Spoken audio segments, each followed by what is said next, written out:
Hello, hello, hello. What up, people? I'm back. I'm back. I'm here to yap before we play.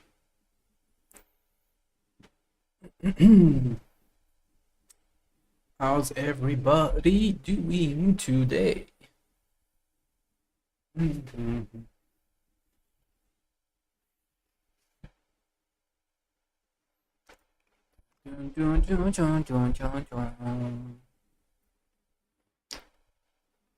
da, da, da, da, da.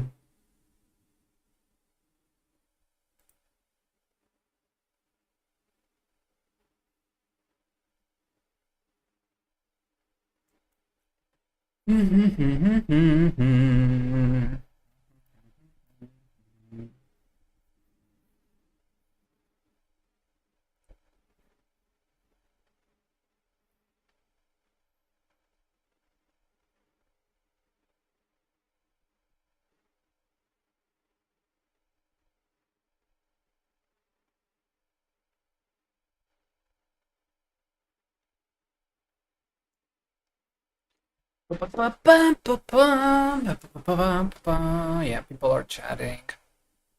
People are still angry at Sony, and I'm still angry at Sony. Well, I'm not angry at Sony. I'm over it. The way I see it, Sony just made it easier for me to never care about PlayStation again. And that's perfect. Makes it easier to focus my attention where it truly matters, which is PC in this case, in my case, in a general sense, and a little bit of Nintendo on the side. But yeah, I found an interview that came out just a few days ago, apparently, with Sean Layden, the former PlayStation head, the one that kind of got pushed out and replaced by the dumbasses that are now in charge there. Because I can't really word it any more nicely for the crap that they've been pulling at Sony the last few years.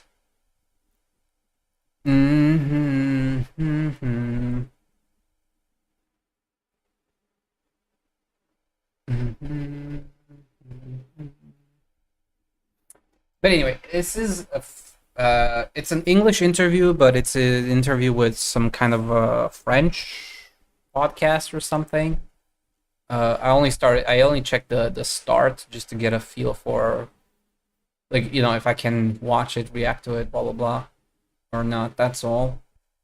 But I wanted to check it out to see what Sean Layden has to say, because for the most part, like every time Sean Layden speaks about PlayStation, I tend to agree with his positions on most things when it comes to the gaming industry, in the sense of, like, he seems to be more connected to what, like, people actually kind of want usually, or like how they trend in certain directions and stuff like that.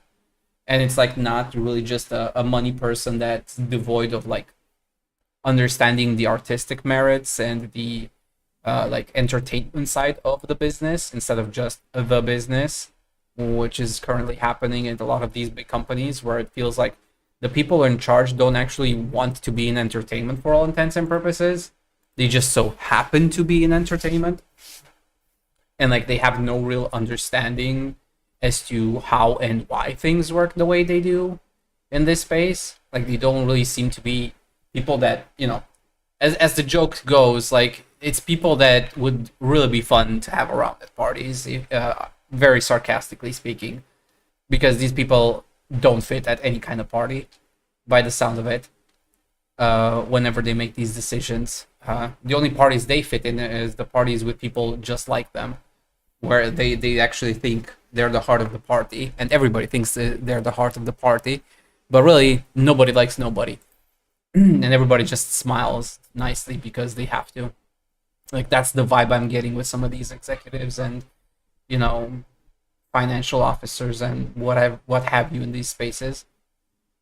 And it's like, again, I don't want to make it sound like, artistic people should just be allowed to do artistic things 100% of the time without, oversight or anything like that. Because, again, artistic people oftentimes get lost in the sauce. So you do need some people to rein you in and keep you, on the straight and narrow, as it were.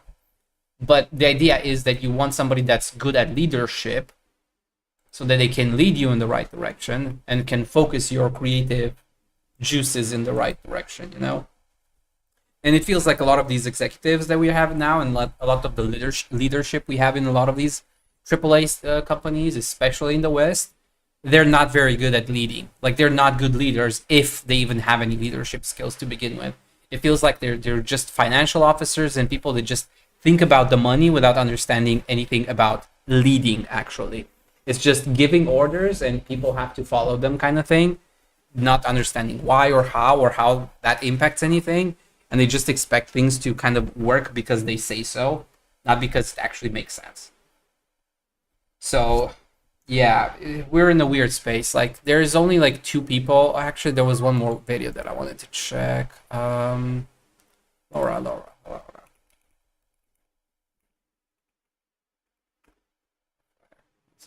Yeah. There's one more video I wanted to check from Laura Fryer, because she's also one that tends to understand the leadership side of like making entertainment.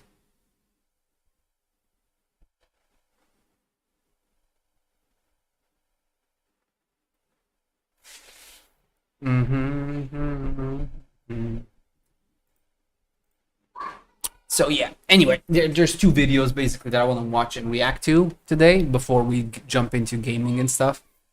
I've been planning on watching this stuff for a while. So, no, not this one, I think. Yeah. So we're gonna check out, I think, first Laura's video because it's shorter, and then we're gonna jump into the big interview with Sean Layden, because I want to watch both of these. Been holding off on them. So first things first, this one's from like literally yesterday. Why Xbox studios keep failing, the Freedom Trap. Laura Fryer used to work at Xbox a few years back, and by a few years back, I mean back in the good old days, as it were. And she seems to be the leadership type.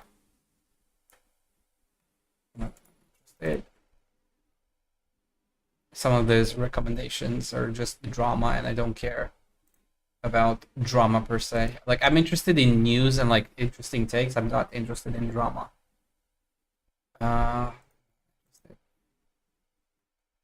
Anyway, let's see what Laura has to say.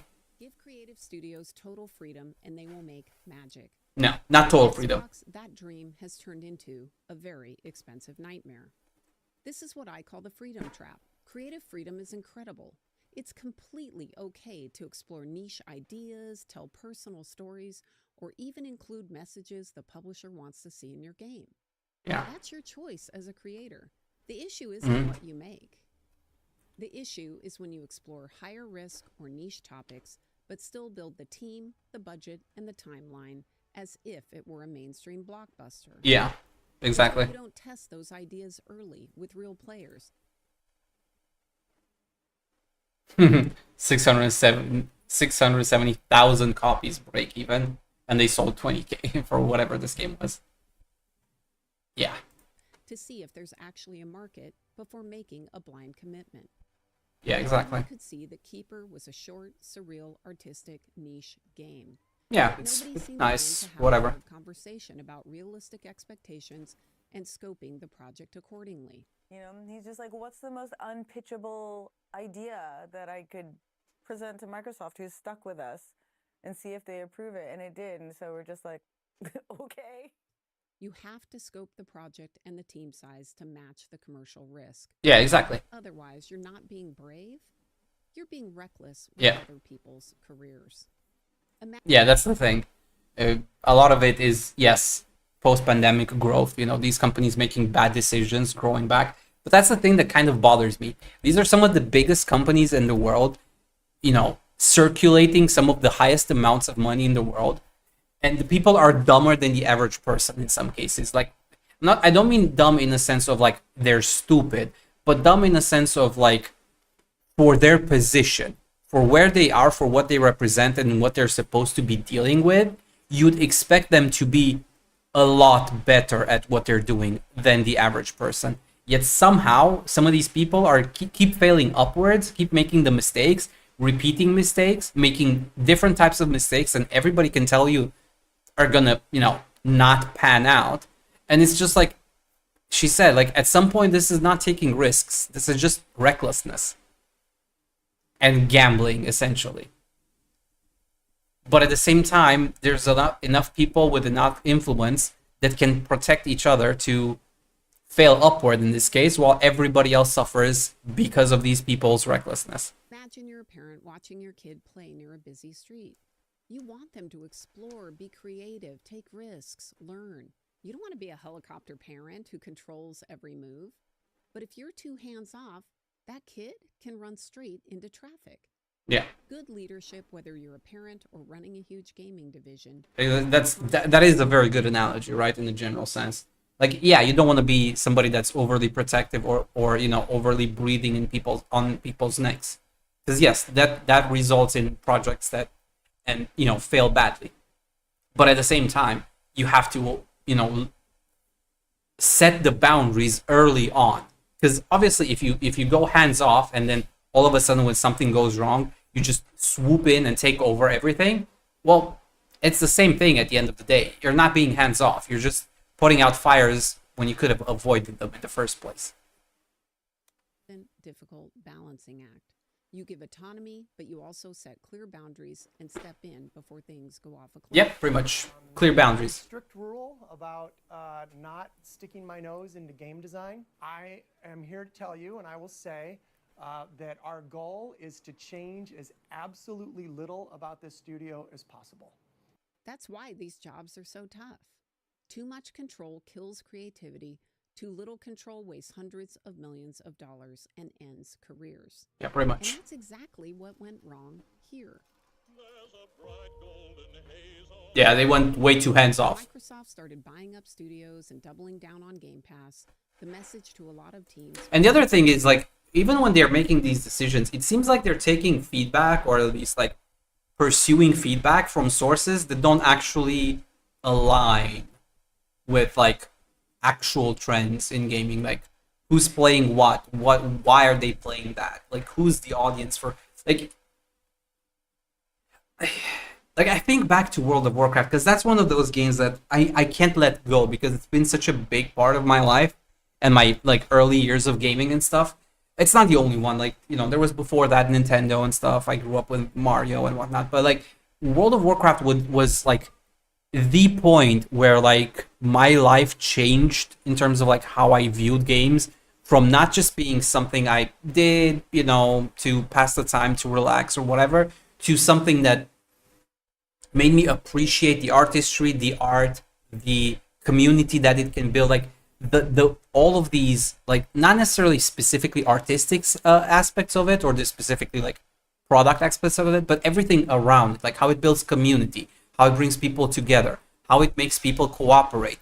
Like there was such a shift in the way I thought about video games after World of Warcraft. So looking back at it today, to what it has become, how it has changed, why it has changed, it really leaves a bad taste in my mouth, because it really doesn't feel like the core values are there the same way they used to be. Like they've changed, right? It's a different type of game. They make the game differently. They think about the game differently.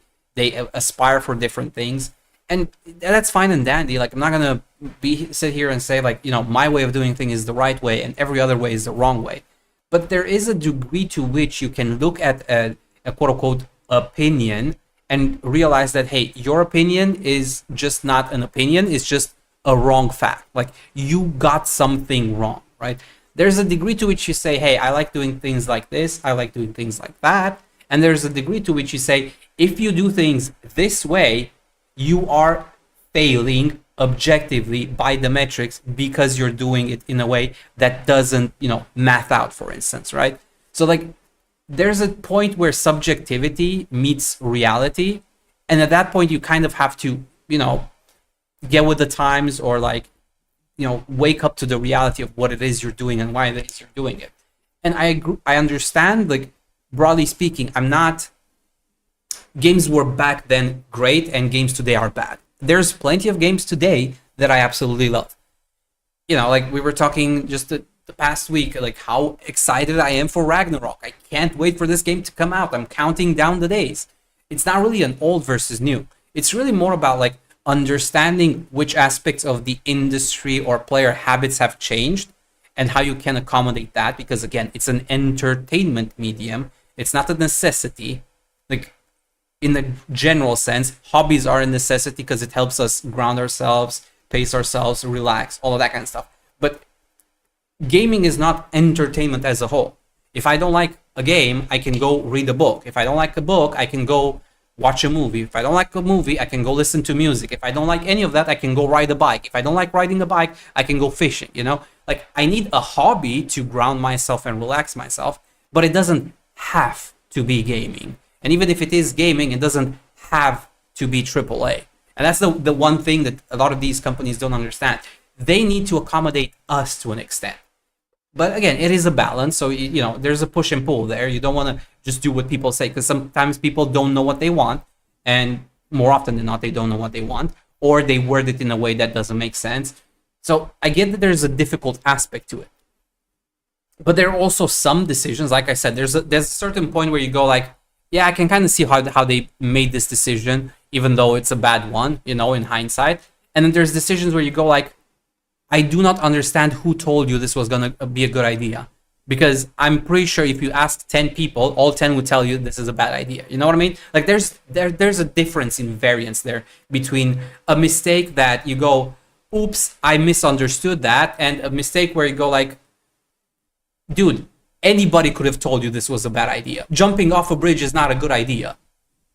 I don't understand who told you and convinced you that jumping off of a bridge is a good idea.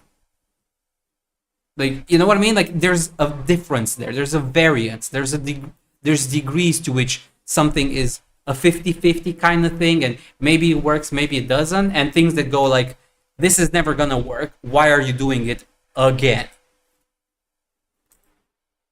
Became go be creative, fill the service. Sales aren't the main priority anymore.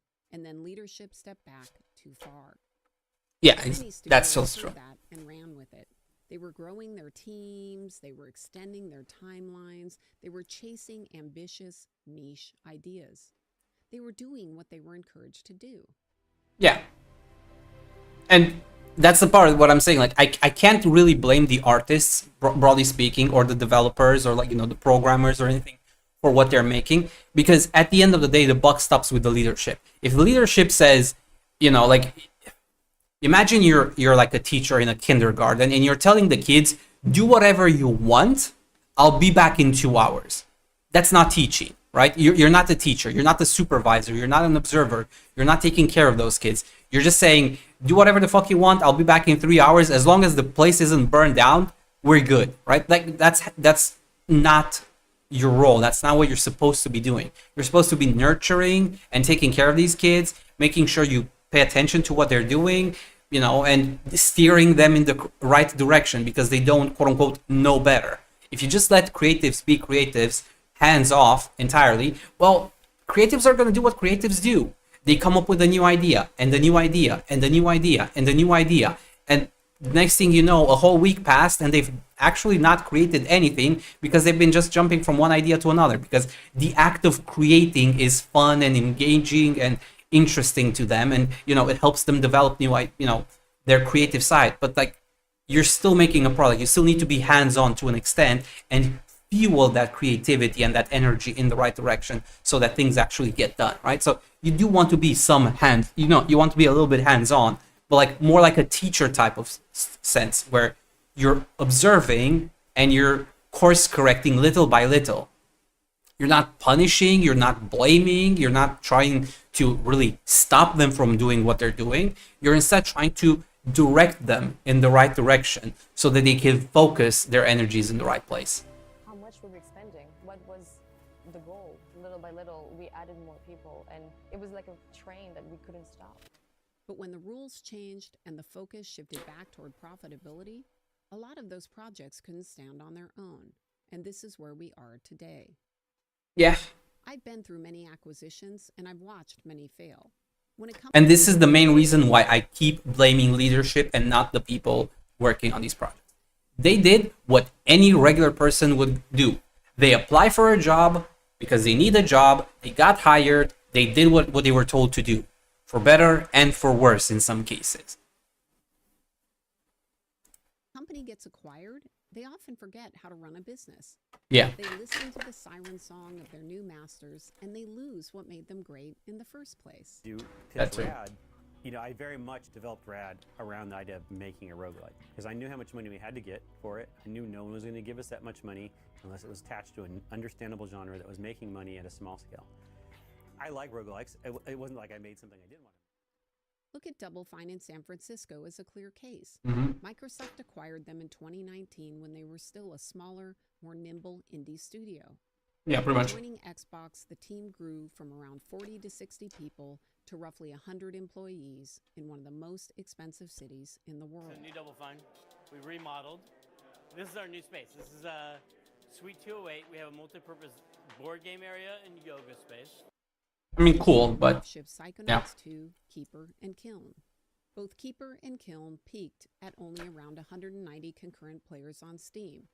They got decent Game Pass trials, but almost nobody bought them at full price.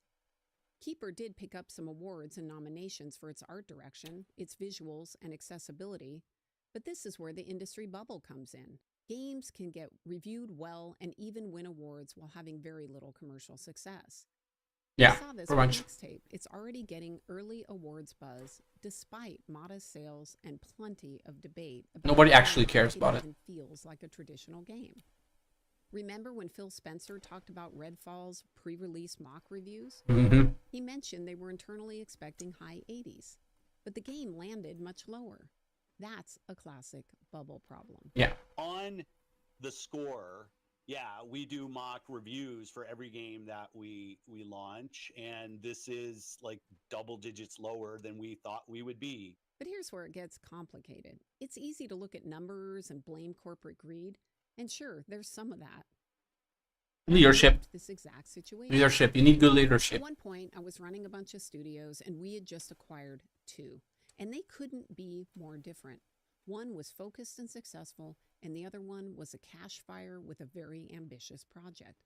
When we toured the successful studio, they actually had buckets on the rafters so that when it rained, they could catch the water.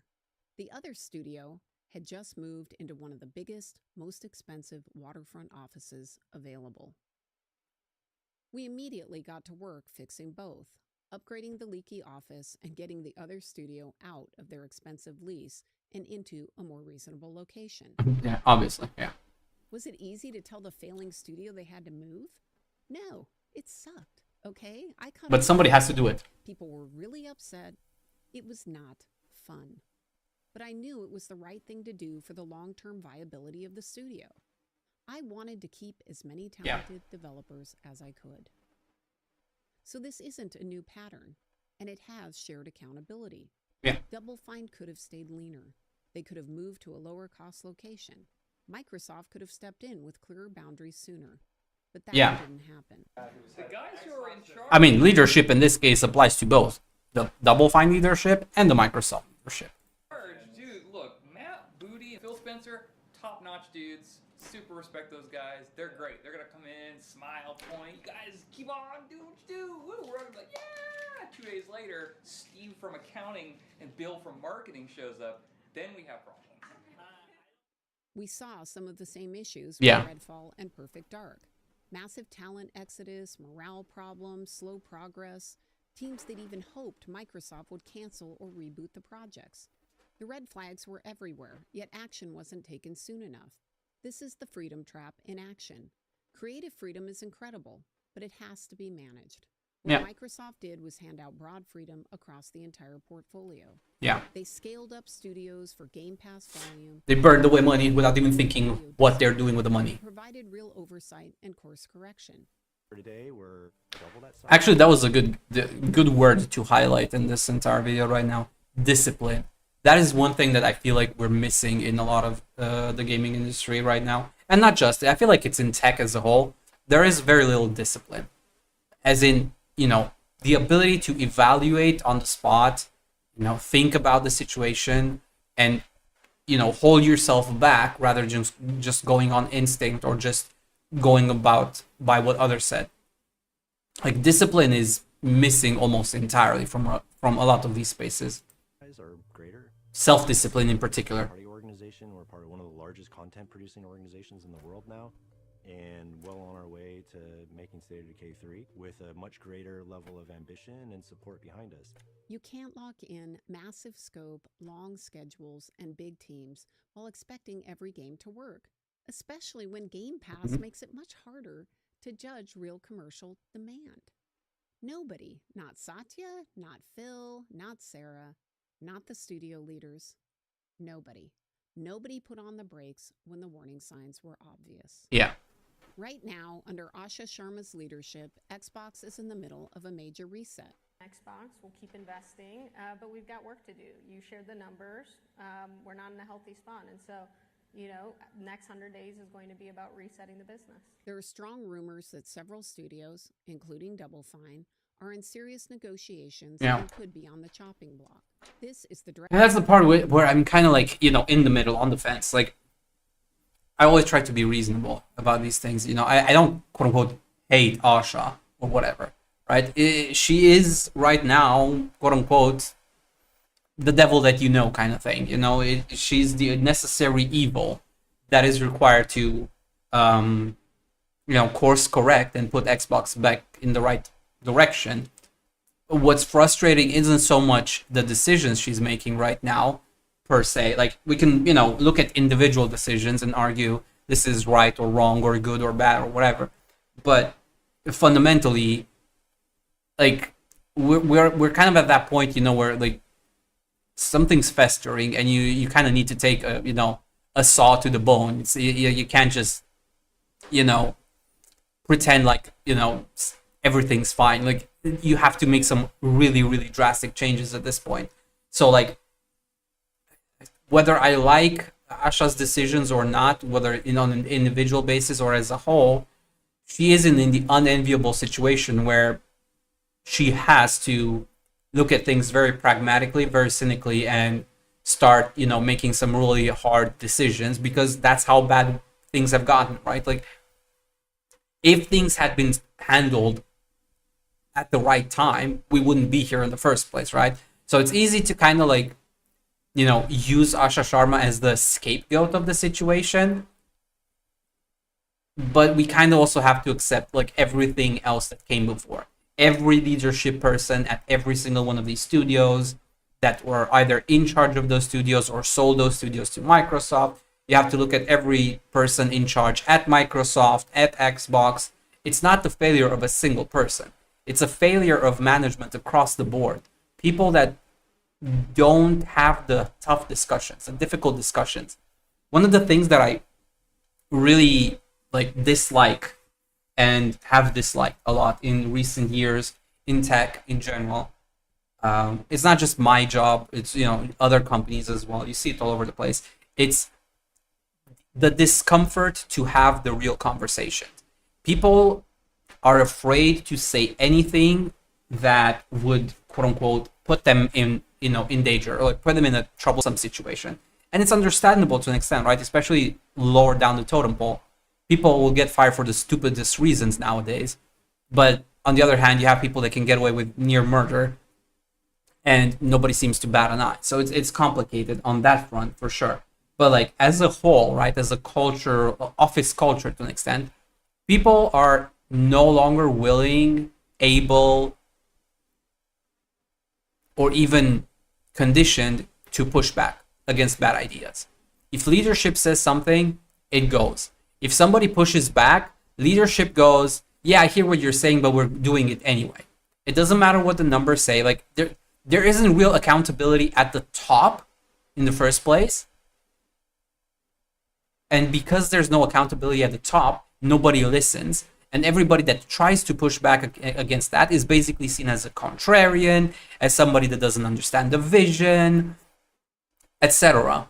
The only time, or to piggyback off of that, what happens is the opposite. In fact, is if the only time you're allowed to push back is when you're pushing back against anything that would go against what the people in charge want, right? That's the only time you can be a quote-unquote contrarian. It's like, yeah, we can't do this, but like we shouldn't be doing this, which is a good thing. We should be doing this, which is a bad thing, because people at the top like it. That's like the only contrarianism, which is really just doubling down, essentially, but like from a different angle, right? And like I've seen this in a lot of companies, in the companies that I worked at, where if you were pushing back against an idea that was bad, you'd constantly be put into the situation where you have to prove that what you're saying is right and what they're saying is wrong. And in order to do that, you need to bring statistics and bring numbers and talk to people and yada yada yada. And that's fine in the general sense of like, making informed decisions. But the problem is they weren't doing the same thing. They were just listening to somebody else at a different company doing something, and they were trying to copy that, not understanding why that other company is doing that, what their circumstances are, what their budgets are. Like, these leaders would just look at each other, pretending like they all know what they're doing, in front of each other, so they don't lose face, and everybody would just copy each other at the top. And everything that comes from the bottom to top, well, we have to be, pragmatic about this. We need to evaluate. We need to look at the data, yada, yada, yada. And even when you do bring the data, first of all, it would take you forever. So by the time you actually get all the data to counter every single aspect, usually they already go with a stupid idea.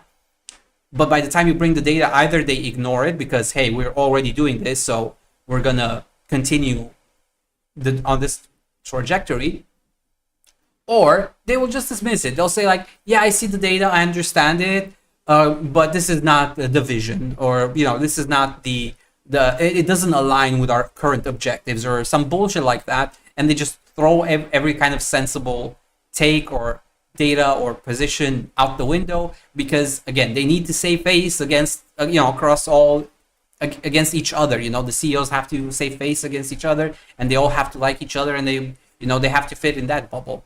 So like, admitting fault, or admitting you got it wrong, or admitting that you don't understand why certain things work in a certain way is simply not allowed in this space. So that's why you end up with leadership that is not actually leadership. It's just people looking at what others are doing and trying to copy them in the hopes that it works for them as well. And that's not leadership. Direct consequence of years of the freedom trap playing out. The bill is finally coming due. We want to take bigger creative risks and create genre-defining games without the constant threat of annihilation. Except that's another thing that it really bugs me, and I think I've tweeted this at one point. It's like, when you're making a game for an audience, you are taking a gamble to an extent, but it's a calculated risk, a calculated gamble. You look at the market, you understand who your audience is, how big it is. You're looking at what kind of game you're trying to make, which genre, which style. Are you trying to make a game like XCOM? Are you trying to make a game like, an FPS or something like, or an, RPG or whatever it is, right? You're looking at the other games. You're saying, okay, kind of what's the audience here for this type of game? How many copies would we realistically be able to sell, right? And you lowball it. You don't think best case scenario. You think worst case scenario. And based on that, you go, okay, so if we make this type of game, we'll probably sell 200,000 copies. Okay, this is our budget. This is what we need to do to make this game. This is how much it'll cost us to make this game. Can we kind of marry the two ideas, what we want to do versus what we can actually make on this budget and what people want, right? That's the kind of like gamble you're taking. You're trying to mess around with those three dials to kind of get the idea and get, land on something that hopefully works. And then if you fall short of even that, then it means, your execution, your idea, your planning, your whatever, your vision didn't pan out. It is what it is.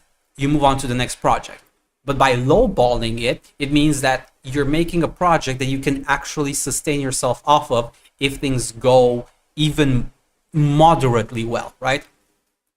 And on top of that, it fuels the next game. So yes, you're gambling constantly with your future, but at the same time, you're in control of every single decision making, and you're, to an extent, forced to be responsible, right?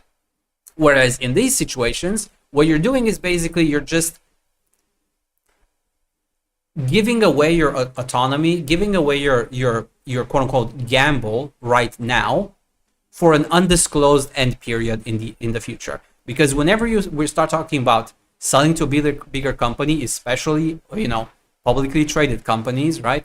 When it comes to investors, you will never output enough. That is the unfortunate reality. There are not many investors left in the space that are actually like good Samaritans or quote unquote, you know, angel investors or whatever. There's not many of those left that are actually willing to quote unquote recoup costs and make some on top, right?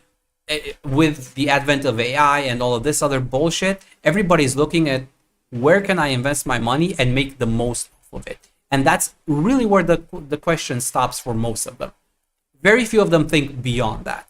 Like, what am I supporting? What am I trying to grow? What am I trying to influence? What am I trying to nurture? Like, those questions don't exist. It's just, I can either put $1 into gaming and get back $1.03, or I can put it into AI and make $5.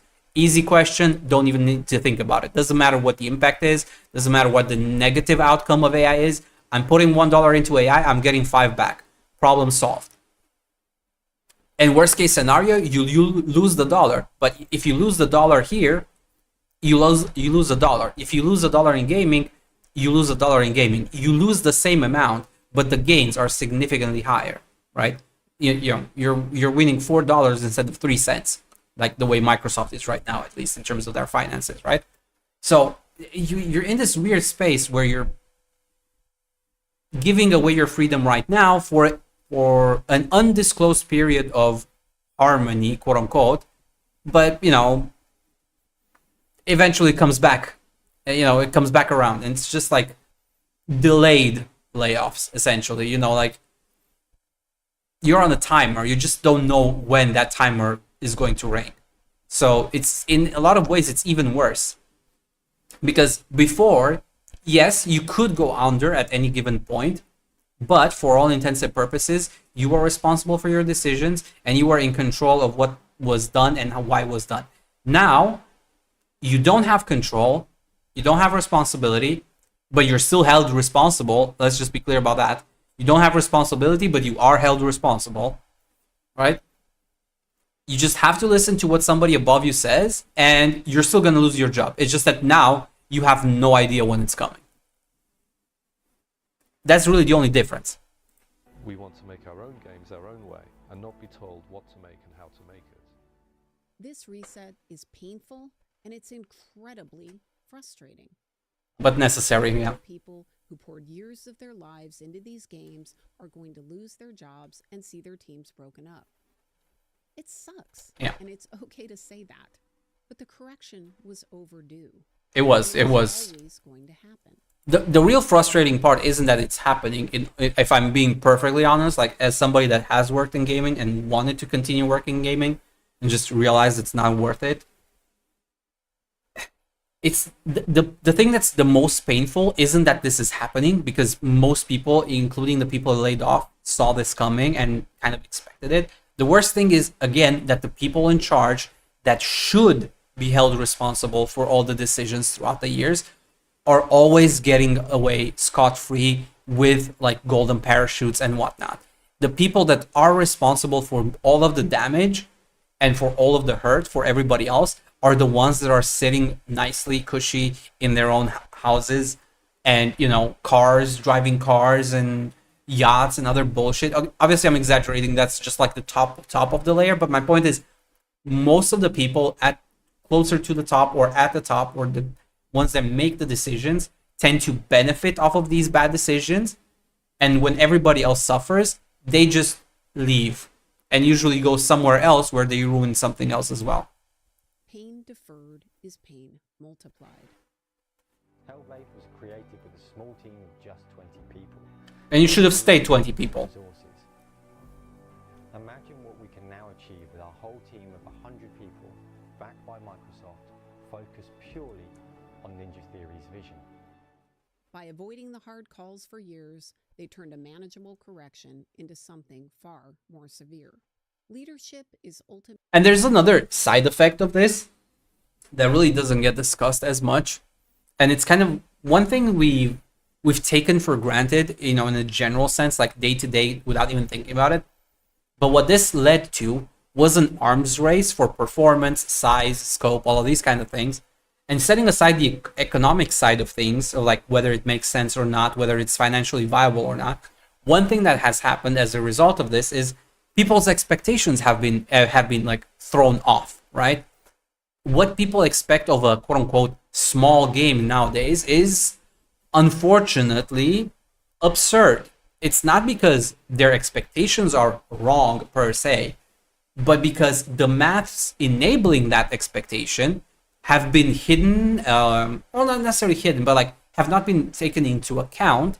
So we've been getting bigger games for less, even though on paper it doesn't make sense. So now when a new game comes out, instead of comparing yourself to what should have been before, you're comparing yourself to something that never should have been before, but is now a reality because we've been spending more, making bigger projects that don't actually make financial sense on paper, from the get-go.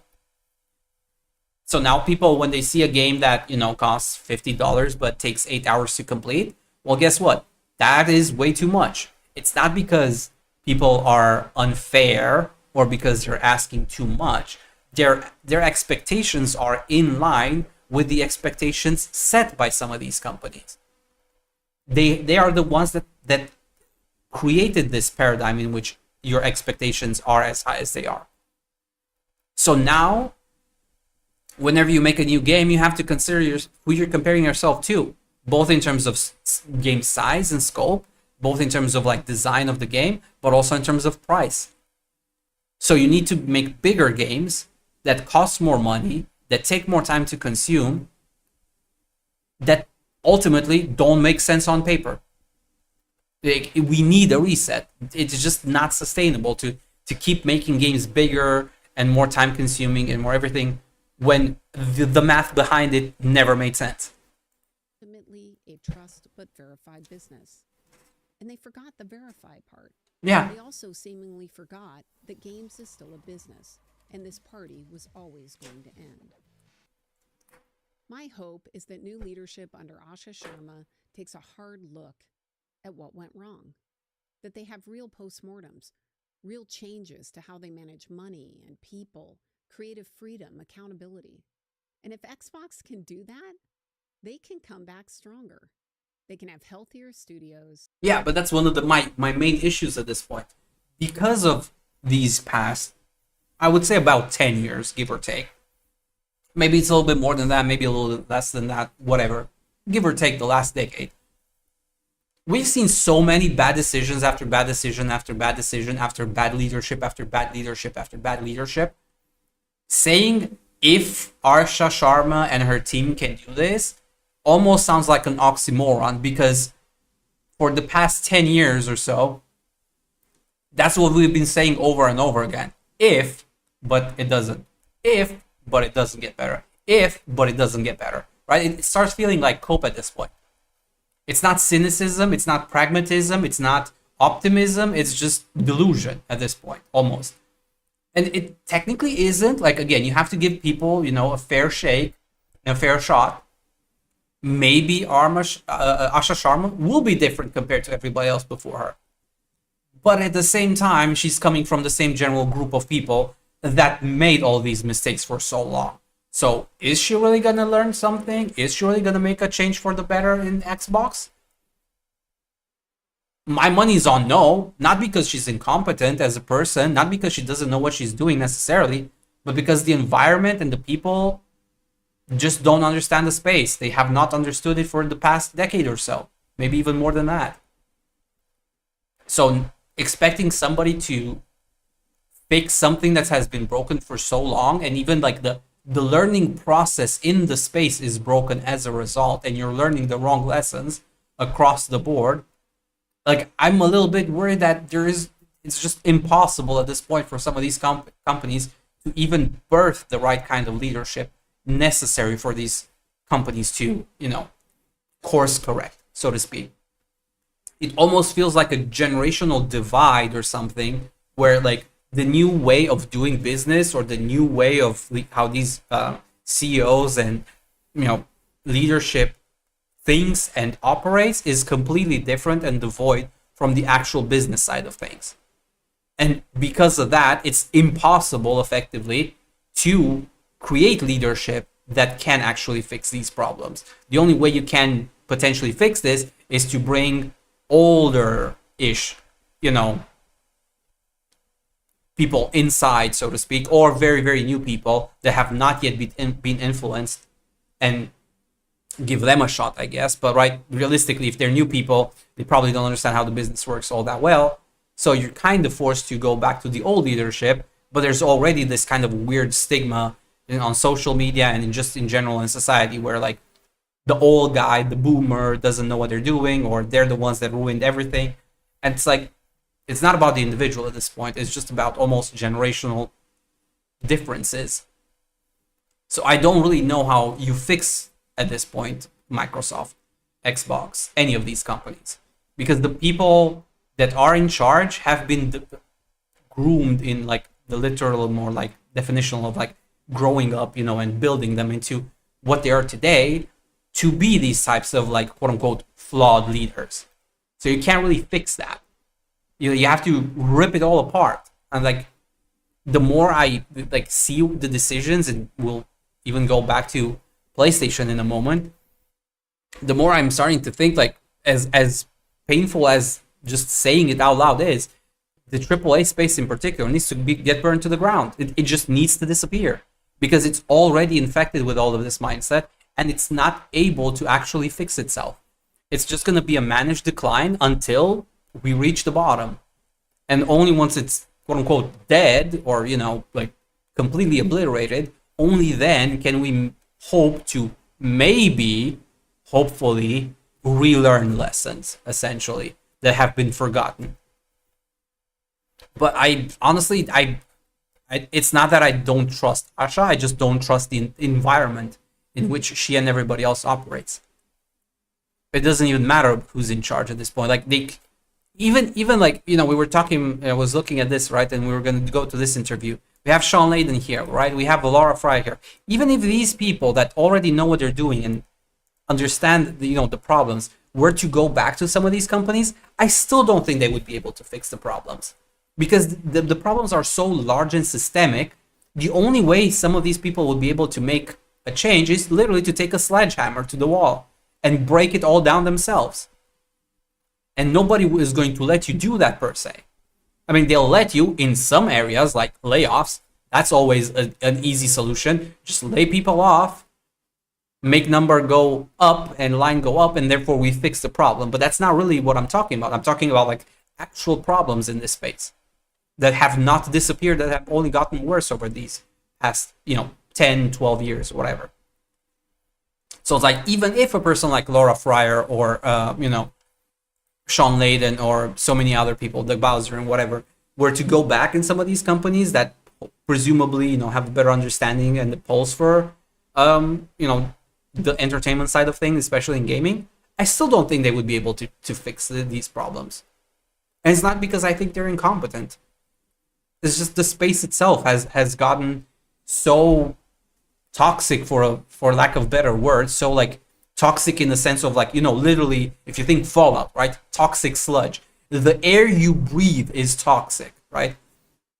It doesn't matter what you do. You have to go in with like a full bodysuit, That's the only way you're getting through it. Like it's so bad what's happening in this space that the only way to fix it is to literally break everything apart and, change entirely, completely terraform the entire area in a way that is very, very extreme. Or the simpler way, well, not necessarily the simpler way, the more subtle way of doing it is just let it die naturally. The problem is, when with that option, what's happening is Some people take advantage of it, benefit off of it, and this managed kind of decline hurts everybody else except the people in charge. Those people get to make a lot of money, those people get to benefit, and then they get off scot-free. Whereas the more nuclear option, for better and for worse, hurts everybody, full stop. Right? It's more of an indiscriminate destruction. It's more, quote unquote, fair destruction in a general sense, right? And better games. I think we've come to the end of our time. Good night, all. Yeah, I don't know. I feel like it's made you a better studio. Well, I guess we'll know whether we're a better studio once we get out the next game, and people will tell us whether we're better or not. Mm-hmm.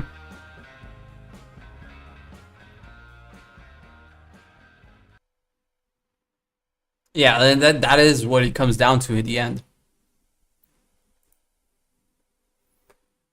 Only time will tell if what Xbox is doing right now is actually for the better or for the worse. It's too early to tell. Technically speaking, they're going in the right direction, as painful as it is.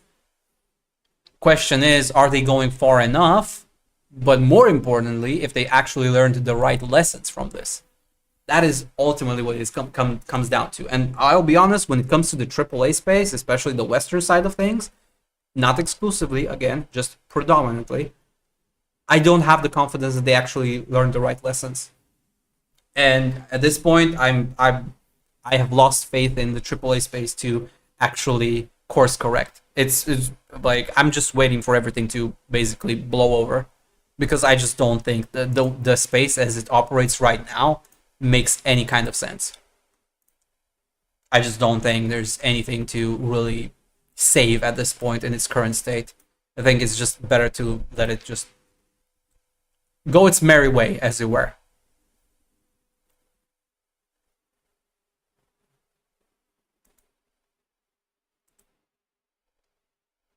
Mm-hmm.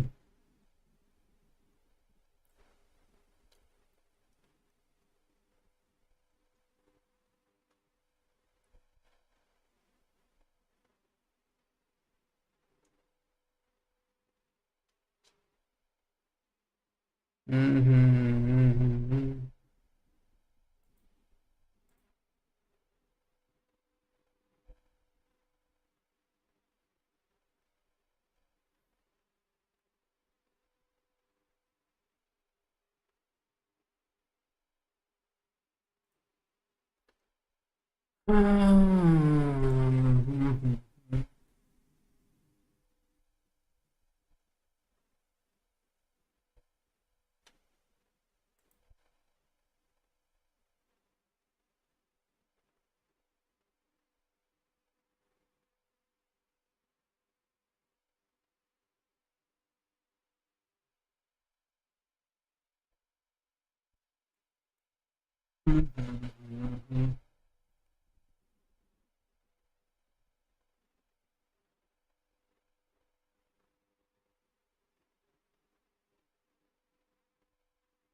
Mm-hmm. Mm-hmm.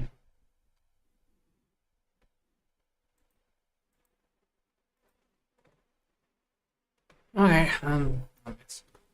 Happy and very honored. Sorry to be with Sean Layden, former president of PlayStation. Hi, Mr. Layden. How are you? Okay. Good afternoon, boys. Yeah, we're doing really well. I'm really curious to see what Sean has to say. I don't know if you can see, but I have some PlayStation games behind me. I can't see them. We've watched some in front of me. We've watched many interviews of yours, and we've read many interviews of yours, and you talked about The Last of Us, Uncharted, The Getaway. I don't know if you can see The Getaway somewhere. Yep. Yeah. God of War 3, Horizon, Spider-Man. Okay. Yeah. I guess this is just a bit of an early mid talk. I'm gonna let them talk, do their thing. PlayStation 1 mug. So yeah. Mm-hmm. There was just kind of a nod. Yeah, well, thank you very much again for granting. And just to add a little bit on that, like, I'm not a Sony hater. Just for those that don't know me and haven't been around, I'm not a Sony hater. I grew up with a lot of Sony. I still have, to this day, right now, in my room both a PlayStation 3 and a PlayStation 4 plugged to a TV, and I have a Vita. Now, sure, I don't play them as much as I used to for obvious reasons, because, you know, I've played everything that I wanted to play and could play on those games back in the day and so on, and now I'm playing on, you know, PC and Switch and whatnot. So it's not like I hate PlayStation. I want it to be better. It's just that the current generation, realistically, pragmatically, cynically, I cannot get behind. Like, there's just too many things wrong with the PS5, both as a console and as an ecosystem, that I simply cannot get behind. And it's only going to get worse with the PS6. I'm not an Xbox fanboy, so my criticism doesn't come from, you know, a hate boner for it either, because I don't care per se. Like, I've not been into the Xbox ecosystem outside of, like, you know, indirectly through PC gaming and Microsoft, you know, Live in back in the day or whatever. But it's like, I'm not hating because I have nothing better to do, or I mean, I wouldn't even consider myself a hater, to be perfectly honest. I'm just cynical at best. Like, that's cynical at, no, I would say pragmatic at best, cynical at worst. I think that's the better way of putting it. I'm pragmatic at best, cynical at worst. But I'm not negative. Like, I've tried to look for the positivity wherever possible, wherever it makes sense, wherever it's, you know, quote unquote, reasonable to expect. Like, I'm not into delusions, whether positive or negative. But, like, the reality is, the PlayStation just isn't good value right now. And when we talk about value, you don't do that in a vacuum. You don't ignore the negatives in favor of the positives. You lay out all the positives, all the negatives, and in some cases, where it makes sense, the comparisons, you know? Like, how much does it cost me to, let's say, buy into the PlayStation 5 ecosystem versus what does it cost me to buy into the Switch 2 ecosystem? What's the entry point? How much does it cost me to maintain my presence in that ecosystem? You know, what do I get for that, for that, you know, buy-in and sustained spending? Like, all of those are factors. You can't just say, oh, well, at some point, PlayStation may have been cheaper and then it was better value back then. No, you have to, like, whenever you evaluate these kinds of things, you have to evaluate them in the moment.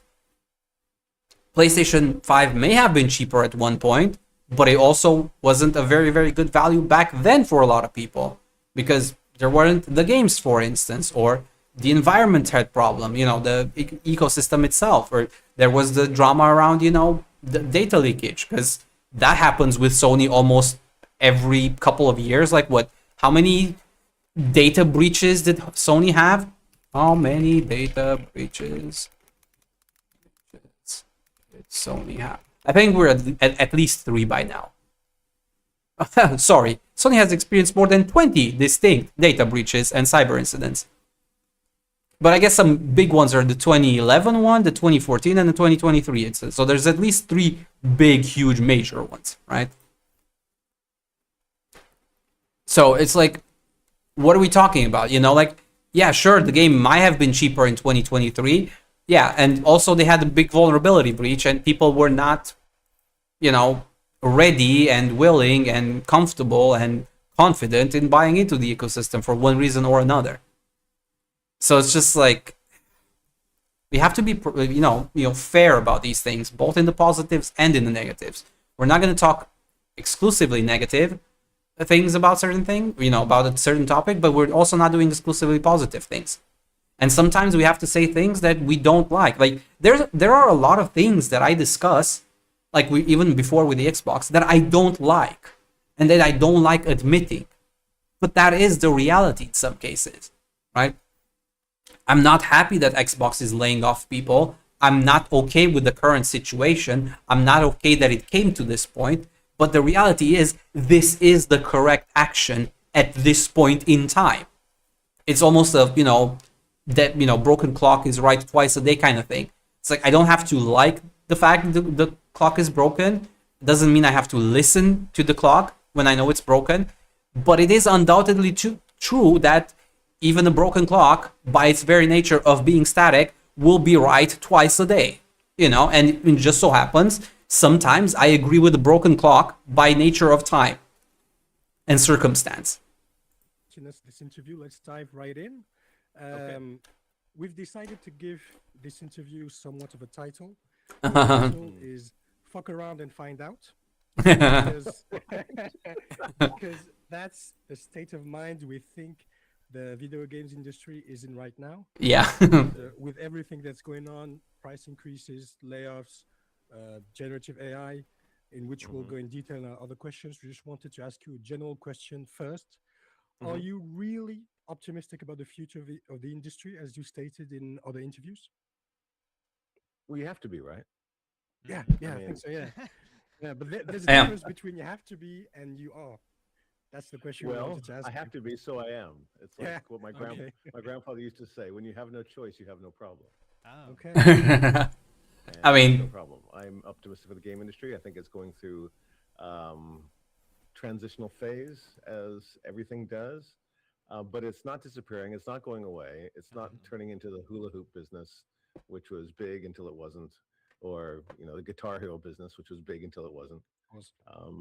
The game business goes through these different kinds of cycles, and I think what we're finding now is we've grown to the edge of the financial universe. There'll be dragons there if you drive much further. So we're trying to realign our abilities to create amazing entertainment in a way that's financially sustainable, that rewards teams, that gives consumers really what they're looking for. And yeah, we'll figure this out. We always do. Yeah. I mean, yes. I mean, I agree, but also at what cost, right? That's kind of the point I was trying to drive home. We will figure this thing out, come hell or high water. It's either because we realize the problems and we fix them in time. That's the ideal scenario. Or because everything is burned to the ground and we reset, Like, one way or another, we figure it out. But, the way does still matter to an extent, We will figure out the way. It's just how many corpses do we, leave behind us in the process is the question. I don't know if you watched The Office, the US television series. I watched the British Office. You watched the British. So in the American version, there's a character whose name is Andy Bernard, and he said in a famous quote, "I wish there was a way to know you are in the good old days before you've actually left them." That was the introduction to my other question. In your 30 years, 32, I think, at Sony PlayStation, you've covered pretty much everything from the ATP era to the 4K 60 FPS times we live in now, with everything that comes in between in terms of costs and risks. In other interviews, you've understandably conveyed a sense of nostalgia and pride about the PS1 times, when everything was new and had to be created. And now that you can look back and reminisce, can you say, without the shadow of a doubt, that it was better before in the game industry, or is it going to be better going forward? What about the good old days? I would personally, like, before I hear his answer, I would say the potential for better days is there. It's just a matter of, like, with his optimism, maybe he thinks, the better days are ahead of us. For me, I'm a little bit more cynical, and I'm going back to what I said. It comes down to, like, learning from your mistakes. And to a degree, the last 10 years have not instilled confidence in me in a lot of different ways, especially in this kind of, like, AAA space. And that's the other thing. It depends on, like, when you look at the industry, how do you evaluate the industry? Are you focusing just on the indies, just on the AAA, all of it, right? Because if we look at it holistically as a whole, like everything in the industry, I think we're in a pretty good spot. And I think we're in good times, and we're going to get into better times.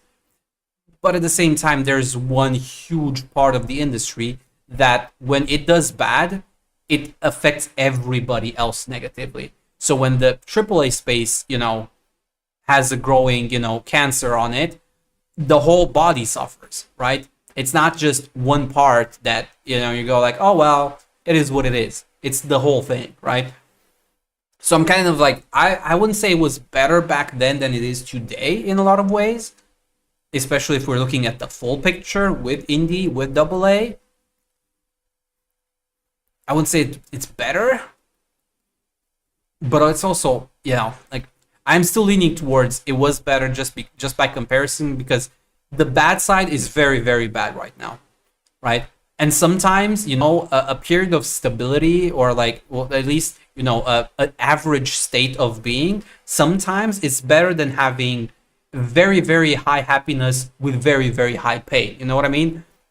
Like, sure, I'm happier than ever before. I'm also hurting more than ever before, right? It's there's a degree to which you have to balance it out, and once you try to balance it out and put the positives and the negatives, it doesn't feel as good right now, even though by certain metrics we're definitely doing better. Very close to I live in San Francisco, and on the corner we have a corner bodega. Like so many neighborhoods do. You have a little shop, and the owner of that shop is a guy named Joe. And whenever you talk to Joe, how you doing today, Joe? His answer is always best day of my life. Every day you ask Joe that question, his answer is always best day of my life. Oh. And I think gaming has to have the same attitude. Today is the best day in gaming. It may be harder.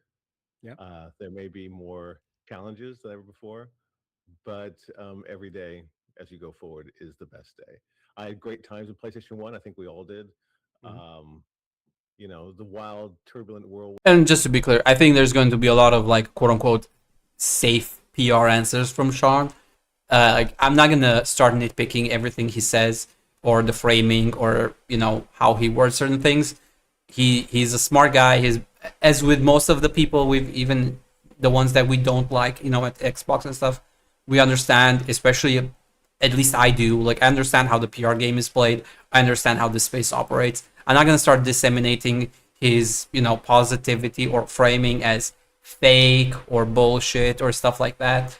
Right now, we're really focusing mostly on like what it is he's trying to say, like the substance of it, rather than the framing and wording. Like we're reading between the lines a little bit. 1.0 for a product is an experience most people don't get to have. Yeah. Most people join companies that have an established line, established product, and get on the factory floor or in the office, and you just continue that legacy. Yeah, I will say, just as a small aside here as well. Yes, I think the best time of my life in terms of like work experience has been when I started working in a startup company. It was very, very hard. Things were all over the place and messy, and things, weren't always going the way you expected them or wanted them to. But you were constantly adapting day by day and doing things slightly different every day. It's very chaotic, very messy. But like in terms of like the best time and as a workplace environment for me, that was the best. Compared to other, even in the same company, years later, once it grew bigger and stuff like that, yeah, things were maybe a lot more stable, or I was being paid a little bit more than before, or or in some cases I was even working with the same people. But once you stabilize in certain things and certain things gets put into place, things stop moving a lot of the time, and you just get into this routine, and it very quickly kills your motivation. But also, more importantly, like if you're coming back at that point, things are already established. You're learning far less, you're experimenting far less, you're understanding far less, because everything's kind of set in stone. And that's also the reason why I was saying like this industry has grown to a point where it doesn't really have much left to learn, and it's unable to learn certain things because certain things have already been defined very strictly. So like there's not really room for change. That's why in some cases you need that kind of startup thing. That's why I'm saying burn it to the ground kind of thing, or like let it collapse, because trying to build on an unstable foundation will always lead to a rickety building, right? You need that solid, stable foundation. And sometimes the reality is the best thing you can do is just let the building fall and rebuild it with better foundations. See that you've joined on to. With PlayStation 1, we had a chance to be a new company in a market where we weren't in there before. At Sony, they looked at our group as saying we were like the toy makers, and why were you in a company like Sony, you're making toys.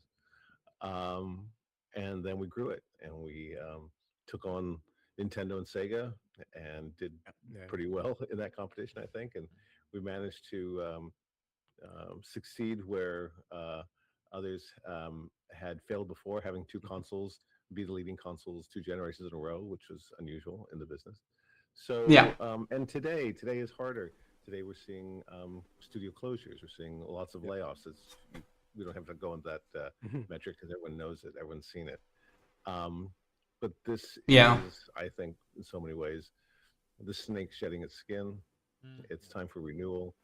Some of the old ways aren't working anymore, and we have to look at that. And we have to develop new. I find it funny that he says the old ways don't work anymore. But I feel like the old ways have been forgotten, and the new ways have replaced the old ways, and the new ways aren't working.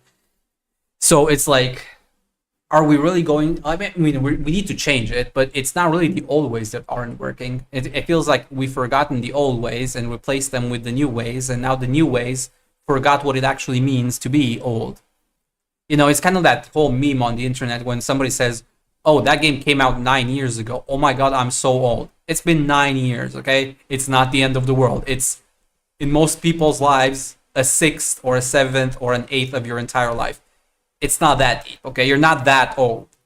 Yes, you're older, but it's not like you're in a different generation entirely all of a sudden, right? Like the changes only start getting felt after about 12 years. Like that's like kind of the minimum for a generational kind of shift, right? And it kind of feels like the last 12 years have been that different type of generation. Now we're going into a new generation. The last 10, 11-ish years, it's hard to put it into perspective or like, you know, put exact timelines because again, there's a lot of different factors. But at the very least, it's pretty clear that the pandemic and also all the RAM situations and all of that AI stuff has accelerated things a little bit ahead, maybe by a year or so, or 2 years or so. But we're pretty much at the end point of the current quote unquote generation of doing business. We're kind of reaching that point, it's about to burst, right? It's not just, I'm not talking about the AI bubble, but like just the mindset of doing business. It's kind of reaching its conclusion and it's kind of like inevitable point, and it's around next year, I'd say 2027, maybe 2028, depending on like how generous or charitable you want to be with timelines. But I would say by 2028 at the latest, we're gonna start seeing some very different mindsets around business and around how things happen. Obviously, it's complicated to like estimate specific dates and stuff because there's so many different factors. But like a part of it in this case is also AI, the AI bubble, right? When exactly will it burst? There's GTA 6. It really depends on how that goes and what lessons are learned from that. But broadly speaking, I generally think that by 2028, we will see a very different kind of landscape for gaming, for better and for worse. The question is, more than anything, how better will that new generation be compared to the current one? Because right now, the trajectory kind of looks like the next generation of business is going to be worse than the current one, not better. New answers to the ever question, which is, what am I going to play today? What are you going to entertain me with? How are you going to wow me? That's the challenge to all game developers, and we have to answer that call. Yeah, because there are many people on Twitter, on social media, that say that it was better before. We had simpler times, simpler games, simpler graphics, and that's why we wanted to ask you the question, because with every problem and every layoff and every difficulty we have today in the video games industry, it's easy to look back and reminisce and say it was better before and be nostalgic. And we can see that in the increase of remasters and remakes. So that was the core of our question. Thank you for answering it, and thank you for the anecdote about Joe. So, so hi, Joe. Yeah. Best day of my life. Today's the best day. If you watch the video, I hope he's fine. Yeah. So yeah, after that we had of course, PlayStation question, a PlayStation 5. So ever since the launch of the PS5, there's been a somewhat of a dual feeling for us gamers and for us analysts. PlayStation is arguably having its best years financially speaking, but this generation feels like it's bad decision after bad decision with, for example, the failed push towards live service, the end of in-person conferences, and more. Do you think PlayStation is going through another Icarus moment, like it did at the launch of the PS3, or are we just too worried from the outside? Yeah, I don't think Icarus gets to do that twice. Yeah. That's a good answer. I think uh, it's a particularly troubling time now in gaming from a financial perspective. I think COVID did a couple of things. One thing, it really drove revenues in the gaming industry. During the COVID years, it went up like 20% year on year. It was crazy. So a lot of developers, a lot of publishers. Yeah, we fast forwarded a little started bit. more projects. We fast forwarded the future, on this growing market. the future growth. We've kind of, pushed it up front a little bit. So we got that growth that should naturally come over, let's say, 5 years or 6 years. It happened in like 1 or 2 years. And again, all the wrong lessons have been learned from that. However, we saw with the end of COVID, people went back outside. They started to go traveling, see their friends, and the growth in the game sector slowed. It didn't stop, but it slowed down. Yeah. But a lot of companies were caught in a position of having a lot more staff than they really needed at the time when they saw the growth curve slow down. So we saw layoffs associated with that. We see a lot of layoffs associated with consolidation, because when one studio buys another studio, or one big conglomerate buys another one, be redundant. yeah, you don't need two heads of finance. You don't need two heads of IT. You don't need two heads of creative. So you have a lot of Redundancy, shaving yeah. down the size of the company, and that's kind of where we are right now. I think the hardware business is particularly challenged.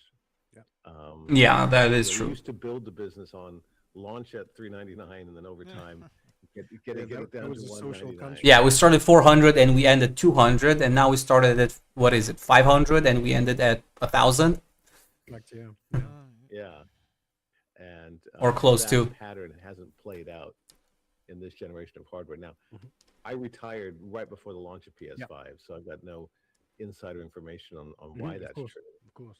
But the chip market, as we all know, is Yeah, I high mean, demand. there's At obvious one time, that part of it. A lot of it was driven by people wanted to mine crypto, so they found that some of the NVIDIA GPUs were the most efficient way to do that. And now a lot of chip companies are all on the AI bandwagon and putting their resources in that direction. So companies that make game machines, I think, have difficulty. Yeah. I mean, this is all the obvious stuff right now. Nothing, massive I would say, economies of scale new. kind of deals in a climate where, frankly, all your chips you can sell for retail. Why would you discount a thing? So I think there's challenges around the hardware that way, which has resulted in no price drop in that area. Yeah. Which is too bad, because that, we look at like PS2, the most successful platform in gaming history, sold like something like 185 million units or something.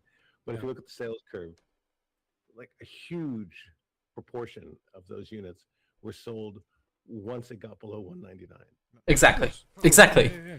I mean, it's the obvious thing that I was arguing some guy 2 days ago or something on Twitter. It's like he was arguing that he doesn't think the price is the reason why people are buying less PlayStation and buying more Nintendo or whatever. Like, of course it's the price. It's always the price. It's not just a matter of value in the sense of like, you have more money to spend than before or not. That's one side of it. Yes. Like if I only have $200 to spend, I will only spend $200. And if in a year from now I only have $100 to spend, I will only spend $100. That's one dimension of it. The other is I only have $200 to spend. I can either spend $200 on a console, let's say, or I can spend $200 on 2 games, right?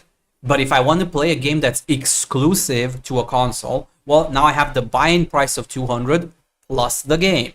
And in case of console, we all know, plus the subscription, because you're not using a console without a subscription. You don't have access to save data, you don't get the free games, but more importantly, you don't have access to online features. All right, so like you're buying into the ecosystem, you're buying the console, you're buying the subscription, and you're buying the game. All of a sudden, you went from I have money for 2 games to I spend the money on a console, spend this thing, and I've already spent more money than I can for the next year, right? Because I basically dipped into the future costs of things, right? Like, you know what I mean? Like, all of a sudden, we're not talking about $200. We're talking about $400. Like, it's not the same, like, dynamic of things. So, yes, the price of the console absolutely dictates everything else. If I cannot afford the console, I'm not going to buy the console. Even if I can afford the console, I just buy the console and now I have to wait another month, 2 months, 3 months, 4 months until I can buy a game for it. How is that beneficial? Like, I bought the console to play a game, not I bought the console to wait until I can get to play a game, right? Like, if you have the money to waste on a console environment at this point in time, you're going to get a Nintendo. Full stop. It's the best deal. It doesn't even compare. So the price drop really accelerated a lot of those units growth, which you won't see apparently for this generation, which And it's going to get worse for the next one. like last week. But when you see PlayStation, so when you were PlayStation, for example, we felt like you were trying to build a brand, an idea that being on PlayStation was cool.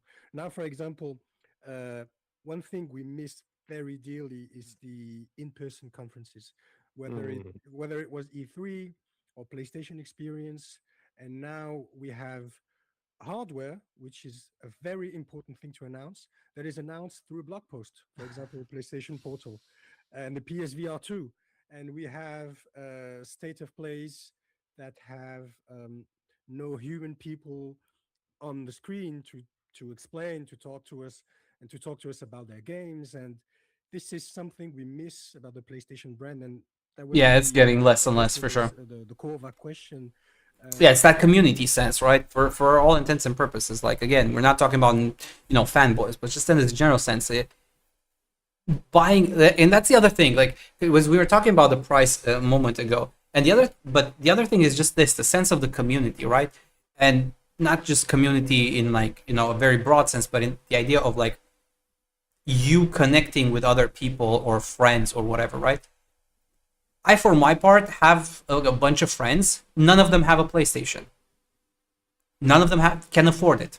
They simply cannot afford it. Full stop. We're not getting into details, how much one earns, how little one earns, etc., etc. They just can't afford it. They cannot afford it, or they cannot justify spending on it. But at the end of the day, they don't have a PS5. Why would I buy a PS5 when nobody else around me has a PS5? I cannot play anything with them.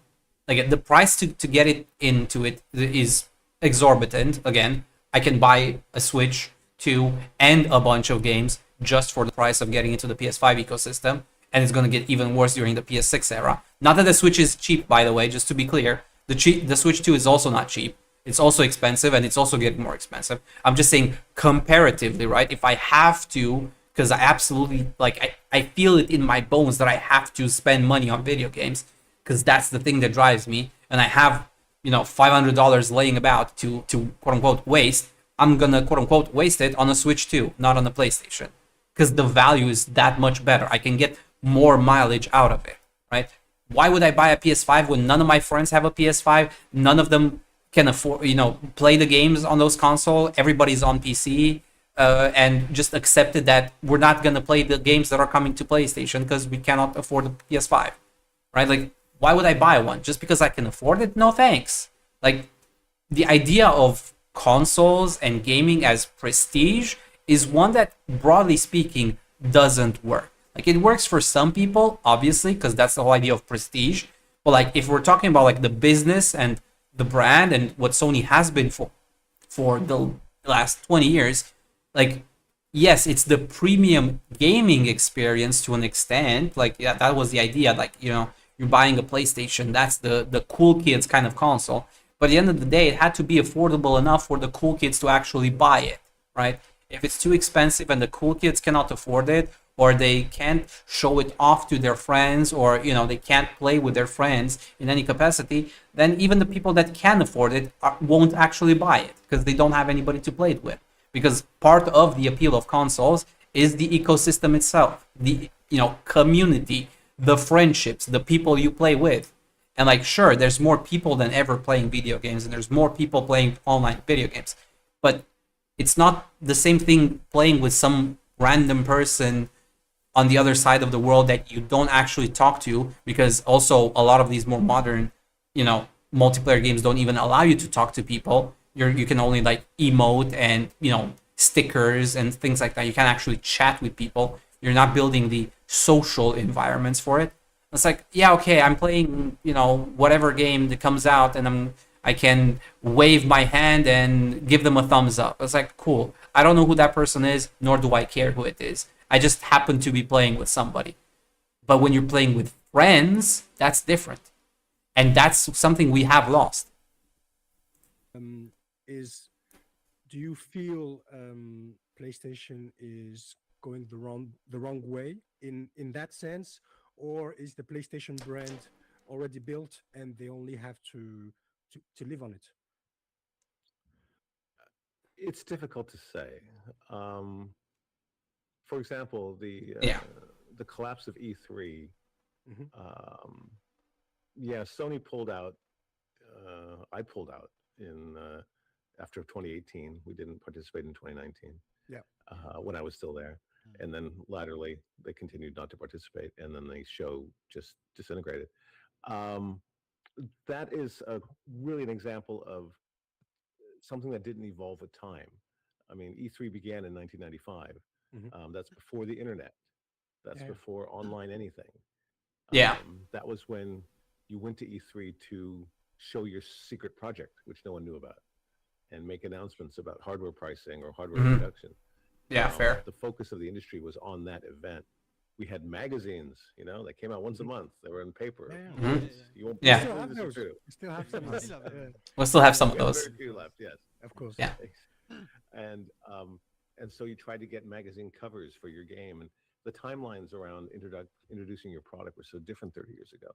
And now with 24/7 online news covering everything all the time, everywhere about gaming, there's no way to keep something a surprise until E3 anymore. Of course, yeah. It definitely leaks out before that, so it loses that. For retailers, which was also a part of a trade show, is to convince retailers to take your product for the holidays. Timelines move so quickly that showing a retailer in June is now too late to get into Christmas. Into Christmas business. You have to sell Christmas in February. That's what we always said. So what about PlayStation Experience? PlayStation Experience. That was cool. I loved it. That's one of the first things we did when I became CEO of CE America, was to create PlayStation Experience, a fan show, fan service, bring fans together, talk about PlayStation. We did that for about 4 years, and we loved it. And I don't know why they haven't continued it. It's because that was in December. Maybe you could do it December, January, and then you have Christmas for the retailers.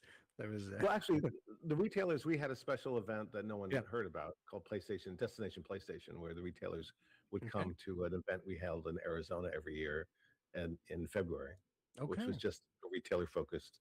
This is what's coming for Christmas, and place your orders now. So that event probably still happens. Yeah, well, that's just for. Yeah, that is true. And at this point in time, you can even see with PlayStation's announcement, around physical and all of that. Like, honestly, like Sony in particular right now has gotten a little bit cocky in the sense of like they're displacing a lot of the industry outside of like just gaming entertainment, right? Because by them not making digital, again, keep in mind all PlayStation games go through Sony. Like, even if you're a third-party game, if you want to have physical copies for the PlayStation, you have to apply to PlayStation, get your box approved, the layout approved, and then printed through Sony. So when Sony pulls out of physical, it means all physical. On PlayStation, full stop, like across the board. First party, third party, doesn't matter. You're not making copies for that. Like, the only way you can kind of do it is kind of like your artisanal kind of thing, your limited run games type of thing, maybe, but even that I'm pretty sure it had to go through Sony. So like the only way you're making a PlayStation game now that can actually be read by a PlayStation in a physical setting, well, is homebrewing kind of thing, like basically emulation type stuff. Like, you just can't, right? So that kills not just physical CDs for PlayStation, it kills jobs in those factories, it kills the production line for those things, it affects retailers across the board, both in the physical and the digital space, because again, PS4 games, digitals, you can only get on PlayStation, you can't get those on retail, it's only the new generation stuff. So like they're trying to monopolize more and more of that space, so you're ending up in a space where you're not just pissing off the customer, right? Because if it's just that, okay, that would be kind of easy for them to, quote unquote, force us into buying the games, right? Like, oh, I don't have any other option, well, I guess I'm buying the game on PlayStation, right? But they're pissing off the customers, they're closing down the PS3 and PS Vita stores, they're removing videos from people's libraries that they've already paid for, right? They're killing physicals now, right? All of this kind of stuff is pissing off people across the board. Like, I would not be surprised to an extent if come next generation for the PS6, people will refuse to do business with Sony to some degree. I'm not saying a lot of people, because they are a big player, but like, I would not be surprised if you'll start seeing shops that don't actually, we saw the news about, whatever it was a few months ago, where some retailers were not holding Xbox stock because it just wasn't moving, right? It just was not having the traffic and the traction because it was just not successful, right? Well, with Sony, we're going to have a little bit of the opposite, where people will be like, oh, those guys, are you sure you want to do business with those guys? And some people will opt to not operate at all around Sony. Like, we've already seen to a degree, like things like, Sony backing out from, Square Enix backing out from exclusives with Sony. We've seen, Kojima backing down from that exclusive kind of mindset. I think it was just a timed exclusive, thankfully for him, I think. Stellar Blade is moving to multi-platform simultaneous release. Like, people are seeing Sony more and more as not a worthwhile companion for business because they're burning bridges across the board with pretty much everybody. So I would not be surprised that in 1 or 2 years from now, you go into a retail store and you just won't see anything Sony or Xbox for that matter. Xbox mainly because it's not popular enough to hold, Sony because nobody wants to do business with them. You'll just see a Nintendo stand maybe, unless they make some gigantic stupid mistakes going forward. Because, Nintendo still does stupid things, but not quite to the same scale, right? I would not be surprised if you go into a retail store in a year or two from now and you just won't see anything PlayStation there because people are just sick and tired of dealing with Sony's bullshit. Okay. And online store. Wow, thank you. That's interesting. I had no knowledge of that, so thank you. Yeah, we got to work that in the background. So my next question is about a statement I saw a few days ago from John Romero, one of the founder of ID Software. And Romero, yeah. For him, the industry is going through a crisis worse than the one in 1983. And do you agree with this statement, or is it worse? Is it well, there was that, I forget where it was, IGN or someplace, where there's that great quote. Yeah, it was IGN. It was IGN, yeah. Yeah, where John says, I was here for the crash in '84, and this one feels crashier. Yeah, this one feels crashier, yeah. I kind of agree. Far be it from me to argue with John Romero. He is one of the titans on Mount Olympus, if that's mixing metaphors. I think he's seen it and he knows what he's talking about. I think there is a bit of a crashiness to the business today. I think there are a lot of people, a lot of companies and people in the business that don't belong, who probably shouldn't be. I think I agree with you. They've been driving our business in several different directions. Yeah, largely financially focused. And monetization becomes more focused than, let's say, fun, right? It's not even fun, right? It's kind of like even more insidious than that, right? For the longest time, and if you think about like just more of a general operational level, right? What is the goal of a business, broadly speaking, right? It's to do something you like or you're good at, depending on the case, right? I'm not gonna say everybody does, works for fun, because it's not true, right? But maybe you're good at something, you're trying to do something, and you want to make it sustainable, or at the very least grow enough where you can keep up with the demand versus the supply. You want to keep up with it, but also be sustainable and be able to continue doing what you're doing. Those are the key pillars of a business. It's not growing the line up as much as possible. It's making sure you have enough people to create enough stuff to meet the demand to an extent, okay? You're not going to just exponentially grow to keep up with the demand, even when you know that this is only temporary, for instance, right? You're not going to scale up 100 people for 6 months just to meet demand, only to then lay everybody off and do that every 3 or 6 months or whatever, because that's not sustainable, right? That's what I'm saying. That's spiky, right? You want to make sure that you understand what your general demand is for your product. You create enough supply to meet that demand to an extent, maybe overestimate a little bit, right? You think, oh, we're going to sell, based on the demand, we're going to sell 1,000 copies. Let's make 1,100 copies. And worst case scenario, we don't sell 1,100 copies. It gives us a little bit of time and leeway for the next year or something, or the next month. If you create a steady supply where you can meet demand and expectations and maybe a little bit of a spike, but you don't overdo it, right? You don't overspend, you don't overgrow. And those are not metrics that function in an entertainment space of all things, which by its very nature tends to be a little bit more volatile. You don't overspend, you underspend, so that in case you get successful beyond your measure, especially in a digital space where your cost of doing business is already lower because you're not dealing with products, broadly speaking, not console specific, but like games in general. You're not dealing with physical products as much, especially nowadays where most companies refuse to do physicals, and we just saw Sony gutting physical together, right?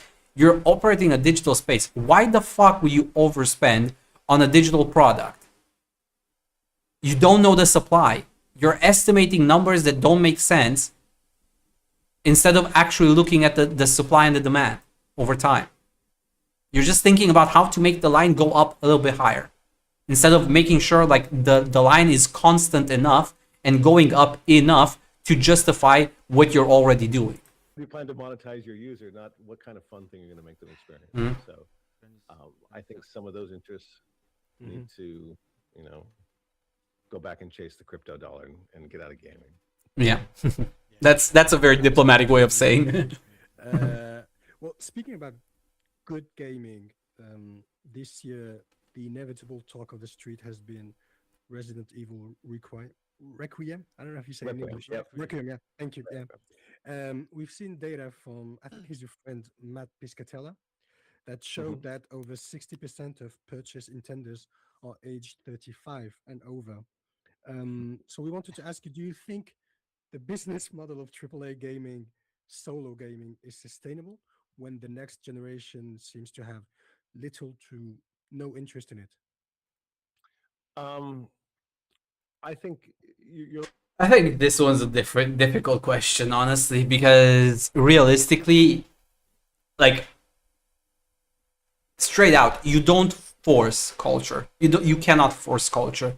You can influence it to an extent. You can, pick up on it and ride the wave and stuff, but you can't really force culture. Not in the way these companies think about forcing it, I mean. Like there's a complex conversation there about what forcing means in this sense. But you can't force culture. You can't force people to like video games and buy video games and play video games, especially in a time where the financials don't even make sense for it, right? It's a fairly expensive hobby getting more and more expensive. Like, it used to be a cheap hobby that could get expensive. Now it's an expensive hobby that can get very expensive. And when you change that dynamic in a period where already people are struggling financially, you can't force people to spend money on something that they can't even afford in the first place. Looking at those pre-sale numbers or those interest figures, because Resident Evil is a venerable franchise, I was in Japan when they launched. It was called Biohazard in Japan. Mhm. Yeah. I remember when we launched it because we had to create a special sticker, a little red triangular sticker, which was to warn people this is scary and violent and gruesome and gory. Yeah. Before retailers would take it, it was the first really gory game to come out. So it's got a long history. It's achieved a bunch of milestones in the course of its lifestyle. I'm not surprised that older gamers would be most interested in it because it speaks to all of them. I think for the new generation of gamers, perhaps even Resident Evil doesn't resonate with them as a brand. Okay, yeah. So it may take them longer to come around to it and understand what it is.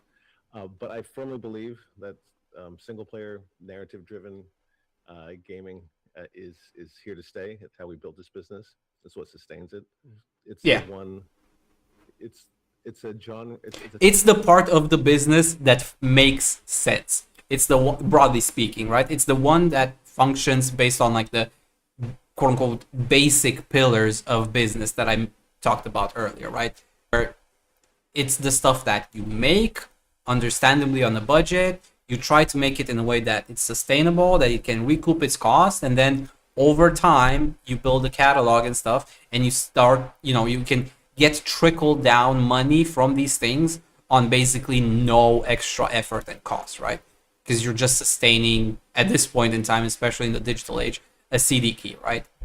So it's like you're making money without spending money. That's the whole idea of building up a catalog. That's how Nintendo gets by, basically. Nintendo makes, broadly speaking, very cheap games. They don't invest a lot of money outside of like a few games that they spend a little bit more time on R&D and stuff like that. But even that, like it, just based on the general budgets that we've seen from Nintendo, even the big titles for them function on a very small team at first until they actually kind of nail down the fundamentals and the actual gameplay loop and like what makes this game fun. And only once they've hammered it down, then they really like bring in all the effort to put it together, right? And they keep doing this between projects, right? So they do nurture people, but they also don't overspend, they don't overhire, they don't enforce the whole pipeline. So their games are cheap, they come out, they make up their cost, they recoup their costs in like the first week almost every single time. Like I don't know every single game because I don't look at every single game that Sony puts out or any of these companies put out, but like broadly speaking is the one that I have checked, the more notable ones that people are talking about, your Pokemons, your Zeldas, all that kind of stuff. Pretty much every Pokemon game makes its costs back in like the first week or month at worst, and then after that is just profits, right? Because they don't overspend. The whole idea is to make each project self-sustaining, right? And then after that, especially in today's day and age where a lot of the consumption of gaming, again, for better and for worse, and much of it driven by AAA, is very come and go kind of thing, right? And people don't as much spend money on games that are older, right? Especially after a year or so. Only like there's some games that obviously have a longer tail end, but by and large, people come in, consume the game, move on. They don't even think twice about it. Like that's partly where the whole consumer comes from, because the industry has conditioned people to, kind of just consume. It's like game comes out, I play it, consume it really fast, optimize this, optimize that, do that, follow walkthrough, blah blah blah. I finished the game, check the box, I played the game, right? When you consume it like that, yeah, you have to be mindful even of your budget because there's not a long tail end for a lot of games. And if you over budget and overspend, then you can't make you can't recoup your costs. It takes longer for you to do that. So the game very quickly runs in the negative, and you do this once or twice, and now your studio's under. The type of game where you can enjoy it by yourself and talk to friends about it. Maybe there's multiplayer, maybe there isn't. But I think essentially most of our great gaming experiences are when we allow ourselves to be immersed in that world with that character, to learn that story. More so than I got online with a bunch of friends and we played team deathmatch. Yeah, I agree. When you see, it's very easy to say, but young people, young generations having a preference, of course, for free to play. One of the reasons being that they don't have the money, of course, to buy $8 games, but that's not the only reason. When you see that, when you see the sales figures of AAA solo games, because Resident Evil Requiem sold very good, but other AAA solo games don't sell that good. Basically, what happens when our generation, from you to us, basically, grows old and grows other interests and stops playing and passes away. I know gaming is here to stay, of course, but is solo AAA gaming here to stay in the same way? What do we have to change to get young people interested, other than lowering the price, maybe? Other than lower the, that's not going to happen. Other than lower the price. I think what we need to do is we need to come back to doing the hard work, sustainable games, kinds of entertainment. And sustainable creation. That's really the Game Awards show a couple of years ago, and I was a bit disappointed to see that all the games I saw at that awards presentation were either zombie apocalypse, some kind of space marines, guys in medieval Europe with really big swords, and that was like and shooters essential to what everyone was building. There's so many games that look like the game next to it, look like the game next to it. I'm there is concerned that in today's world, quirky games like Parappa the Rapper don't get made anymore. No, they don't. They absolutely don't. As well. Very. I mean, they can get made. It's just that they get eclipsed, unfortunately, because of these big titles and because of this overspending. So in a lot of ways, the AAA space is even hurting the rest of the industry because of their marketing, because of their overspending. Their games aren't appealing enough to actually pay for themselves in a lot of cases, but at the same time, they're taking away, the limelight essentially from a lot of different other projects. So you're kind of, to a degree, even forced in some cases. Again, it depends, on the game and the size of your team, but you're kind of forced to an extent follow certain trends because that's the only way you'll get noticed, or that's the only, you're following, habits of players essentially who I like this genre.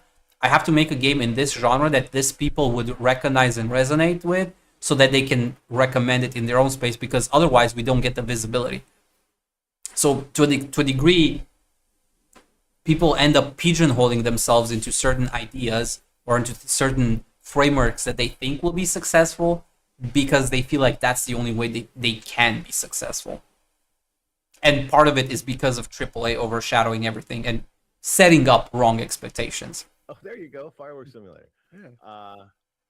I think we've lost a lot of the variety in games that are out there. We have, this one's a looter shooter, and this one's a hero shooter, and this one's an extraction shooter. We have mountains of those. And that's also true. It's where's the next? It's mostly a AAA. Or even, when we started in the business on PS1, the three biggest categories were sports games, racing games, and fighting games. Yeah. That's something that does not come out a lot nowadays.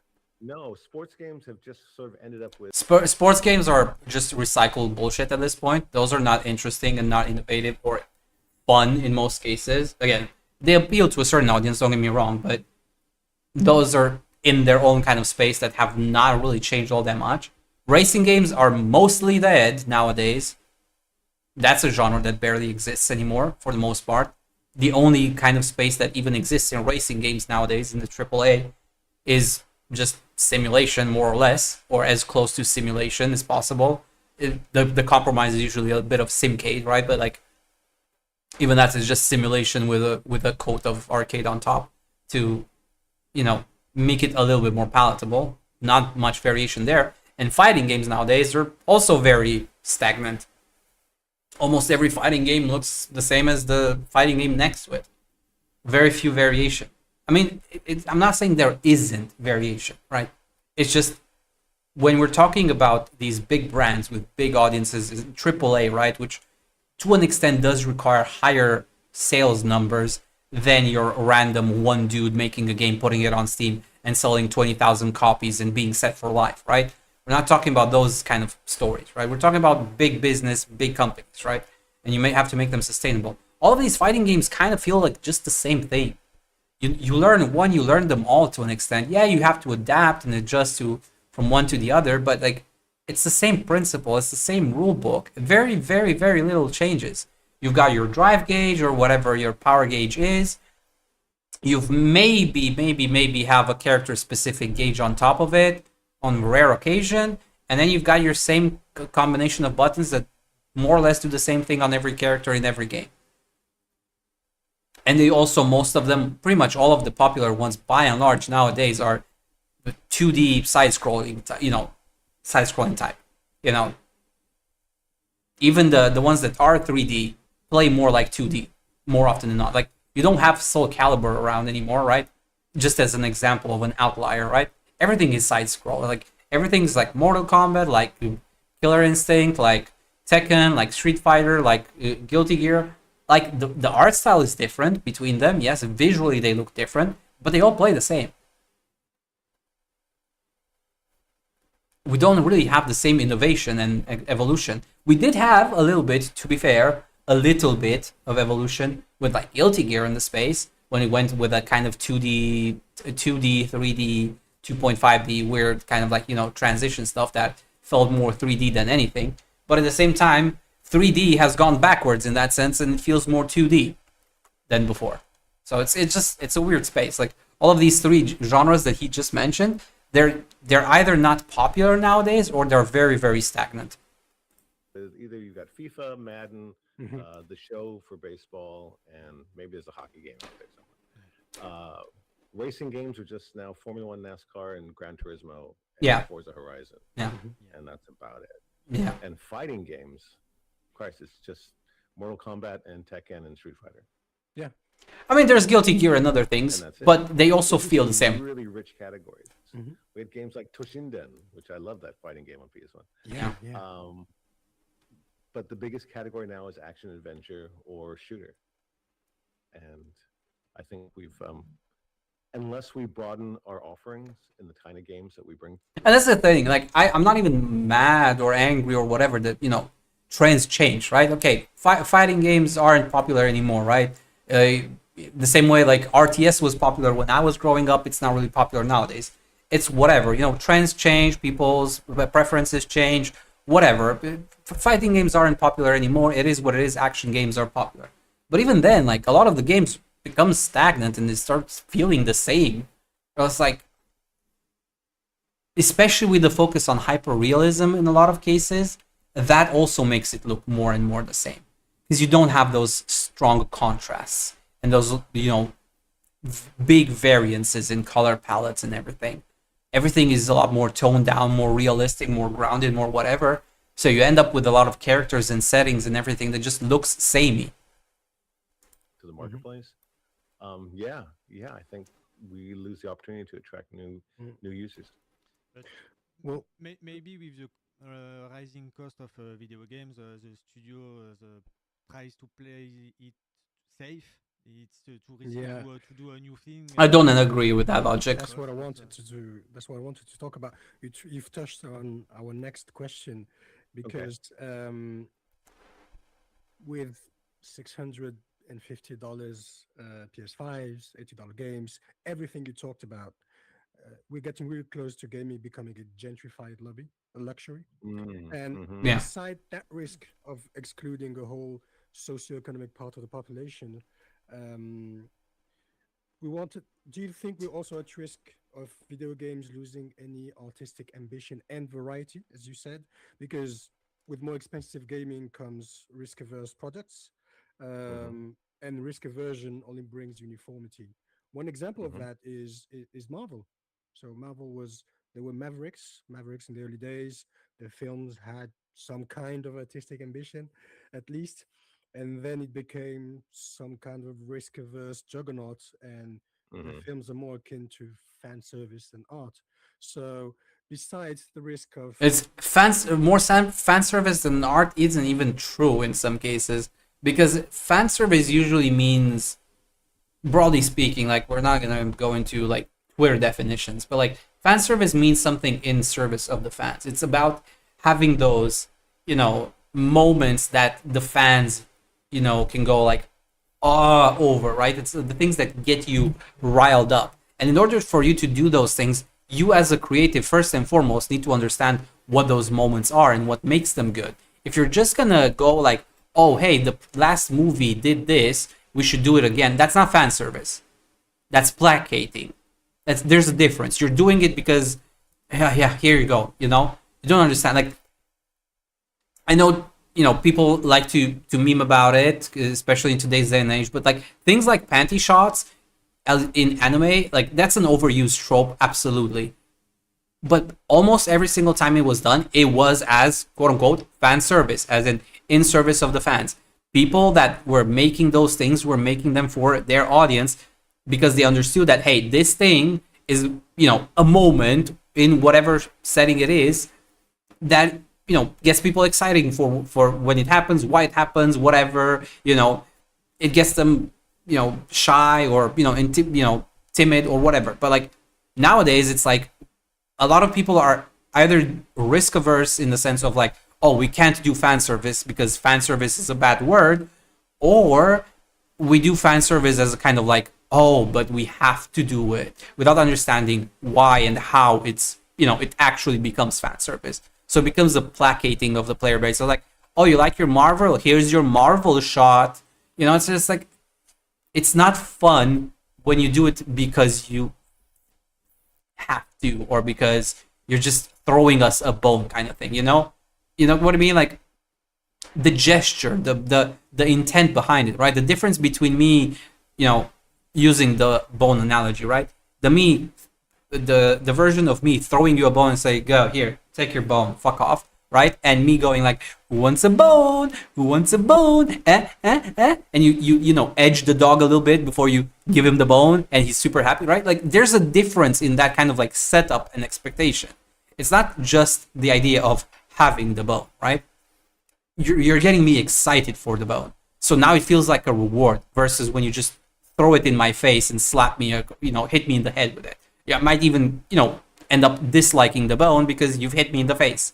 Like there's a difference between doing something because you understand why you're doing it and how that makes the thing better, and just doing it because you think it has to be there for whatever reason you think it has to be there. Gentrification for gaming, we also at risk at gaming losing becoming something only technological and not artistic at all. What's your opinion on that? Yeah, absolutely. The rising cost of games. I mean, if you could make a game for $5 or $6 million, like we could back on PlayStation 1, then you do 10 games. Yeah, right. Yeah. 10 different games and see. Even 50 now with rising costs of that. Yeah, it's like let's see what people are excited by.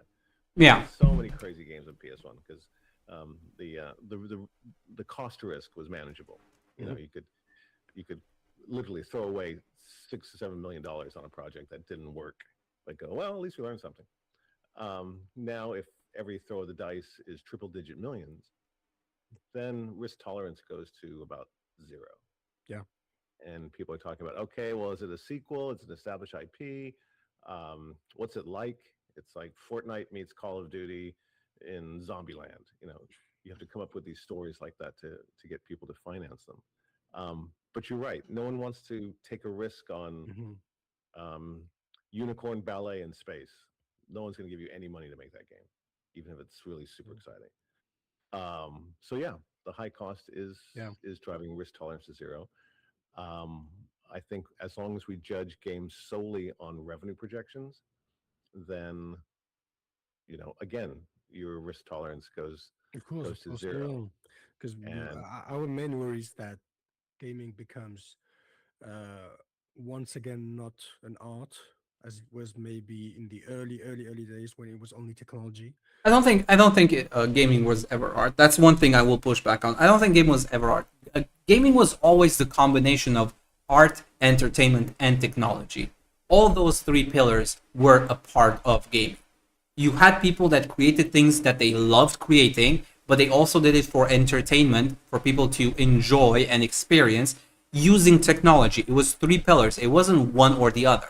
Right nowadays, we're kind of losing one of those three pillars. We have the technology, we have the art aspect of it, but we're losing the entertainment aspect of it. We're losing that third pillar because when you're risk adverse and you're not trying new things, you're not entertaining enough. Because as much as people love certain things, and I know I love my traditional RPGs, you still have to do something a little bit interesting and exciting, or daring to an extent, to keep me going. Like, I can play Final Fantasy, turn-based Final Fantasy at 1, 2, 3, 4, 5, 6, right? But after 12, 15, 16, 20 Final Fantasies that are turn-based, right? After a while, people do get bored of it, so you have to try something new. So that's the entertainment side of things. Like, as much as I love it, I'm not going to be entertained running a lap around the house for the 10,000th time. It just becomes a formality at that point. So we still need that entertainment side of this entertainment business. It's not just technology, and it's just not just art creating for profit kind of thing. We need entertainment. We need to be entertained. We need to have fun. Like that is a key pillar. That's what makes it entertainment. Like Punk, for example. And then it became art, and we had, for example, all the games you can see here that I think are very artistically good, and and we're losing that, and that's our main worry, and that's what we wanted to talk to you about, because you're right to be worried. Well, thank you. I'll tell that to my little brother who's just coming up in gaming. I want to make something different. Of course, absolutely. Well, it's hard to make something different, as you said, when games cost, like for example, Jason Schreier last week, he stated that the average cost of AAA games is now around $300 million, and that's absurd. American studios. Yeah, that's absurd. That very is insanity. So, according to him, is greatly due to increasing salaries and marketing, but above all salaries. I mean, to an extent, I agree it is salaries, because again, it's California. It's the most expensive place, I think, in all of America. So of course the salaries are the problem. The problem isn't the salaries are big. The problem is you've made the salaries big because you've centralized in one city and you've destabilized the entire economy of that state or city. I'm seeing this in my own city, actually, because my city used to be a lot more, how should I say, not traditional, but more rural in a sense. It wasn't quite the center of attention. But then something changed about 15 years ago, I would say, something like that, give or take. Maybe a little bit more than that, maybe closer to 20 years, let's say. And that was the evolution and the development of like a lot of tech services around here. So my city became like a tech hub, essentially, attracting people from abroad and whatever, and technologies and new companies and stuff. And in the span of about 10 years, the cost of living in my city skyrocketed almost triple. It's insane how much everything is more expensive now. And again, this is pre-pandemic. We're not even talking about like the insanity that blew up after the pandemic, right? And the costs increases from that. We're talking pre-pandemic. Everything became a lot harder for people in my city if they weren't in tech. Like if you were in tech, you were living good. Not great, not amazing, but you were living good. If you weren't in tech, you were kind of struggling.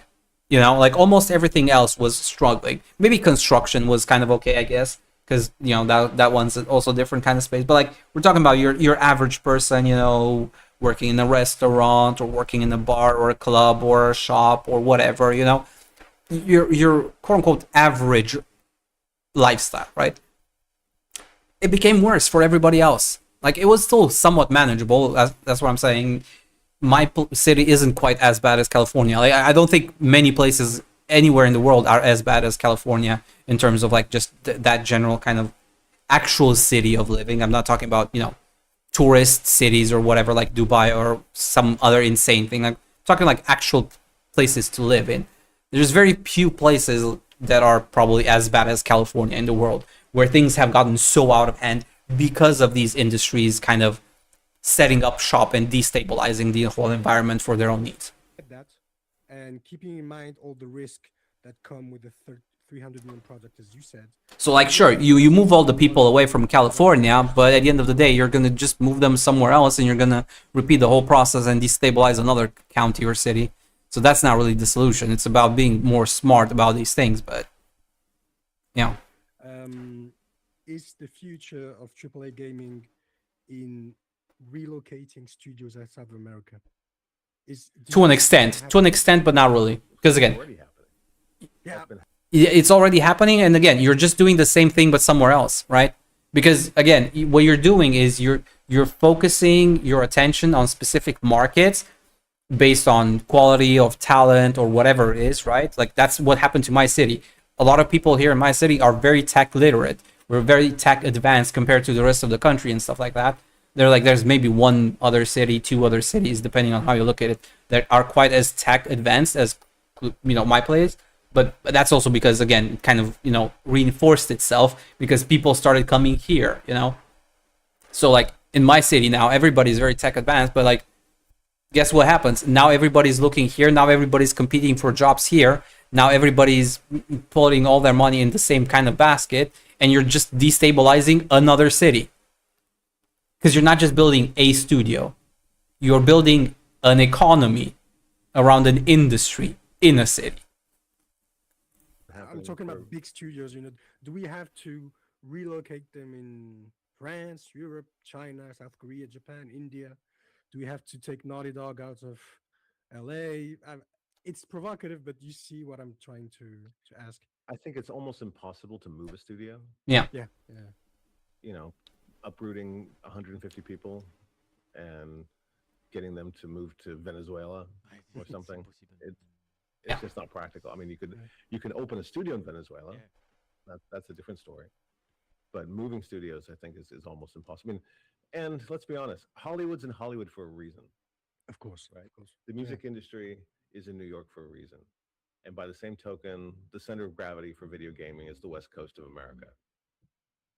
Sure, it began in Japan, coming out of the arcade business, but I think right now, with so much emphasis on network capabilities and the online services, I think has made West Coast America to become the center of that activity. Yes, the only cost associated with building a game, 95% of the cost, is just wages. It's salary, right? You're not buying sand to turn into glass. You're not buying oil to make it into plastic. You're not building a factory or a fab. It's people, and I still wouldn't say 95% because there's still, and that's why the cost of the game. It's not really 95%. You still have to pay for the location, the rent of the business, the hardware, the consumption of electricity and stuff like that. It's not 95% wages, but I get the sentiment at the very least of what they're trying to say. Yes, a large portion of it, or the majority at the very least, like, okay, that's fair to call it. The majority of the cost comes into the wages, but it's not 95%. Game goes up because you're paying the kind of people. So you have to look at what levers can you choose to move. Can you move the salary bar and move it down and still stay in California? Probably not. No. But what you can do is reduce the number of employees. That's not what we like to see. No. But a layoff solves today's problem. It doesn't solve tomorrow's problem. Absolutely.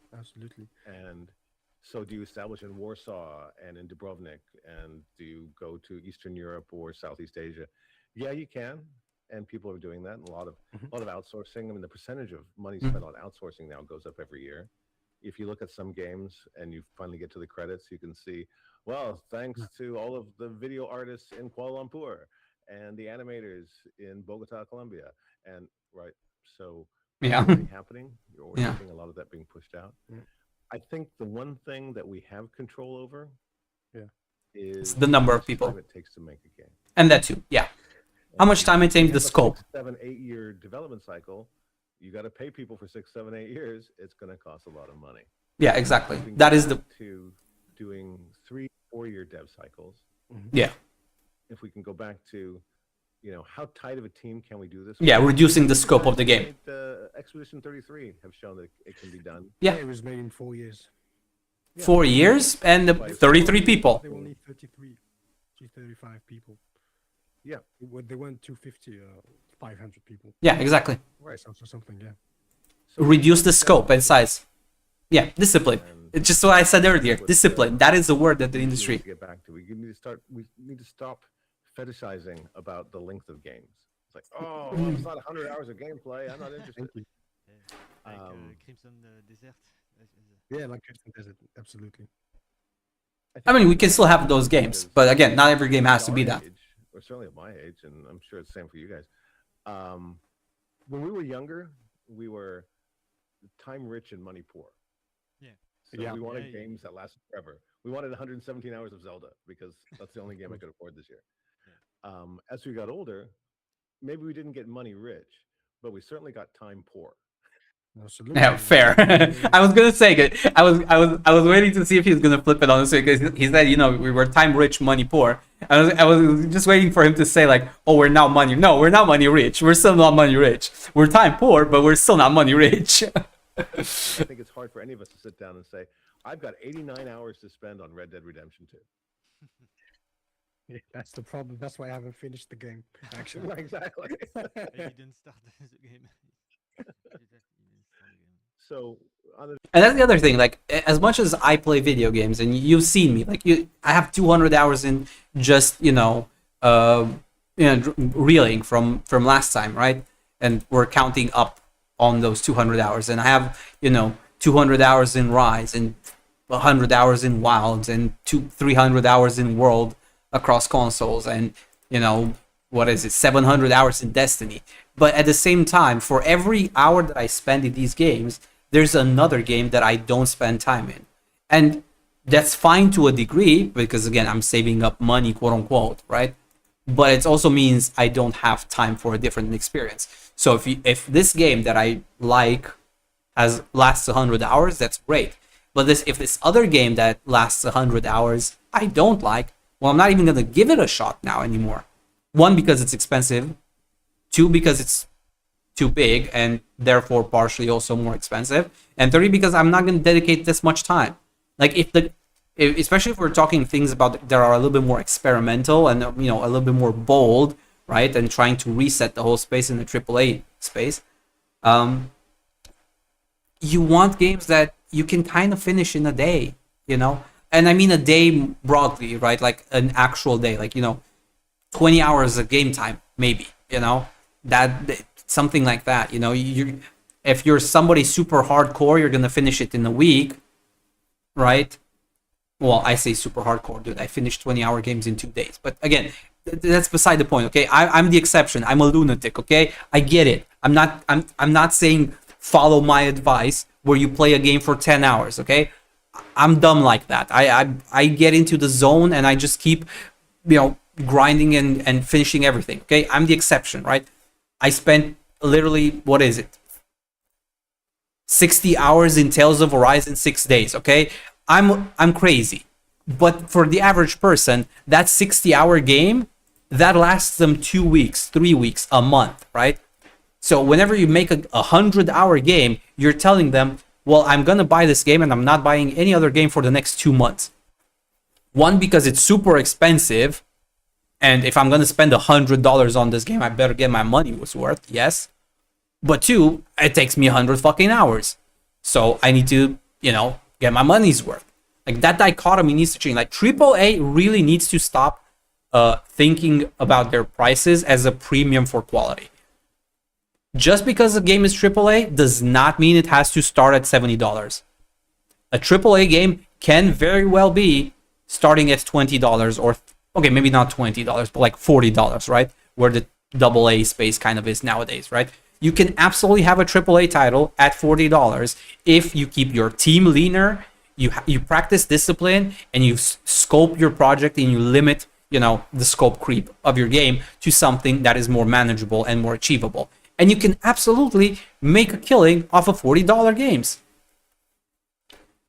The development side of things, we need to start looking at a greater discipline around how do we build these games. Yeah, exactly. This is where I think real creativity has to come out. Okay. And how do you optimize around the dev cycle, around the dev process? Leadership, good leadership. No, outsourcing is forever. Okay, yeah. Outsourcing is forever. Yeah, so... No, because talent, not all talent, like, the thing about outsourcing is that you always have good talent that isn't congregated in the same city, right? Part of the reason why they congregate in places like California makes sense, especially in a big country like the US, which is, one state is the size of a country, right? In most of Europe and other places. It makes sense why, they congregate in one place. But at the end of the day, it's still just a hub for everybody on the continent, essentially, right? Whereas for every other country, we're talking different languages, different countries, different people, different cultures, different, etc., etc., etc., etc., which cannot all be literally in the US, right? So outsourcing is always going to happen, and it makes sense, and it's good for the industry, and it's good for the creative side of things, and people learn from each other.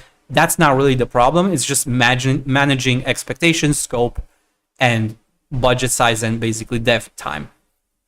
You have to reduce the size of some of these projects and make them more manageable, and even reduce the entry cost if need be, in order to make your game lean and sustainable. A smaller game and yeah. Yeah, but when you talked about outsourcing, do we have the risk of it becoming as expensive as paying salaries, or is of course, absolutely. A solution for the future? Is it only for now? That's what I wanted to know, because as you said, many studios are now outsourcing every year, doing more outsourcing. Sorry, is it a long-term solution? Money wise, I would call it. It's just the way it is. Yeah, it's just part of it. Outsourcing has become knitted into the fabric of game development. It's not something that we're doing now and hope to get rid of it later. It is part of the process. Yeah. Remote development. COVID showed us you didn't all have to sit in the studio to make a game. Absolutely. You just need talent. You need people that are talented. All of our systems became much more robust in handling remote development and bringing code in from every corner of the earth. And you could hire artists in Sri Lanka that you couldn't hire in Santa Monica. Yeah. So the world becomes your labor pool. Yeah, exactly. That's going to stay. That's not changing anytime soon. But the overall scope of projects. Yeah, that absolutely has to change. Yeah. Okay. And how do we manage that? I think that's where some innovation needs to arrive, and the discipline around scope, around building the game. Yeah. And how it gets done, and managing that flow is super important. Yeah, they have to limit the size and scope and timelines of these things. Next question is about exclusivity. Should we keep them? Should we release our game on all platforms? Xbox is taking this approach, like Sea of Thieves on PlayStation, for example. And on the other side, we've seen PlayStation toy with the idea, but never fully commit to it. We've had Lego Horizon on Nintendo Switch and PlayStation games on PC. But now it seems they are backtracking on that strategy. So what's your view on exclusivity in today's market? There's been a lot of misunderstanding about my decision to put a game on PC, 5-10 years ago, whatever that was. And we'll talk about that in just a second. I think exclusivity is very important to a platform business. It is. How you differentiate the platform. Yeah. If you want Zelda, you go to Nintendo. If you need Mario, that's where you go. Yeah. That's where you find it. Yeah, but there's a difference between first-party exclusives and third-party exclusives. Throughout PS1, PS2, PS3. Yeah, that's perfectly fine. Just the standard of the day. We had Japanese companies who would be exclusive to the PlayStation platform through our relationships with them, and so that became the standard way you sold the platform. If you want to play Jack and Daxter or Ratchet and Clank, you have to come to PlayStation. That's the deal. Yeah. I mean, it's fair. That is true. Laterally moving into PC or multi-platform releases are really two things. The PC thing, in my mind anyway, at the time, was not to make money, frankly. Okay. It was how do I get my intellectual property in front of people who wouldn't normally see it? Exactly. Yeah, How that do is I what it comes get, out to. Like the world of Horizon to be seen by people who aren't in the PlayStation world. Not necessarily because they're going to buy a PlayStation. I wasn't that crazy. I didn't think that was going to happen. But as we take our intellectual property across other media, whether it's into films or whether it's into television or in comic books or into merchandise, whatever, you need recognition. Eyeballs. Yeah, you need brand recognition. Yes. Character of this story, and just concentrating on the PlayStation population and only telling them these stories, and then try to bring it off of that platform into different media doesn't work. That's going to be a hell of a jump. So why don't I find a way to get the Horizon world known by other people, or the God of War world known by other people? Yeah, makes sense. That was simply what I was trying to do, not trying to make money off the other platform per se. You know, if the business washes its face, that's fine. But it was really just to get mind share. Yeah. Okay. Mind share Again, it's entertainment. More people knowing, more people talking is better.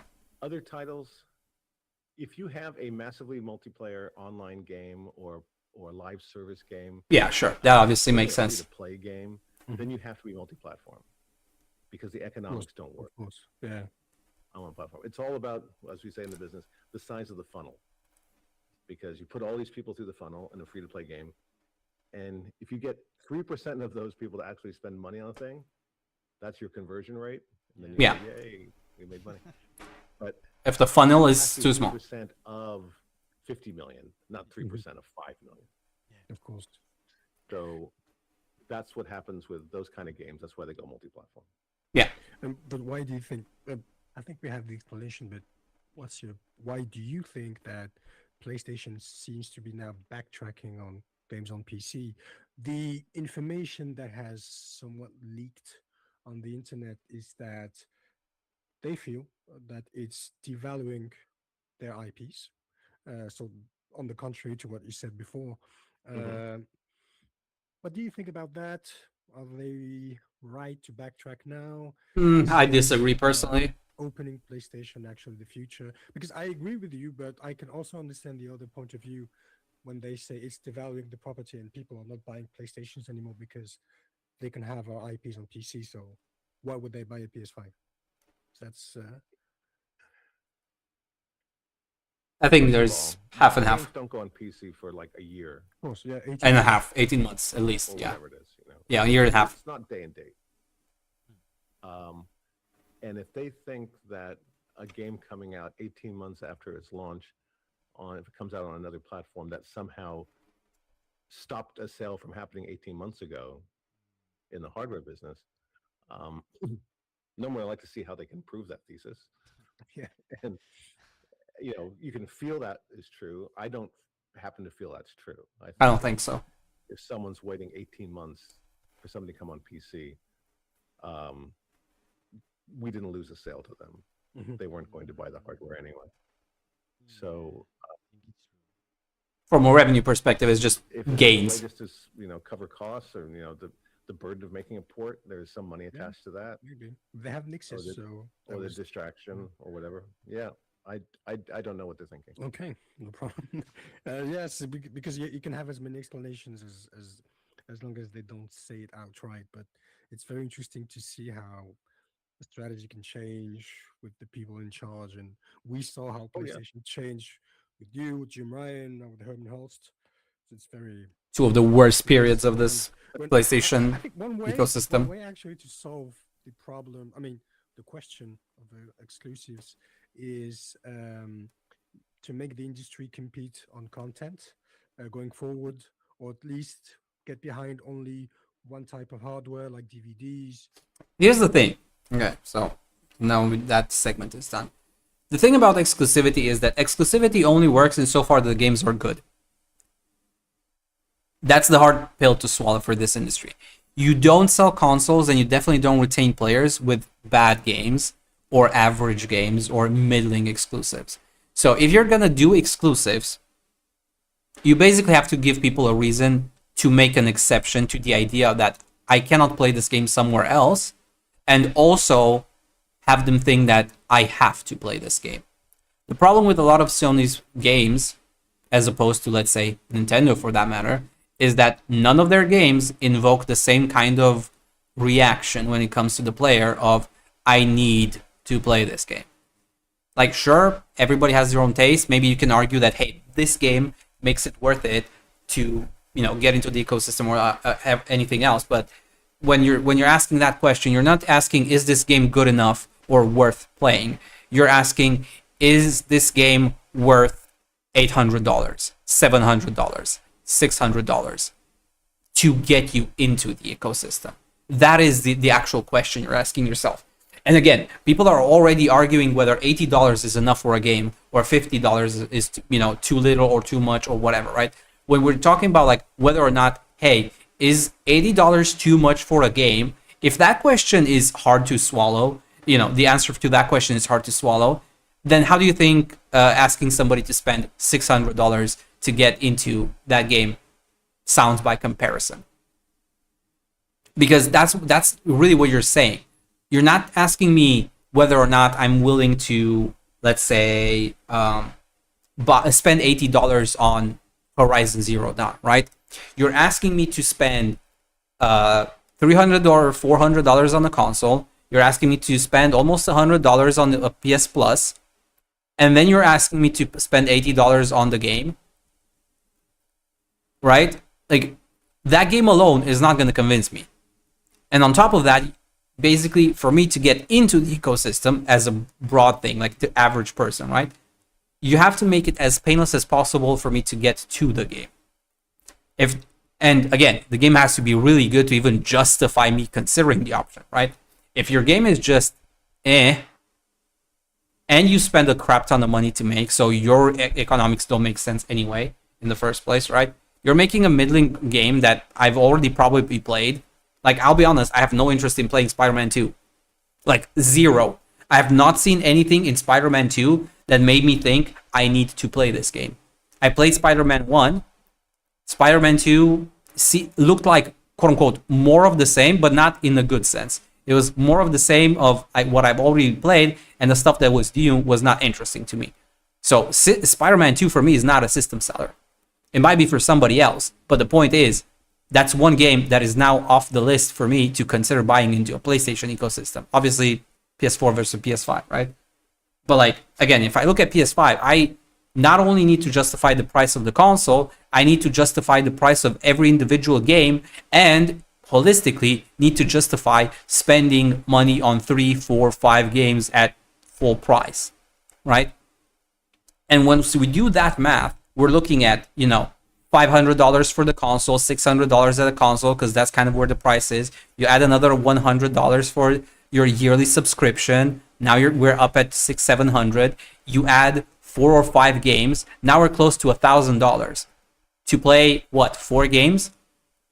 Or I could just buy, I don't know, 15 games on PC for the same price, give or take.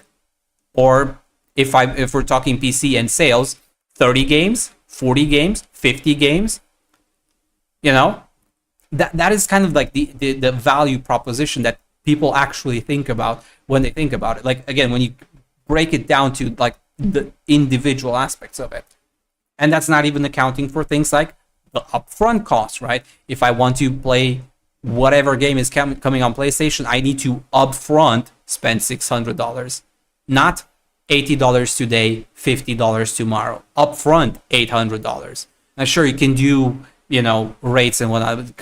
Dude, it's a fucking console. We're not doing monthly payments on a fucking console, okay? This isn't a car, okay? I'm just going to look at a console and say, $600, I can't afford it, goodbye. Sure, some people are going to do installments. Most people aren't. It's a fucking console. It's a gaming device. People think about these things, broadly speaking, the same way they think about going to the movies. If you think about going to the movies, you think, how much is the ticket? How much is the popcorn? How much is the juice? How much is the driving? That's how much it cost me. I'm going to the movies. I can afford it. No, I'm not going to the movies. I can't afford it. Most people are not going to start going, well, if I exclude the juice and eat before I go there and walk there, then I can spend $20 and I can go to the movies. Yes, you can do that to keep the costs down, but you will do that only if a movie is really, really worth it. But again, you're cutting off the cost to make it possible to get there. You're not able to do that with consoles. Again, installments is not something people think about when they think about how to reduce costs for the console. The VHS, toasters. I remember Sony. I had some Betamaxes at home when I was very little. Yeah. Betamax. So my parents went to VHS as everyone else after did. that. Yeah. I think that getting everyone behind. Yeah, I remember the Betamax. Can as well devalue the market. Aside from the fact that not everyone has the necessary internet speed for content-based gaming, we see nowadays that more and more people are going back to vinyl music, going back to the cinema to have the experience. What's the middle ground, you think, for video games? Because I think we can all see PlayStation, Xbox, anyone stop. We can see them stop making consoles maybe after the next generation. But is there a middle ground? Because I don't think that in 10 years, PS5, 10 years, everyone in the world will have the necessary internet speed. I think it won't change that much. Yeah, even in France, not everyone can play on GeForce Now, for example, on the PS Plus. Yeah, on the PS Plus Premium with cloud gaming. So there has to be a middle ground. I think we have to have hardware. What's your opinion on that? On the between content-based gaming and hardware-based gaming? Well, you look at the hardware situation, and while the gaming industry, which is all revenue streams, is about $220 billion, making it the biggest entertainment revenue driver in the world. It still is a small fraction of the population that are involved in gaming. Absolutely. Right. I mean, you can go into a supermarket or to Joe's place across the street, and if there's 10 people in the shop, if you ask them what their favorite song is, 10 people have an answer. They have 10 answers. If you ask them their favorite movie, you probably get 10 answers. If you ask them their favorite game, you probably get 6 answers. Yeah. Yeah, that's true. Yeah. Right. Yeah. So our impact, revenue-wise, as a business, is the largest entertainment, but our social impact is the smallest. Yeah, absolutely. That's right. Yeah, they make a lot of money off a few people. Increase the social impact, or the number of people who are smaller games for more people and more niche audiences. The limiting factors is that you have to buy a special piece of hardware from one of 3 manufacturers. I mean, yeah, that's also true. You talk about VHS and DVD; those things blew out when they just licensed the format. So you can get a really expensive DVD player from Bang Olufsen, or you can get more of a nice price DVD player from Sanyo or Toshiba. Yeah. Right. But they all carry to the same DVD standard. Maybe some had better audio, or some had better, depth of field or something. But basically, every DVD would play on every DVD player. Yeah, that is true. That is definitely a different dimension. At some point, needs to reach that same maturation point. Kind of consortium where a group of manufacturers agree to a standard, like they did for compact disc, they did it for DVD and Blu-ray and everything. Yeah, that's a good point. Do it for gaming, and then allow. Except they're trying to manufacture game players. And that's a weird part, because technically what we're seeing is the exact opposite. It's every single environment is trying to close itself off even more. Instead of having a standardized model like DVD or CDs or something that everybody could just, engage in on their own terms, like he said, cheaper, more expensive, whatever, but accessible by everybody. We have more and more push for every space to become more locked down, more segregated, and more like strangling on each of their kind of community spaces. That's when you start to see the penetration rate go up. That's when you start to see people who normally wouldn't be into gaming, but I bought this media disc player that also plays games, and maybe I'll let my kids play games on this thing. I can see that. So that's theoretically, I think that's correct. I think practically that probably won't happen. Yeah, practically, I agree. That's not going to happen. Human beings being human beings and companies being companies. Of course, But- of course. But in order to have the penetration rate of the toaster, we have to do something like that. Yeah, absolutely. Yeah. Geoff, I think you had one other question before I. Yeah, I guess go into- we have to talk about live service games, and so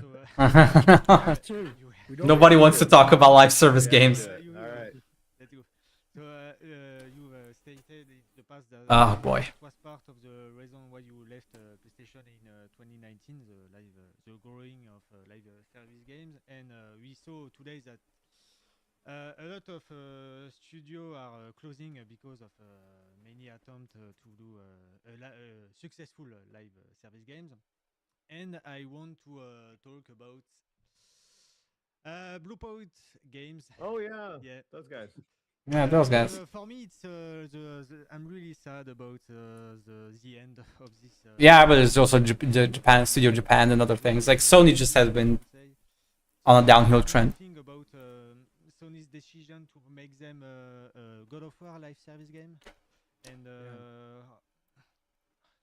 what can we do to stop the the closing of studios? Is they made them shift to live service games where they were so good at remaking games, and then poof, disappear. So I've got to come out at the front of this and say I have no insider knowledge on course, of anything. course. Yeah, that yeah. happened there. Just That was asking all your after my opinion. time. Yeah. Yeah. I had a great relationship with Bluepoint. We worked together on Demon Souls, and we worked together on Shadow of the Colossus, and did some great work with that game. I don't know how they ended up where they ended up, but what I will say is this: live service gaming is Yeah, we already had this conversation many times, and I'm pretty sure I know where he's going to go with this, but the TLDR, more or less, what I think is going to go is the usual, like, obvious thing that we've already discussed everywhere, except for these people in the industry that don't understand it. Live service is like a pie, and you can only slice it so many times. And the slices are not growing. The pie is not growing. Like, live service, by its very nature, there's only so much of it that can exist at any given time in any given space, because forever games take up your time. And every person that opts into one game, broadly speaking, cannot and will not opt into a second game. So the more live services you're trying to make, the more you're slicing the same slice into smaller and smaller and smaller slices. But the pizza, the pie or whatever is not growing, is not getting bigger. It's not becoming, from the size of a pizza, small on the table, to some kind of crazy pizza that's growing to the size of a building. It's kind of more or less the same.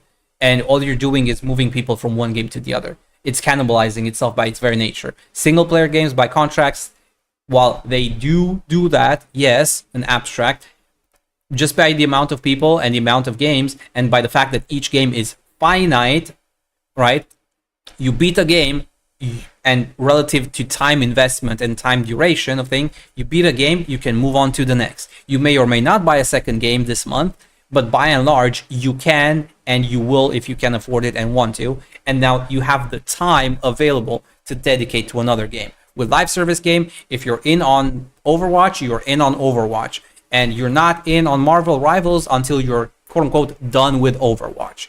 Because there's only so much time you can dedicate to either game, especially competitive type games like live service games that more or less thrive on, again, repetition, keeping you going, making you better, and stuff like that. You can only have so much time you can dedicate to the pursuit of, excellence and performance, that you're not going to sacrifice your time on multiple instead of just one, unless you're more casual about it and you're more about the experience like me, in which case, yeah, you play Apex for 300 hours or 500 hours. Yes, you play Valorant for another 200 hours. Yes, you play Overwatch, but you're not dedicated to any of them, and you're not the main driver for the revenue of those games anyway. You're kind of just again, quote unquote, a tourist. You're kind of coming in, looking, and saying, yeah, Overwatch is nice. Bye. I'm going back. You know, like that's all you're doing. So you cannot have this many live services as they're trying to push. It's a genre. It's a whole different mindset around Yeah. game development than building your single player narrative, great story, great environment, great character. And I said this before I left the company that, you know, asking one of the studios that I was working with to move to live service is like saying to the world champion Golden State Warriors basketball champions in America that, well, why don't you go win the baseball championship now? Yeah, I see that. It's a ball. It's all about balls. Yeah, How, yeah. how hard could it be? Yeah. It's stupid. To make a live service game successful, it's not just the dev team. It's not just the game itself. It's then how do you manage the economy? You have to manage it like a government. You know, all the ins and outs, and you know, what are you selling and what are you not selling, and what are we doing there? And then you have to continue to work with the users, you know, because there's a lot of interaction between the user base and the game. So it becomes an entire World ecosystem, an yeah. entire economy, It's all of its own. Mhm. It's not just you launch a game and then you go build the next game. And I think certain teams know how to do it well, and we can see there's a lot of teams that don't know how to do it right. Mhm. And that's been the hard test. I think a lot of companies felt, Fortnite money, let me get some of that. Okay, you guys, go build me something that's going to get me. Yeah, Blue Point, Naughty Dog as well. Many others. Yeah, no, Let's be honest, stupid. I remember when Fortnite was a $60 game. Yeah, it was. For about, Yeah, for at the about 3 beginning. months. And then Epic was going to shut it down, and they just sort of ripped the Battle Royale piece out and threw that out as free to play. And here we have Fortnite as we see it today. So Yeah. Even that was an accident. setting out to try to break your way into the live service market is super complicated. Most people can't win. And at any given point in time, there's probably only 5 or 6 live service games that are successful in the world. Yeah, that can You coexist. can't play a lot of them. You know, No, you the have to give your time. Yeah. You have to dedicate time. Yeah, of course. You have to play it every day. And because Well, of that, even if you don't play it every day, take you get on what I'm a saying. new live Yeah. service game. Like, come over here and play this game. Hi, God. There's a switching cost, right? It's not just the cost of that game. Yeah. But it's the cost of switching. Like, will all my friends go with me? And if all my friends are over here and I go over there and no one comes to join me, I will probably just go back to where my friends were. So Yeah, but there's more to the switching cost. It's not just that, like, are my friends moving? That's one dimension of it. It's a very important one. But my point is, it's just one dimension. It's like, okay, all of my friends are playing Apex Legends. Valorant comes out. Do I play Valorant when none of my friends are playing Valorant? But also, I have all my cosmetics that I've bought or earned by playing the game, or my legendaries, or my heirlooms, or whatever in Apex. I have nothing in Valorant. I have to start over. But also, I have to relearn a new game to get better at it. I've just spent, a year or 2 on this game getting better. I'm finally at the point where, I don't know, I'm gold rank, platinum rank, whatever rank I am, right? I've gotten better. I've started mastering the game finally. Now I'm going to throw it all away to start from scratch in a new game that may or may not work. People may or may not play it. I have to, leave everything I've worked on behind, everything I've learned behind to move on to the next. There's a lot more than just new live service game, let's jump on it. Yeah, people will play for a day, they're like, yeah, cool, whatever. Okay, let's hop on back to Apex or Valorant or whatever. Like, there's only so many so many live service that can coexist at any given time based on any given genre, right? Because you can have variations, like with MMOs and live services. Like, you can have, let's say 20 live services, right? But only, let's say, 5 FPS live services, right? 5 live services are FPS, 5 are maybe, or 3 of them are maybe sports live service games. You know what I mean? Like, genre, like sub-genreification. But like, there's only so many slices you can, make, can slice away from this whole thing before you're just left with nothing. it's very complicated, very difficult. I think everyone's finding that out to be true now. Yeah. And if live service causes problems in the industry, AI, of course, is coming many kinds of problems. Yeah. I think you've seen the NVIDIA videos recently with the new technology DLSS 5. How do you view the risk that the industry is facing when it comes to AI? If we talk about DLSS 5 and how it changes the games, Resident Evil, Hogwarts Legacy, and even FIFA. How do you think we can keep true to the vision of creative teams in a world full of DLSS 5 fueled games? I think even more than live service or price increases, that's my main worry for today's gaming. And I wanted to pick your brain on it. Well, I don't think it's very good. Yeah. It's not very good. So, and most of the AI slop I've seen, whether it's videos or interactive videos, which aren't really interactive. I actually did not expect him to say AI slop, given that he's a former CEO and he measures his word. He just outright said it. Like, okay, yeah, that doesn't belong in gaming. It's not entertainment. It's not business. It's not. Again, we can dissect which use cases for AI may or may not be, viable, acceptable, ethical, etc., etc., etc. But by and large, AI, as we're discussing it in 2026, has no place in gaming. Doesn't give me much cause for concern. Now, of course, I'm the old guy who won't be alive when this happens, but I see it for what it is now, which is a cheap toy, an expensive toy. Yeah. It's like, hey, look what I can do over here. But when you start to interrogate it, it falls apart rather quickly. And games aren't movies. People say, look, I brought a movie to life. It's like a game. Those are completely different things. And the complexity around building a great game should be well known because there are so few who do it right. Yeah, it's really hard to do. And now you have NVIDIA that just slaps a filter, so they don't even want to create things. They just want to filter everything to have the same lighting, same quality, and that's presentation. It's not even quality presentation. Right. It all looks the same, and we can all see it for what it is. And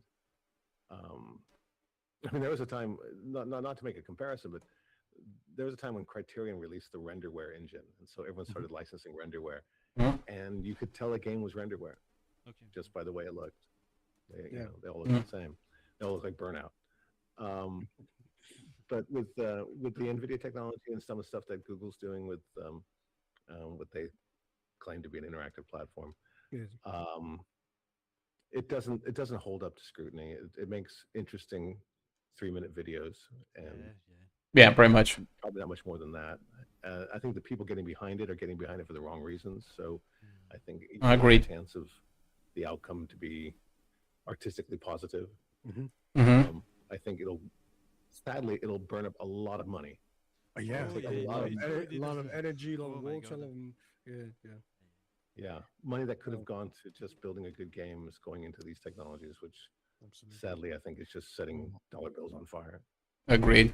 Yeah. Very much on board with that analysis. Interview, and of course we can't not end on a positive note. So we have a few positive questions for you after live service and AI questions. One of them is handheld gaming, because we think that technology is bound to make a comeback. Yeah, handheld is definitely a space that's slowly developing. PS Vita, which is my favorite console. Is there anything you would have done or you would have had Sony do differently to keep it alive? Oh my god, Vita is such a wasted opportunity. If we had, a Monster Hunter game on the device, it would have been more successful, because when you see the sales that Monster Hunter Portable Third made in Japan, I think it was 5 or 6 million in Japan only. Yeah. I think maybe if we had a Monster Hunter game on PS Vita, it would have lasted more. That's one of my main regrets in my gaming life. Just wanted to pick your brain. Which is funny because the PSP had Freedom Unite, PS Vita Live. Well, when I was CEO of PlayStation Japan back in 2007, Monster Hunter PSP saved my life. Yeah. I was just talking about Freedom Unite. Trying to sell PS3 for 60,000 yen, which was impossible. But Monster Hunter came out on PSP, and I punched through all of my PSP targets thanks to the guys at Capcom. So I have a very spot in my heart for Ryoza-san and the whole Monster Hunter team. They made my career. What I would have done differently, I think, and I wouldn't be the first one to say it, but instead of the Vita, we should have made PSP 2. Oh, Okay. And I'm curious how he's gonna argue with this one, because technically they're the same thing. I guess branding wise it's a little bit different, but for PSP 2, what I angle? wanted one more stick, one more analog stick. Okay. So That's what would have changed? What would have changed with the third stick? Well, because PSP only had one stick.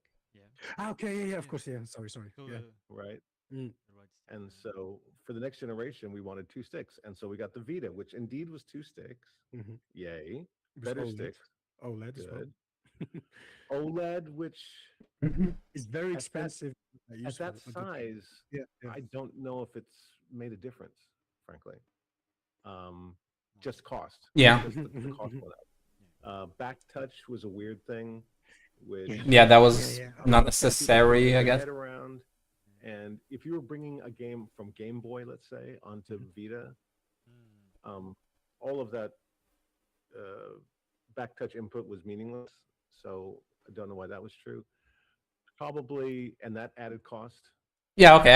I guess I'm assuming what he's saying. Like he's thinking, he's basically thinking of the PS Vita as going from, let's say, Nintendo 3DS to the Wii U, or the Wii U to the Switch. It's like he sees Vita as like a completely different environment compared to the PSP, whereas he wishes he would have transformed the Vita into a PSP 2 the same way Switch 2 is just a Switch 1, but with better hardware or something like that, with some innovation, but like make it feel like it's the same thing but slightly better in terms of like bringing the ecosystem together and also allowing porting more easily and making it more accessible and more approachable. I guess that's kind of what he's trying to say. Another stick price goes up, but probably the biggest strategic mistake was proprietary memory stick.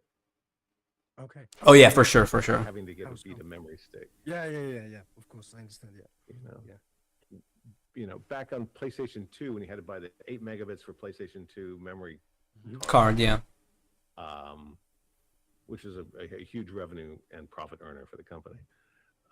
No one had memory cards or anything that looked like that around the house. By the time Vita came out, we all had a drawer full of SD cards. Yeah. You buy a digital camera, you buy a digital phone, you buy. Fair. So. Oh, it's going back to what he said. Yeah. Forcing them yet to buy another proprietary very card. Expensive now. I don't and know. They were very expensive. I'm talking about now. I know if they're even more expensive. If you want to play retro, if you want a retro game on the PS Vita, to buy an SD stick now, it's very, very hard to find one and very expensive at that. I believe that's true. Yeah. So I think those are some product planning mistakes. Okay. Made with the hardware. So word up. Right now in my bag, and a hand on my heart, honest to God truth, I still carry my PSP Go. Okay. Oh, the PSP Go. I forgot about that one. I never liked that hardware, but I can see why. I can see. Sorry, why you still have it. What do you play on it? I play everybody's golf. Okay. It's the perfect game for that format. I know what you mean. The balance is kind of weird when the screen slides up. It gets to be top heavy. So certain like Twitch-based games are really kind of tricky to do. But everybody's golf is perfect in that form factor. And well, that's very cool. Interesting. Some of the best studios actually for portable gaming were Ready at Dawn, Sensor Games. Did you ever get close to acquiring them?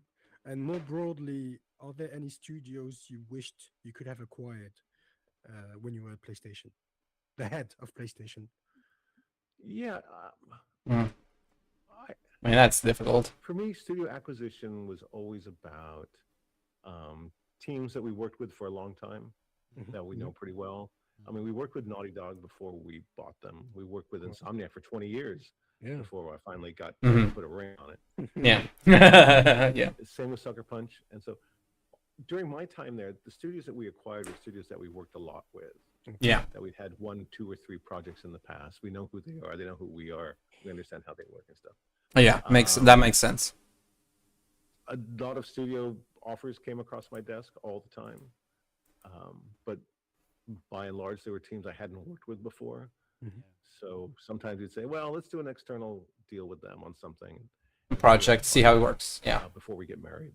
Yeah. Yeah. Essentially, yeah. So were there studios I would have liked to have bought? Maybe, but I'll be honest with you, I never gave it much thought. Okay. I always just looked at the studios we had and the partners we worked with and the kind of games we were looking to do. And a pragmatic approach. Concentration on the cards that were in my hand. A pragmatic approach. I like it. Thank you. So one question about game developers, and then it's going to be the end. Back in the day, PlayStation was made of a lot of employees from the music department, and they wanted to promote game developers, well, as you know, as rock stars.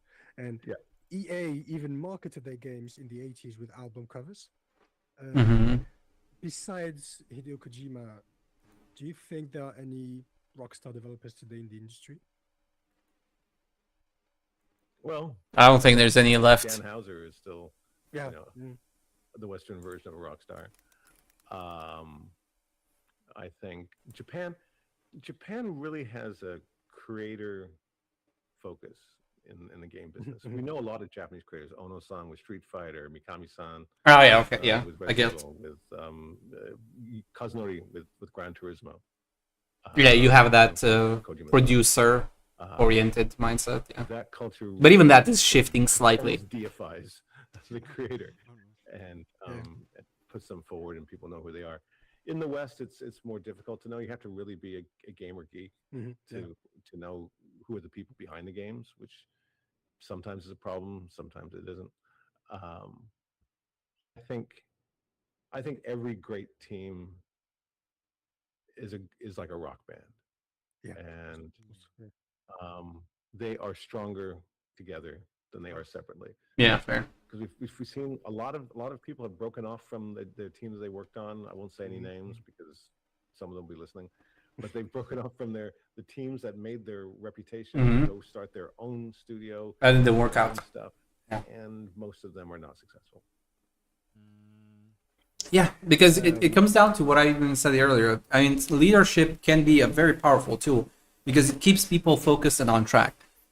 You want the people to be doing what they're best at, but you also want to keep them focused and going in the right direction, so they don't, lose track of things. They don't, lose track of time or go on the wrong direction and tangents and stuff like that. You need good leadership. A lot of these artists are great artists, but they're not necessarily good at business, right? And broadly speaking, that's fine. Like, again, for years we've had people specialize in certain things. Yes, you have a time and a place for like the specialist and a time and a place for the generalist, right? But by and large, there's different like qualifications, I guess, for every kind of position. And artists are best when they're put to, use their creativity in the best way possible. And for that, you need a good leader that understands and, really brings the team together instead of, just letting them all do their own thing. Once you let somebody do their own thing, again, they will start stumbling because they're, again, a specialist. They're good at one thing. They're very, very good at one thing. And then they absolutely fucking suck at the other thing. Well, on a personal note, just wanted to talk about your successes at PlayStation. We know most of them, and that's the question. That is actually a question we've asked Shuei Yoshida when we had him on our podcast. And his answer was very interesting. Is there any success of yours which you are proud of, but you feel it hasn't been talked about enough? And what Shuei Yoshida-san said, he said that when Kazunori-san showed him Gran Turismo for the first time, it was too hard, and he was the one that made him twitch the difficulty to make it easier for people to play, because it was a real driver simulation, as the box says, sorry, and it was brutal. And Shueisha says that he was the one that made it easier. So, do you have any success that you feel hasn't been talked about enough in your career at PlayStation? Gosh, what an interesting question. That is a difficult question, to be honest. It's not that it hasn't been talked about. It's just it's not a very well-known story. I just remember when a team of developers came to our London studio and they wanted to show us their demonstration of what they're working on. And they're really smart people. I think they all went to Cambridge and had PhDs in math or something. And all they showed us was a cloth animation, and a deformation model for like a sponge. You can make it small, you make it big, you make it small, you make it big, and this cloth thing. And they were calling it Craft World. And we thought, okay, I don't know if that's a game there, but that's really interesting technology. These are really interesting people. I don't know, let's just sign this team and have them make a game. And that was pretty much the green light on signing this team, was looking at a cloth demonstration and a deforming piece of sponge. And 3 or 4 years later, we launched Little Big Planet. Wow. Okay. And that was, I wasn't expecting that. Okay, that was an interesting. We just thought that's really cool dynamic. And wow, look at that sponge. They make it bigger, they make it smaller. You can basically say that Astrobot comes from Little Big Planet, comes from SpongeBob from people with PhDs. That's funny. I think that's the headline. That's a weird evolution of things. And one last question. Obviously, we're French, so we could not talk to you without asking your thoughts about the video game industry. Could you talk to us about maybe one French game you've played recently that you really liked and why? And there is one penalty. You can't talk about Expedition 33 because I think it's the standard answer now. Is there any other French game that you've played recently in the last few years that you liked? And of course, if you want to talk about Expedition 33, you're welcome. We love them, of course. I'll answer a different question. I'll Okay. say, what was my first French game that I really liked? That's more interesting, I gotta say. Okay. And it would be a game called Nightmare Creatures. Oh, okay, not expecting that answer. There was a team called Callisto. I honestly forgot about that game. It was in Bordeaux. And we saw a video, I think it was on VHS, of this horror game being built in Bordeaux, France by this team called Callisto, and they wanted to get a publishing deal. And so I said, okay, I'll do the hard and the nasty work of getting on a plane and flying to Bordeaux for the week, and we'll go see the studio. It was beautiful, yeah. And so we signed that. We did completely forgot about that game too with the Callisto team, and that was the first time to really work with a French team. Just liked their aesthetic. The art was amazing. The gameplay was really good. And if people can go out there and find either an emulated version of it or get your PS1 out and play Nightmare Creatures, it's a great story. Did you play? I mean, now I have to talk about Expedition 33. We can't. Yeah, we can't. Well, you said we can't talk about it. Yeah, but you know, I mean, if they watch the video and they say you shut us out because we know them, we're friends. So, just in one word, did you play it? Did you like it? Did you get a chance to play it? I haven't played it yet. Okay, so that was the answer to the question. Well, yeah. Thank you very much. It's been exactly 1 hour, as we promised. Oh, bingo. Yeah. Thank you, Mr. Sean Layden, for the honor of giving us this interview. It was very interesting. We learned many things, and we hope that the audience, maybe in France or anywhere else in the world, will like the interview as much as we like doing it. Sorry. So thank you very much. Thank you. And I think we'll see you as well. Thank you. Hey, good luck to you guys. Thanks for this. It's been, Thank you very much. It's been a lot of fun. That was fun. That was an interesting interview.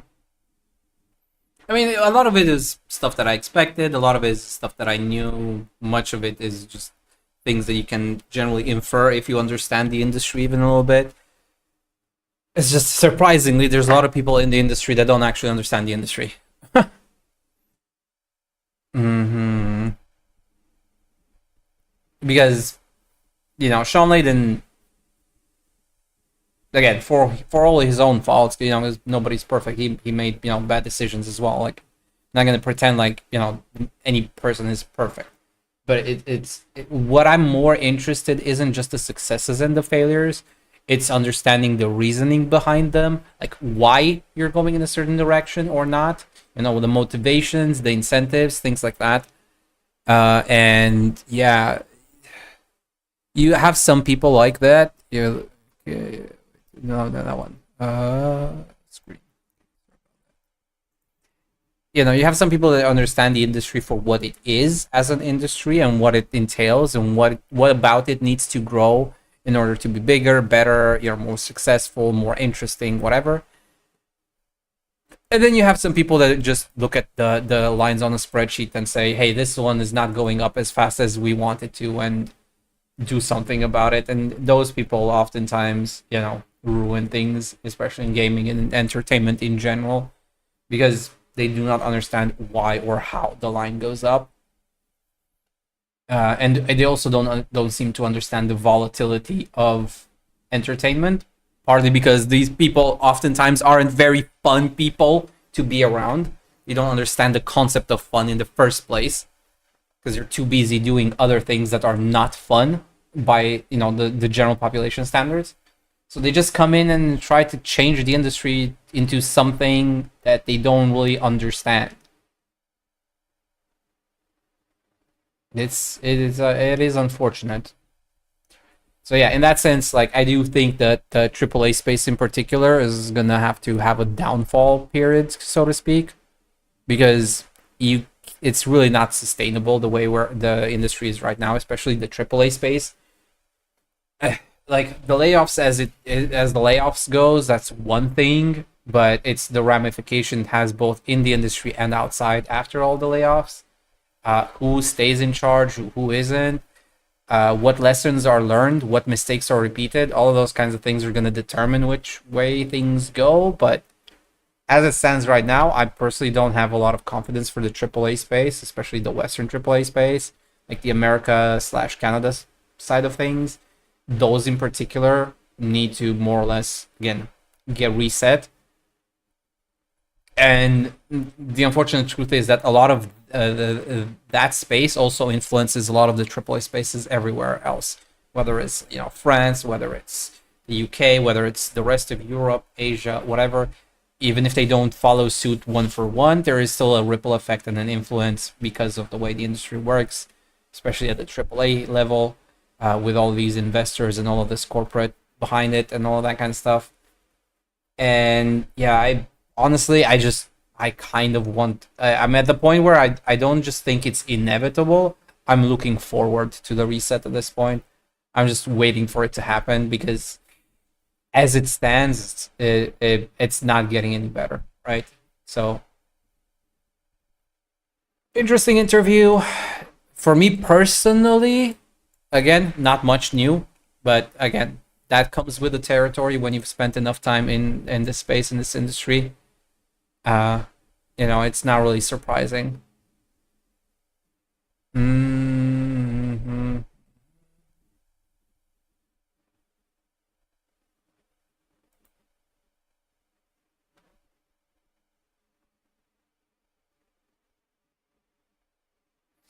Mm-hmm. Mm-hmm. Mm-hmm. And apparently we got some new information. Mm-hmm.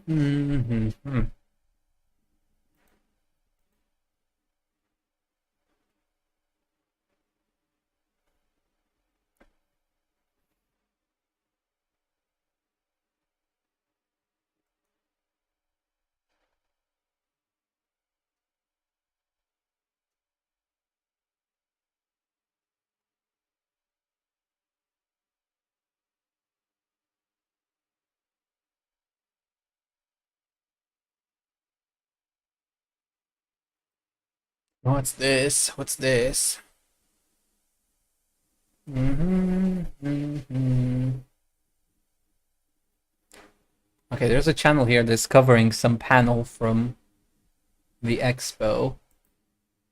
Oh, ooh. Let me put the screen on. Let's see what we have here. Day 1, 2 booths, side games. I guess we're gonna have some news coming out from other sources as well later. Materials from developing GranBlue Fantasy and Relink was originally meant to be developed and released in 6.1 but took 13 and originally took inspiration from trading card UIs. They're talking about like the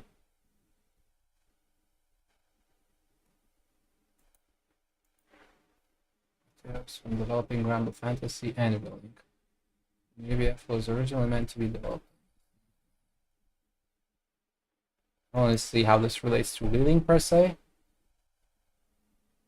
Okay, this is summary sketches from Relink. Okay, just presentation. Okay. GranBlue Fantasy, which Gran is this?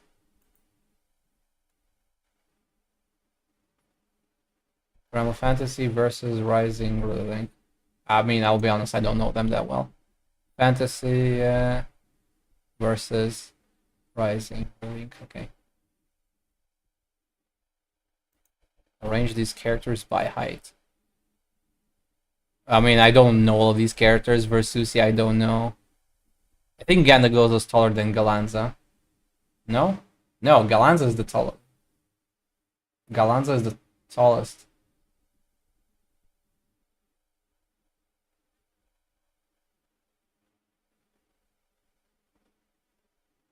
Or they need to keep making Galanza taller to make him visible as a boss. Okay.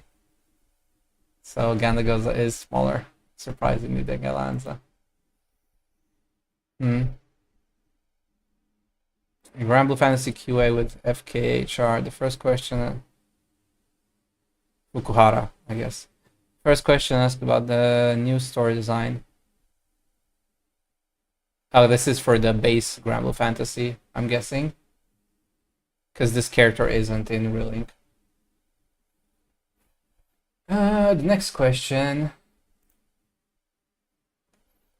Making support characters builds more viable in Relink. Okay, so they're kind of jumping between different games and stuff.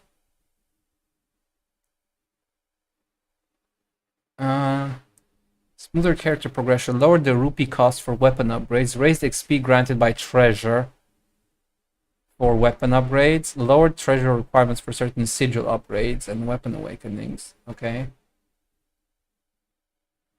Skill traits and quest rebalancing. Adjustments to buff debuff calculation. Damage cap has less of an impact. Lower the difficulty of certain quests. Reworked traits and character abilities to align with Endless Ragnarok's new additions. Okay, that doesn't really say too much, unfortunately. Like I would expect, it's very, very vague, basically. I would have liked a little bit more clarification about what some of these things mean. We'll probably get more details in the patch notes in a few days, but yeah. How powerful is the Endless Ragnarok baseline? What's the expected power scaling for when Skyfire begin their journey through Endless Ragnarok? Are new and returning players expect to be strong enough to defeat, for example, Pro Bahama, Lucilius, or Zero? Endless Ragnarok starts after the story of Relink and will not require defeating Lucilius or Zero. Well, I mean, that we already knew, but in terms of like just general power level, like how strong do you need to be, basically? I'm guessing you, based just on the story, you would need Proto Bahamut, I think, because that's at the end of episode 0. Not 0 Lucilius, but like episode 0. You know, the story and stuff like that. And I think that's around power level 12,000-ish. That's like the start of Proud, I think. So I'm guessing that's roughly where you're expected to be.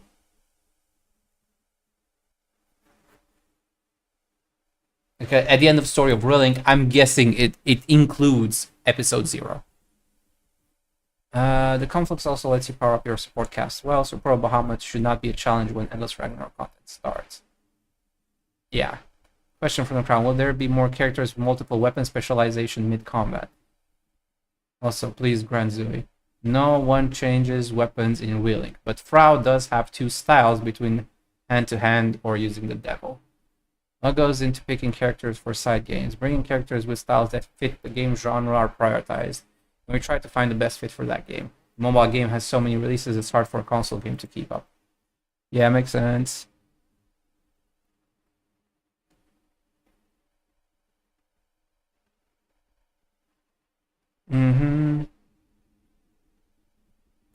What do we have here?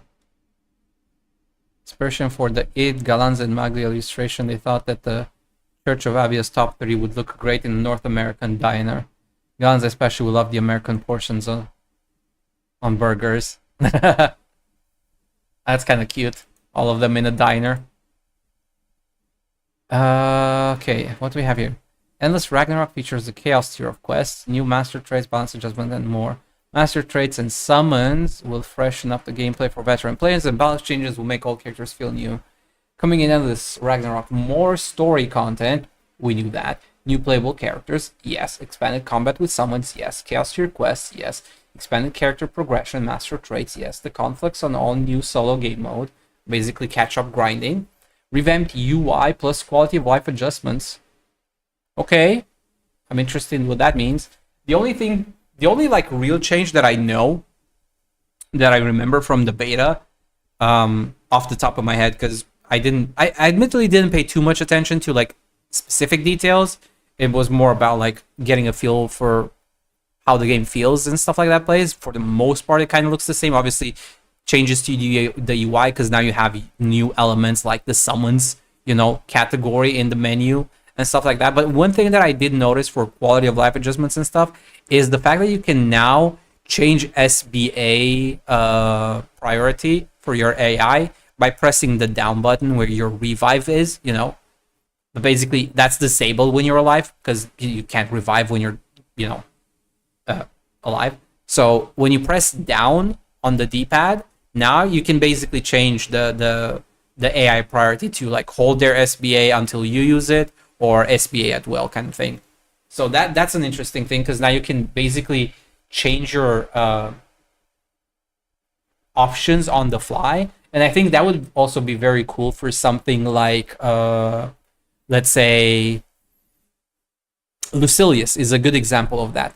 Because on Lucilius, you need to do your full SBA, right? Your full burst in order to interrupt his big attack, right?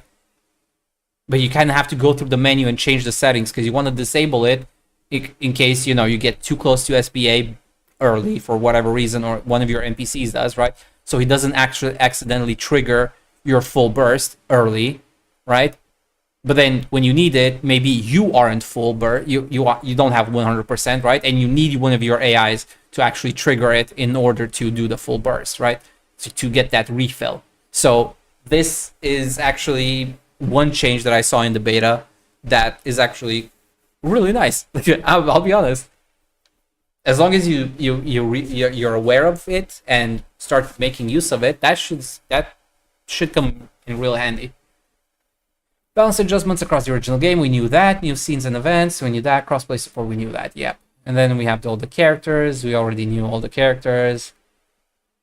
They changed the order a little bit. I like how they put Beatrix here and, to have all 4 of them here. Yeah, new characters here or there. Endless Ragnarok features the Chaos Strip quest, new master traits, blah blah, master traits, and so on, first step of the game. Okay, new here. Stories behind the new Cass, Beatrix, and Eustace were common requests before the game even came out, and make a clean part of 4 society characters. Yeah, I knew about that. I knew they brought them because they wanted to have all 4 in the game.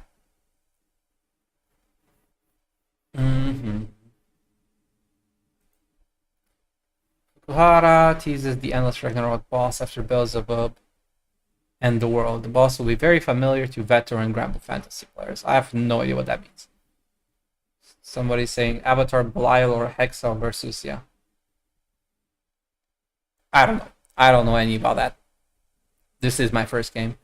A stray photo of the 7-star sword station on the other side of the stage. That's cool.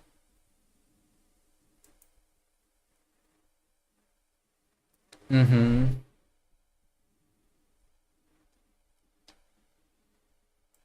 Mm. And what else? Is there anything else? Answering a show at the what begin.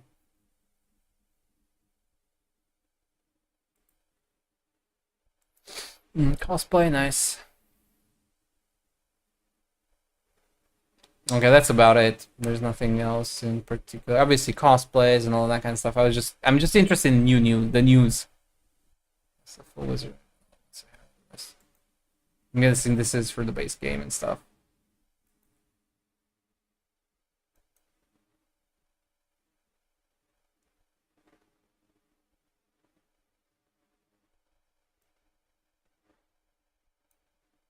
Mm-hmm. Yeah, okay, that's base game. I don't know about any of that stuff, so I'm not gonna comment or discuss those things because I don't know, and I don't want to make a fool of myself by talking nonsense.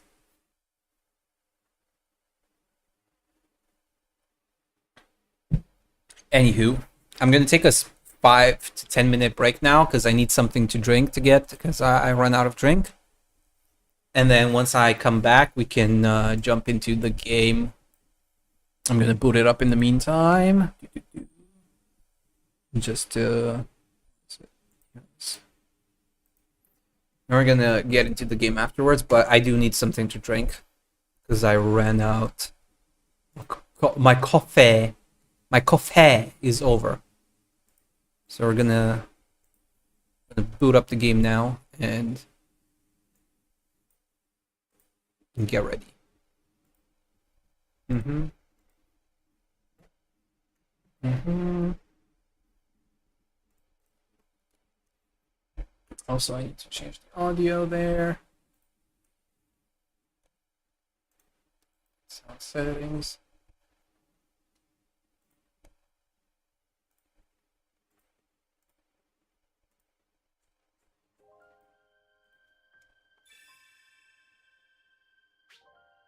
Mm-hmm. Okay, I'm gonna go get something to drink and then we can continue. Until then, enjoy the game and all that jazz. I'm gonna be right back.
Okay, I'm back, guys. Dun, dun, dun, dun. Let's go. Okay. I think we've done it. We've checked everything out for now. Nothing new.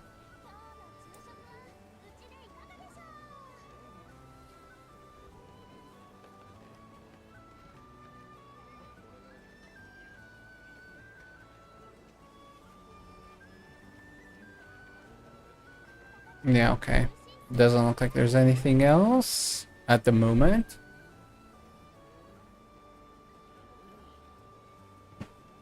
Mm.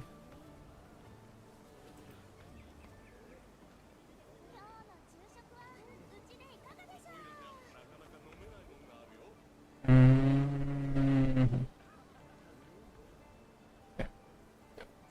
YouTube real quick. Mm-hmm.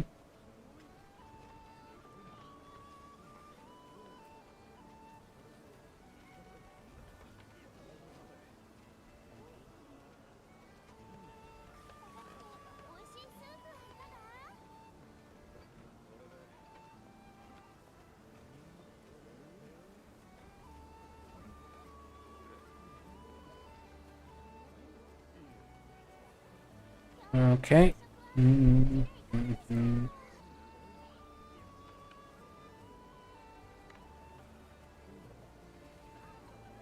Mm-hmm.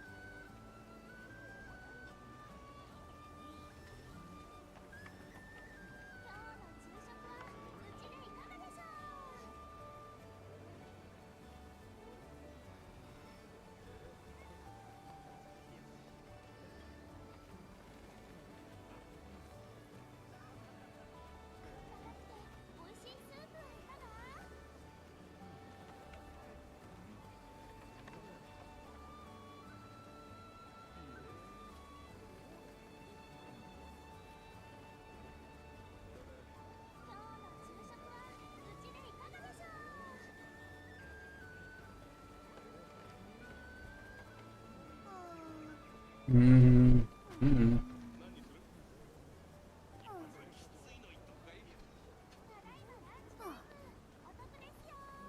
Mm-hmm.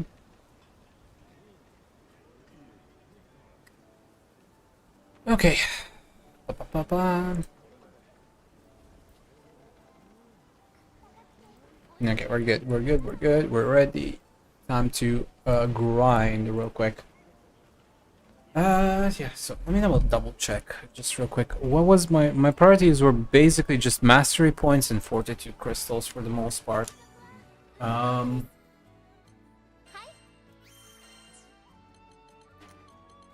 So first things first.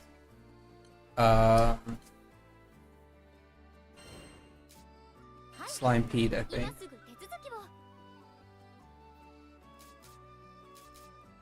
Slime Pete gives me money, but also gives me spell books, I guess.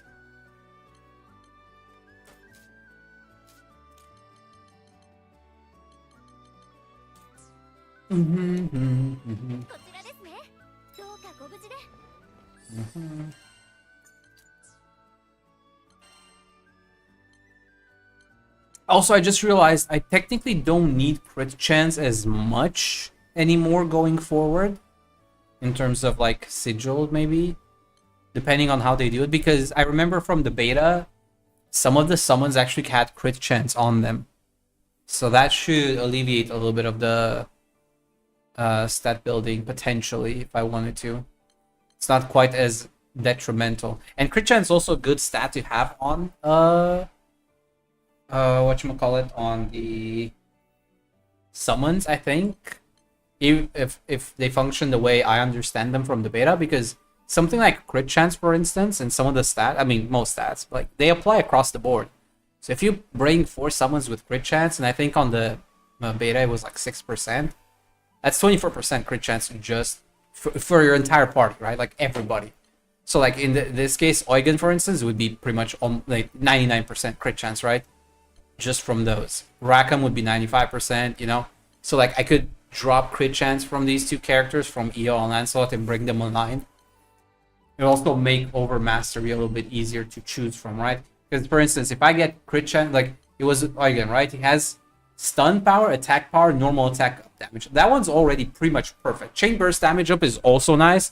So basically, technically, this is a perfect over mastery bonus for Eugen if I run crit chance on the summons, right? He has attack power maxed up, normal attack damage cap up, stun power, chain burst, all good. He's not fully capped on crit. No worries. We put all the you know, summons with crit chance, and now he's at 99%. You know, like that's gonna make a whole lot of difference.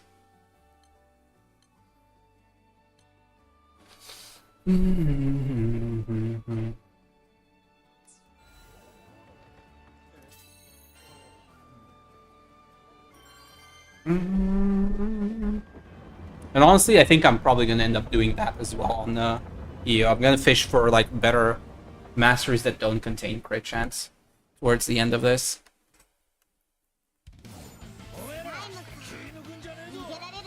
But yeah.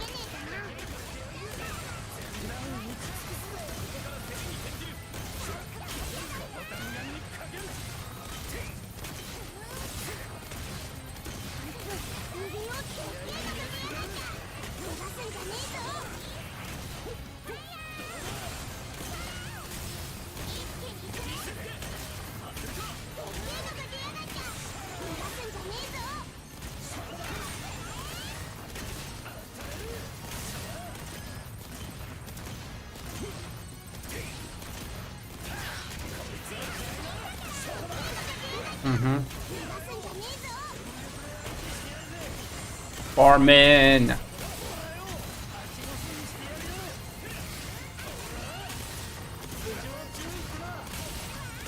Bam.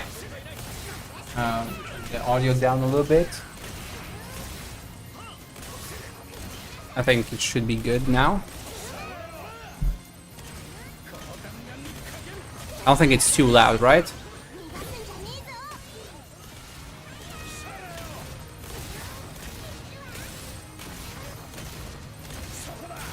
Actually, let me just double check to be sure.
Oh.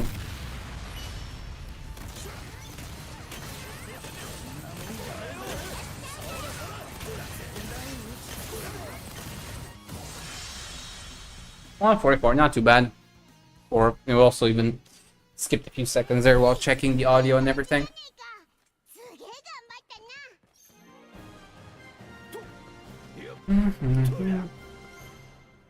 Okay, we're getting some money and we're getting some MSP. We need a bunch of MSP though. We're gonna have to do this a few times. It only shows 1300 here from the stage completion, but I'm pretty sure we got more, and we're getting a little bit of XP stuff on the side. It's not much, but it'll add up. It will add up as we keep going.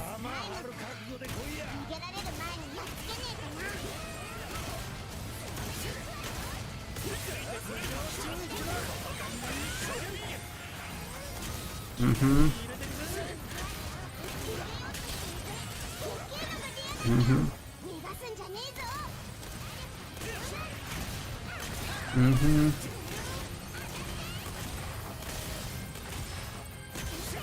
Mm-hmm.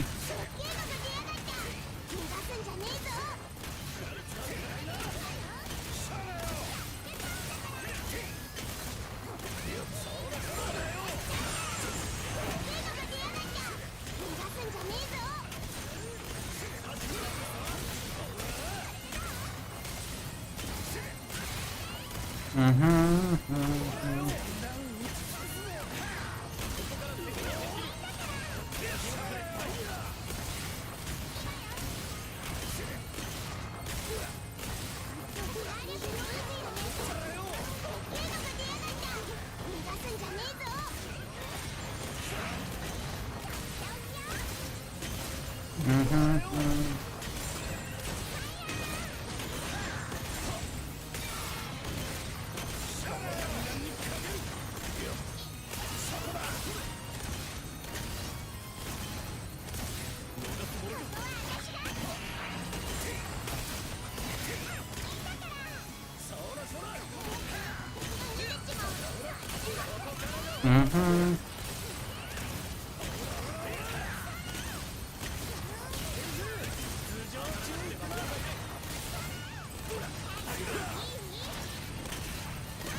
Alright, 151.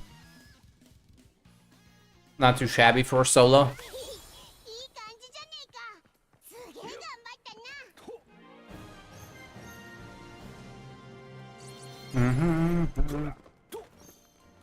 Again!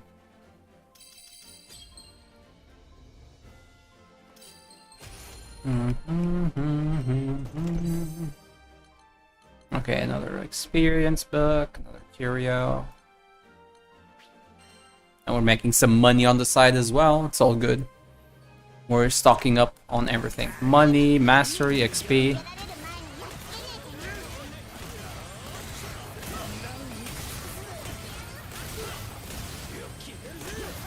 Mm-hmm.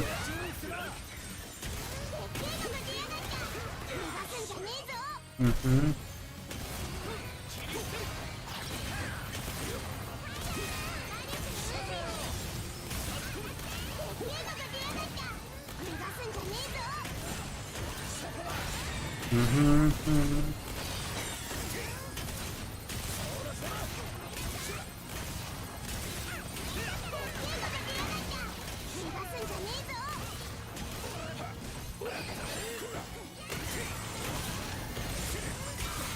Bum.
Oh yeah, damn it.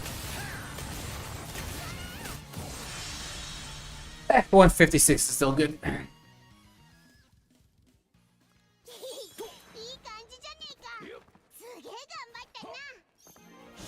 Not bad, not bad.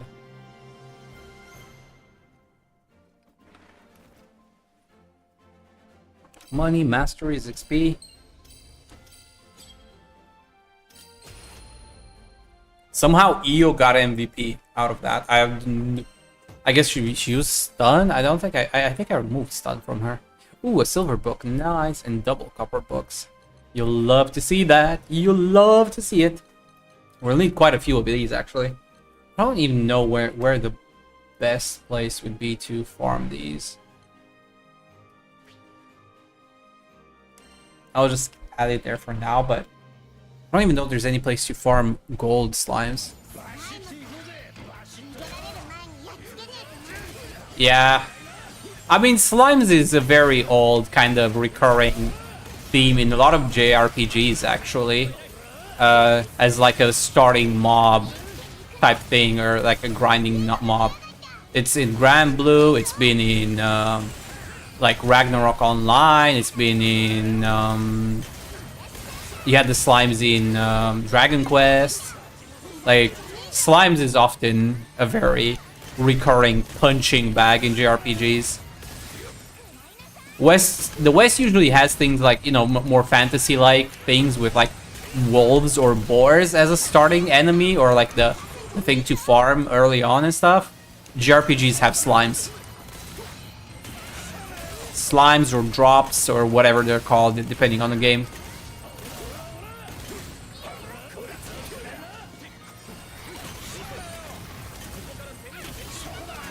In this case, it's slimes in a pot. It's not just slimes, it's slimes in a pot.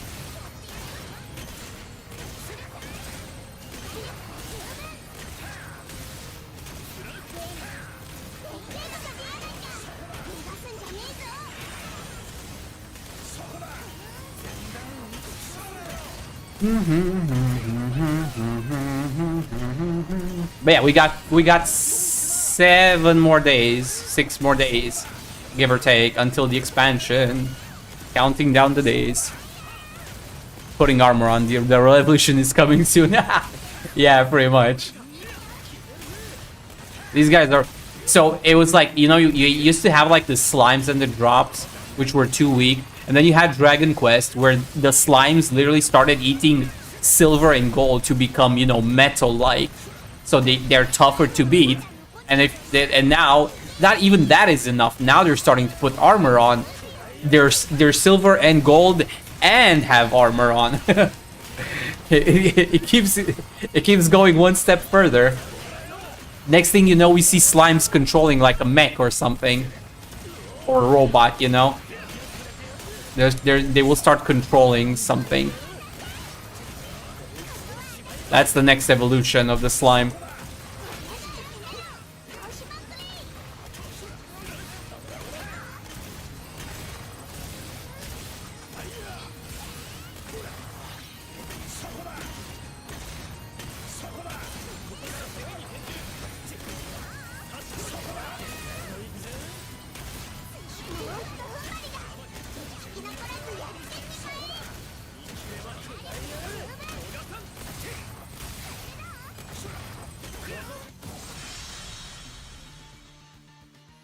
When the revolution is at hand.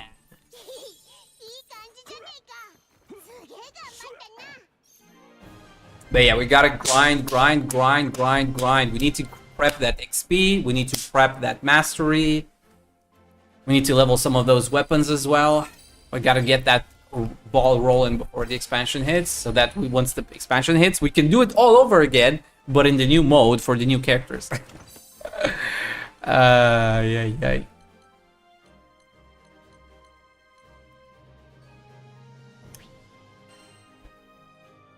But yeah, I want to be prepared. I have not done this type of like prep work in a game in a very long time. Usually I just run with it and just go with it as it, you know, as it comes along. Like I'll do my thing when I do it. Like let's say, you know, with Monster Hunter Wilds right now, I finished everything up to 10 stars. But I haven't finished all of the 10 stars.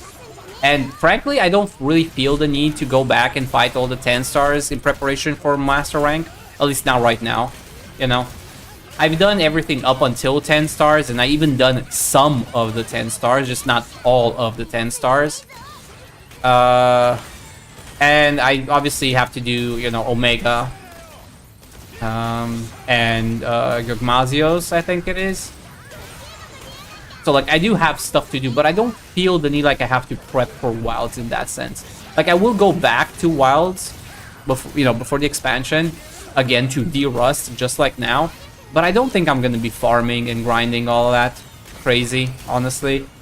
I'm just going to take it easy, you know, prep, practice, you know, get used to my weapons again, maybe try and do some of the 10 stars again, and stuff like that. But, like, I'm not really planning on grinding. This one's honestly a bit of an exception even for me. I haven't been doing this type of pre-expansion prep grind type of stuff, honestly, since my MMO days.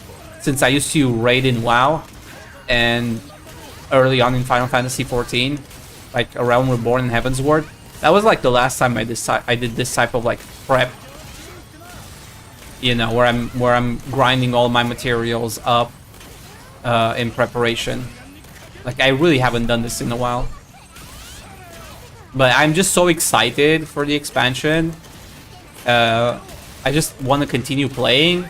And one of the most efficient things to do at this point is, honestly, just to grind. And I don't mean it efficient in the sense of, like, you know, oh my god, efficiency. But it's like, I don't want to fight Behemoth 50 times. Just, or, you know, Lucilius another 20 times. Like, I could, yes. But it kind of gets boring really fast, if I'm being honest. And I need to be super focused, you know? That's the other thing. Like, when you start doing too hard content too often, it gets tiresome after a while. Especially solo in this case, you know? Like, even with another person, like, I'm not a fan of doing Lucilius with 2-man. I kind of prefer doing Lucilius with a full 4-man. Preferably on Discord or something, you know, chatting. Or, you know, coordinating. Like, it drains you. When you start doing very, very difficult content, it starts to drain you very quickly.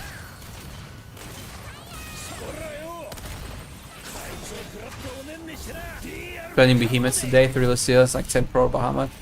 I'm mentally dead. Exactly, that's what I mean. Like, it drains you. Like, it's fun for a while, and then you kind of don't want to do it again. Not just for the rest of the day, but after a while, like, you don't want to do it for the whole week. Like, if I did 3 Lucilius in a day, it's fine. If I do 3 Lucilius every day for a week, I do not want to see Lucilius for the next week, at least. You know, it's just... It's fun, but it's tiresome, it's draining.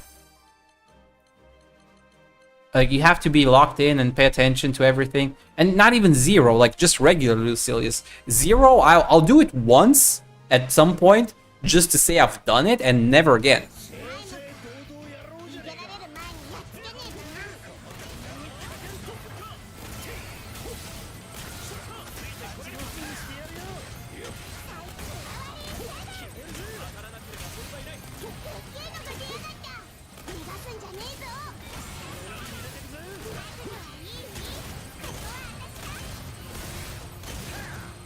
Like, challenges are fun up to a point, you know? Definitely when it comes to, like, just things that would... I'm definitely more of a controversial takes type of guy when it comes to difficulty. But I really don't think difficulty is fun, per se. Like, when it comes to online discourse and you see everybody losing their minds over, oh, this content is too easy, I really don't care for that type of discourse. I really am in the camp that's quote-unquote hot take. Difficulty isn't fun. Challenge is fun. It's fun to overcome a challenge. It's fun to learn and, you know, overcome the challenge and maybe improve for your own sake. But, like, by and large, difficulty itself is not fun. I do not like playing games because they're hard. I like games when they're challenging so that it makes me think about it and overcome the challenge. But once I've overcome the challenge, I want it overcome. I don't want to, you know, spend months on end, you know, dealing with the challenge. I really don't. That's why I like RPGs in a general sense, because, like, it's fun the first time you encounter the challenge. You figure out how to build your character, how to deal with the challenge, how to prep, what party to run, blah, blah, blah, blah, blah. But once it's over, it's over. I want to move on. I want to actually be able to, you know, make it faster or overpower it to an extent.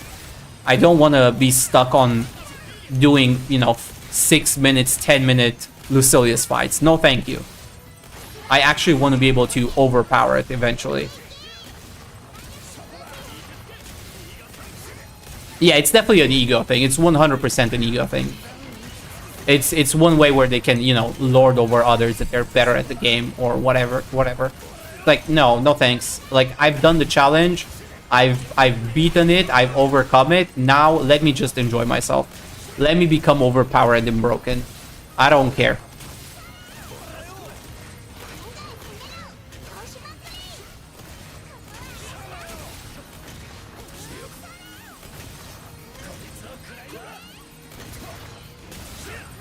The thing is, Souls games aren't even hard per se. Like, broadly speaking, Souls games aren't hard. Sekiro is hard, yes, because it's an action game based on reaction time with parrying and counters and stuff like that. Sekiro is hard, but most Souls games aren't hard per se. They're knowledge checks. Almost every Souls game is just a knowledge check. And that's the type of challenge that I personally like. It's like, to an extent, like, once you know what to do in a Souls game, Souls games become very easy. Because there's so many ways you can cheese them. And that's the beauty of them, actually. That's also why I like Elden Ring a lot. Because the game is technically hard. Because, again, you don't know the systems, you don't know the weapons, you don't know how to get the upgrades, blah, blah, blah, blah, blah, blah, blah. But once you figure that out, you can overpower the fuck out of almost everything in that game. Including things like Malenia. Like, you can cheese Malenia to hell and back. And I like that. It's hard until you figure it out, and then it becomes piss easy. And that's how, in my opinion, most games should be. They offer a challenge, you raise to the occasion, you figure it out, you find a way to overcome it, and once it's over, you've overcome it. You can easily beat it. I really prefer games that challenge you on knowledge rather than on reaction times or, like, you know, insane mantle stack with like, here's 20 mechanics, do them all perfectly in order, and now do them again for the next 5 minutes. Like, that's not fun. It's fun the first time when you figure it out. It's really not fun doing it the second time.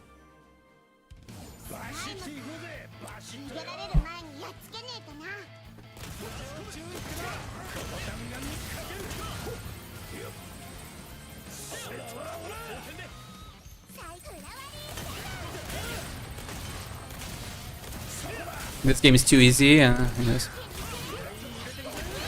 Yeah, like that was one of the things that I really like. It really put me off of Monster Hunter Wilds, honestly, because everybody was bitching and moaning about how high rank is too easy and stuff. When we've had at least like 3 games now where the model has been the same every single time. It's like low rank is piss easy, like really piss easy once you know. Like I don't want to hear anybody say that, oh my god, Worlds was so much harder than Wilds. It wasn't. It was only very marginally harder at the beginning, and it ends up just as easy by the end of low rank, if maybe not easier. But it's like, dude, even Worlds, even Rise, even Generations, like low rank is easy. High rank is kind of difficult in the sense of like, okay, you have to prep a little bit and you have to start whatever. But base game in modern Monster Hunter, now we've had again 3 games now to look at the structure. It's easy in low rank. It's kind of easy in high rank if you're a veteran that knows how to min-max and optimize the build and put like a proper build together. And it's only post-game content in title updates that really starts posing a challenge. Like you can go, as a veteran, you breeze through low rank and high rank in Monster Hunter World in no time at all. Like literally no time at all. People have revisionist history because they just remember how it was when they did it the first time without all the knowledge checks and forget how much of that knowledge actually transfers over between games. Especially in a case like Wilds and World, where a lot of it carries over almost 1 for 1.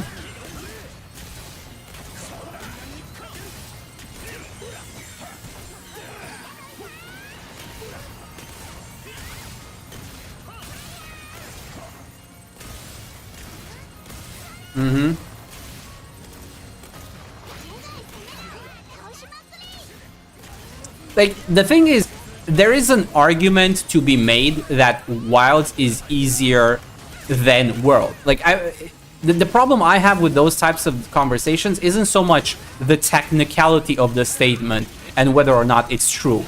Because in a certain way, yes, Wilds was easier than World. But it's in a very certain way. Like, if you think about difficulty on something like a scale, like you have a scale, you know, from 1 to 10, right?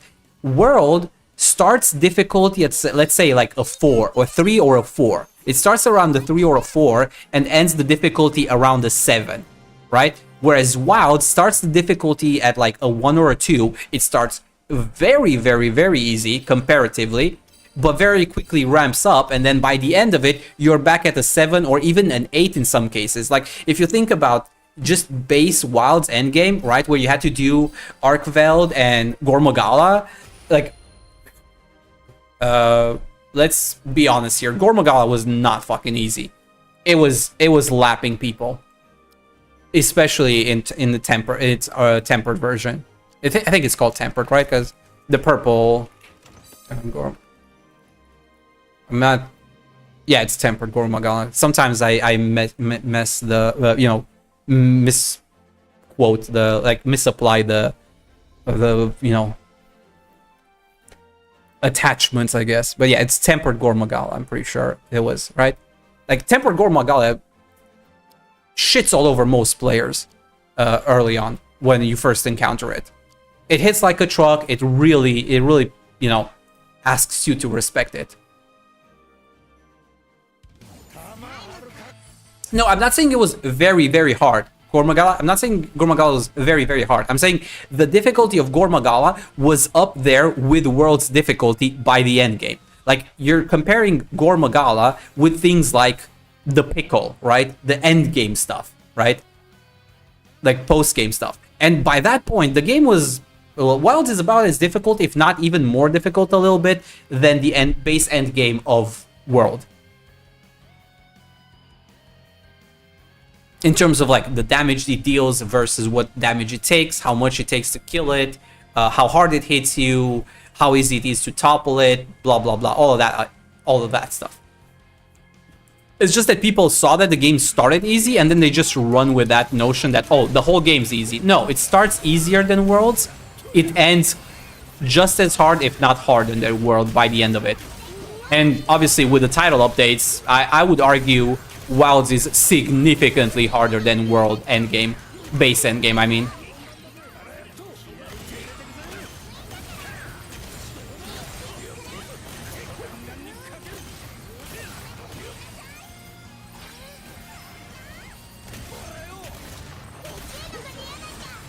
No, I understand. Like, I'm not necessarily arguing for, you know, individual fights, which one's harder per se, because there is also a degree of subjectivity there, where, you know, somebody might struggle with one monster and not struggle with another. I still remember how much people used to hate in like Worlds fighting things like Valhazak, for instance, with its aura bullshit, with the, what do you call it, the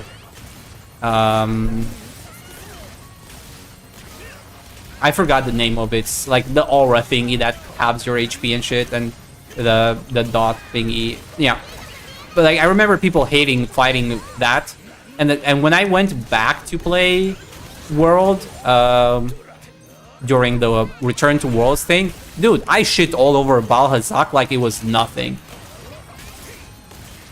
The only one that was kind of annoying was Kushala Dora a little bit, but that's because of, you know, Kushala having the wind thingy. But even then, like, I feel like I ignored so much of that fight the first time.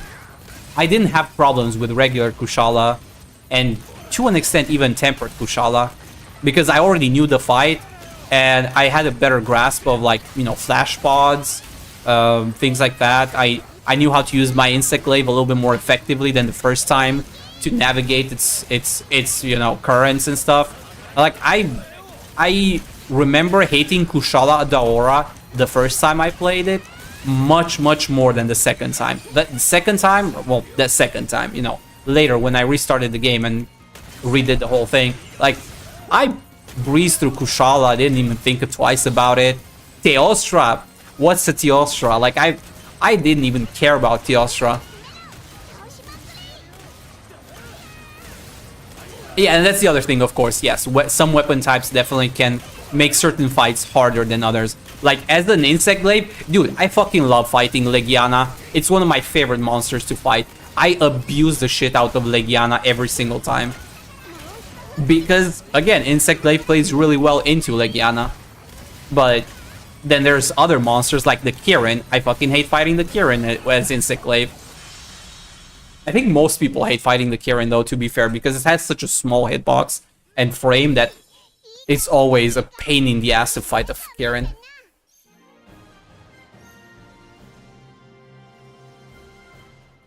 Yeah, I love Legiana. I love abusing Legiana. I know it sounds bad, but dude, it's so fun to fight Legiana with the Insect Glaive in World.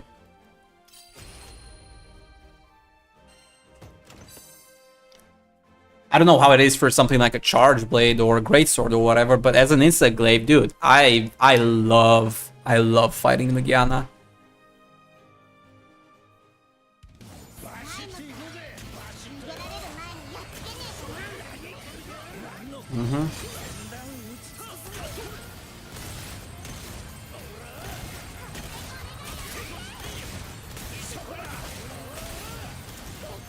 My biggest annoyance with Kirin isn't the dodging of the attacks, it's just its small frame. Like, yes, I can hit it with like side sweeps and whatnot, but I just hate how small it is. It's just way too small. And I feel like I can't really use my full kit whenever fighting Kirin with an Insect Glaive. And I'm relegated to using very specific attack patterns, and it's just not fun because of the size. If Kirin was like 50% bigger or something, Like, you know, if you get like a gold crown Kirin, it's kind of okay. But if you get a regular size Kirin, or God forbid, a small crown size Kirin, I fucking hate that. I fucking hate that so much. A small crown size Kirin is super freaking annoying. Oh yeah, Xeno'jiiva was amazing. I love doing that fight as well. Obviously, if I were to go back now and play, I would have a period of rustiness. I would probably struggle at least for a little while. You know, a day or two, you know, a couple of hours before I get back into the groove of things. But once I get into the loop, into the rhythm and of stuff, dude, it's such an easy game. You know, once you know what you're doing. For the most part, I mean. And I don't mean it's easy in a bad sense. Like I said, for me, easy and hard is not really a good metric by which to judge the quality or the fun of a game. I think challenge is the more accurate way of putting it. And if you're challenged, then you have some kind of challenge to overcome, right? You don't want the game to be so easy where you can kind of just ignore mechanics and just smash buttons, right? You definitely do not want that. You want there to be challenge so that you can engage with the systems and the, you know, elements available to you. But once you've kind of learned the game, once you kind of understand the systems, the game should absolutely get easier. And in some regards, abusable, I would say. Because again, you've learned the intricacies of the system. And, you know, you've optimized your gear or whatever. Oh, Rajang, everybody hates Rajang all the time because it's Rajang, you know. Crazy monkeys. Like, if you think Rajang in World was bad, you should check out Rajang in Rise. Dude, that monkey is annoying as all hell. Like, Angry Monkey in Rise is one of the monsters that I never want to fight. Like, I genuinely do not want to fight Rajang alone in that game. And even in multiplayer, it doesn't really make it better. It's just slightly less annoying. Well, slightly less annoying in some ways, a lot more annoying in others, right?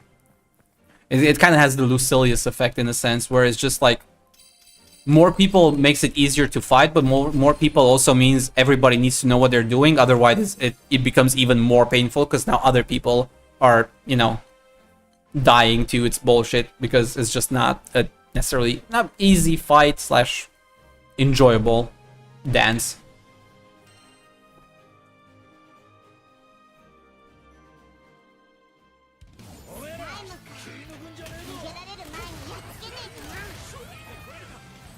Yeah, Rajang is one of those monsters that's kind of always kind of annoying.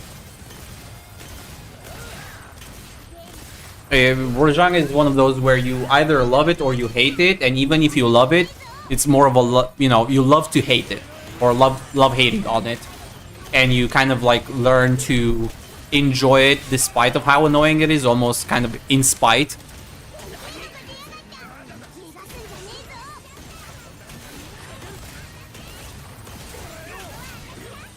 Yeah, no, that was a thing. That's also part of the reason why it was more difficult. The way it worked in World initially, before Iceborne, and that's an important distinction here to make. Before Iceborne, you had solo scaling, if you did it solo, and multiplayer scaling, which was 4 people. So if you went in with 2 people, it was scaled for 4. That was the main issue in World, so to speak, that made it seem a lot more difficult, because the scaling was scaled for 4 people, even when you had only 2 people in it. So you either did it solo or you did it with like 3 or 4 people. You know, 3 competent people. And it didn't feel so bad. But if you were just you, yourself, and 1 friend, you really don't want to do that in World initially. Because, again, it would scale for 4 people. And now all of a sudden, it was just a pain in the ass to deal with.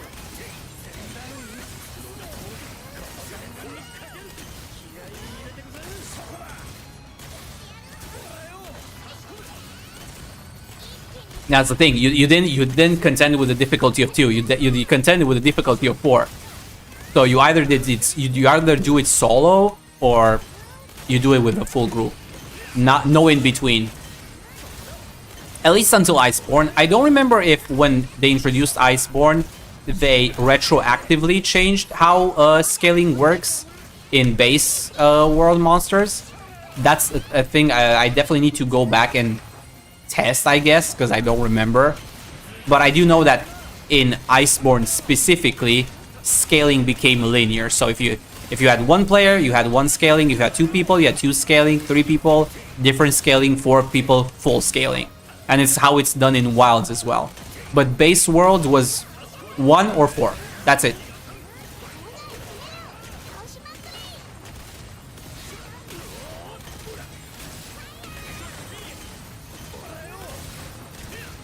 And in that particular sense, then yes, it can definitely feel more difficult because, again, you're doing a 4-man difficulty fight as a 2-man. Of course, it's more difficult. And it's also part of the reason why a lot of the old Monster Hunter was so difficult back in like the pre-world era, because you only had that type of scaling. You had single player, solo, and you had multiplayer, and that's it. And if I'm not mistaken, like you had the village quests, right? Then you had the whatchamacallit, the multiplayer stuff, right?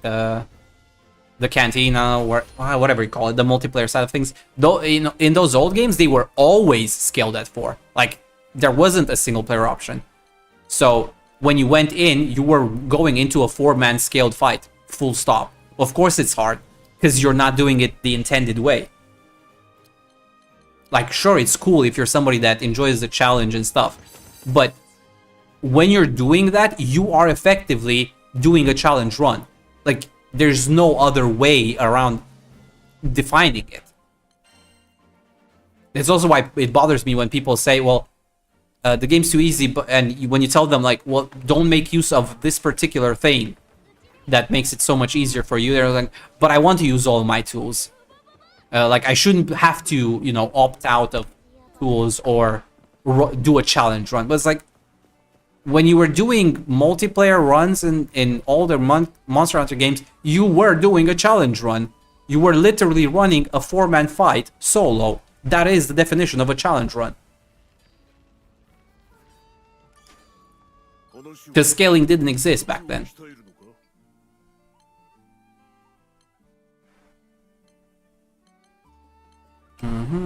Yeah, okay, that's all 150.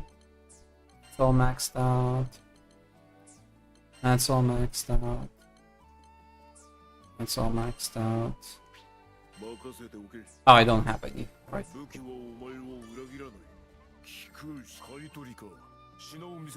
Like, I'm not against challenge runs by any means. In fact, I really like challenge runs, and I do appreciate anybody doing challenge runs. But, like, be honest with yourself at least, you know?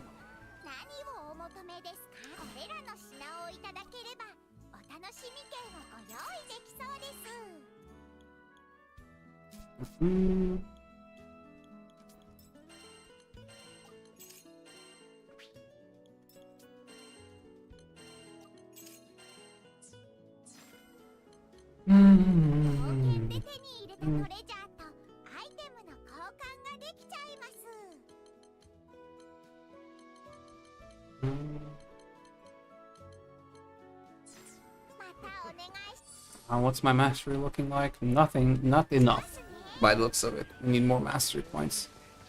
So I guess we need to do more of that.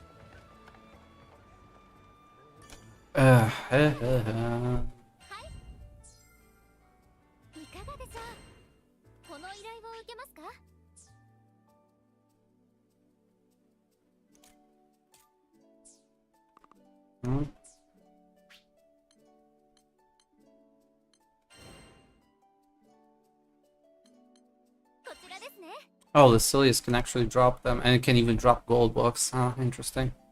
Yeah, I guess that would be more effective, technically speaking. And it has Damascus ingots as well as drops.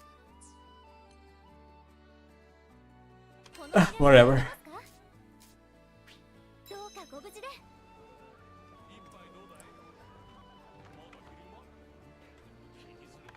That's one of the things that I always enjoy about video games. It's that being rewarded for the knowledge you acquire and put to good use. That's why I, generally speaking, prefer playing games on lower difficulties, because I can actually, you know, make use of all the knowledge and experience that I accumulated. The higher you go on difficulties, broadly speaking, the more limited you are in what you can do or use. And like, metagame is fun in terms of learning and improving, but I really don't like metagaming in the sense of like how much it limits your options. Like the more difficult the content becomes, the more pigeonholed you become in terms of what you can do and how you can play the game. That's why I think like there is a point where something is too difficult for no other reason than it being difficult. Like that is the appeal in and of itself. And while that is fine, most people, like the vast majority of people playing video games, do not appreciate and enjoy difficulty for the sake of it. Even many of the people that say that they enjoy difficulty for the sake of it, at the first sign of the content not being rewarding enough, like if you just give them a difficulty for the sake of it, they will complain how what's the point? You know, they'll tell you how like why should I even bother doing this because there's no reward. So even those people, as much as they say that they care about the challenge for the sake of it, they actually care about the prestige and the rewards and, you know, an ego thing. It's really not for the sake of the challenge. The people that do it for the sake of the challenge are very, very few. And even those people rarely do it. Like, they'll do it in one game, but they will not do it in all 20 other games that they play.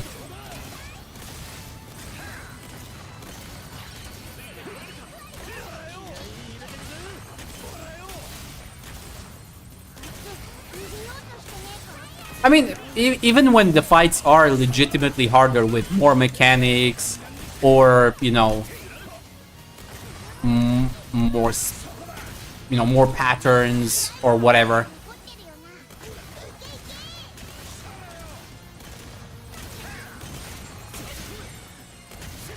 It's even in those cases, people still don't want to do it unless there's a reward tied to it. Whether it's an achievement for their you know, that I can point to for defeating the challenge, whether it's a very strong reward, whatever it is, right? If it's too challenging, nobody wants to do it. Even the people that say that they want to do it, they're not doing it for the challenge. They're doing it for the reward. And that fundamentally tells you everything you need to know about difficulty in games at the end of the day.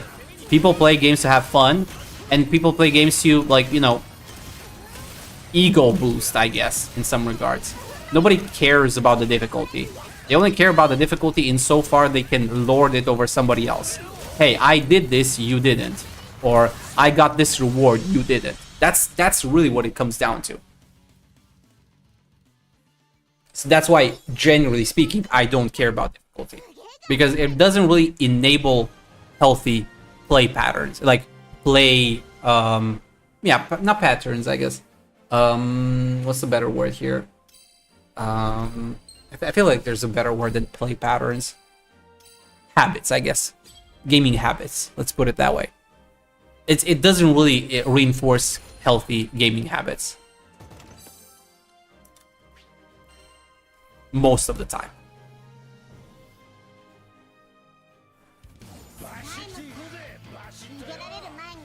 Like, broadly speaking, my general preference, I guess.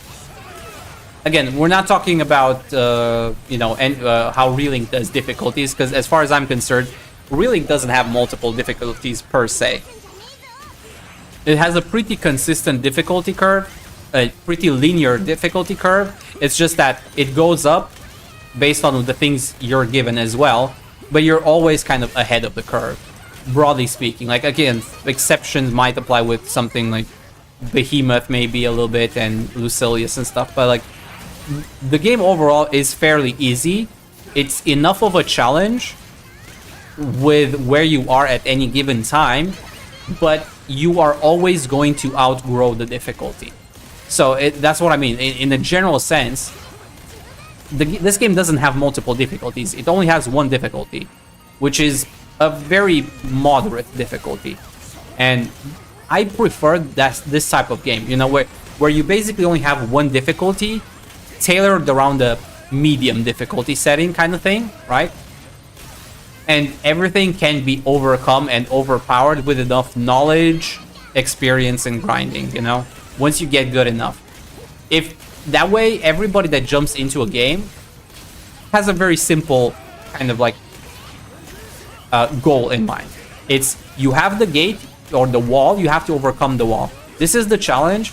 You need to figure out how to overcome it, and once you've overcome it, congratulations, you've overcome it. I'm not a fan of doing the same fight, like in MMOs, for instance, on 3 different difficulties with 3 different health pools for 3 different rewards for 3 different item levels. I think that's bullshit. It's really just done for ego boosting and nothing else. Like, there's no real benefit to it. I mean, I guess that is a benefit in and of itself for some people, but like, in terms of healthy patterns and how it enhances the experience or how it brings people together, it doesn't. It actually separates people, and it turns people against each other more than it helps. One difficulty is a lot healthier. It also means the good players can carry the bad players. It also means everybody has a shared experience in the world of playing the game. Like, the experience they get out of playing the game is more or less the same. And the main difference comes into, you know, from what class you play, how you play the class, what you're struggling with in terms of the design, you know. Like, we were talking about weapons, you know, one weapon might be stronger in Monster Hunter against a certain monster than another. I think that is the healthiest, best type of like difficulty in terms of just gaming in general, as like single player, multiplayer, co-op type games. Obviously, competitive games are a different beast altogether. Competitive is player versus player. The variables there, that's a different topic entirely.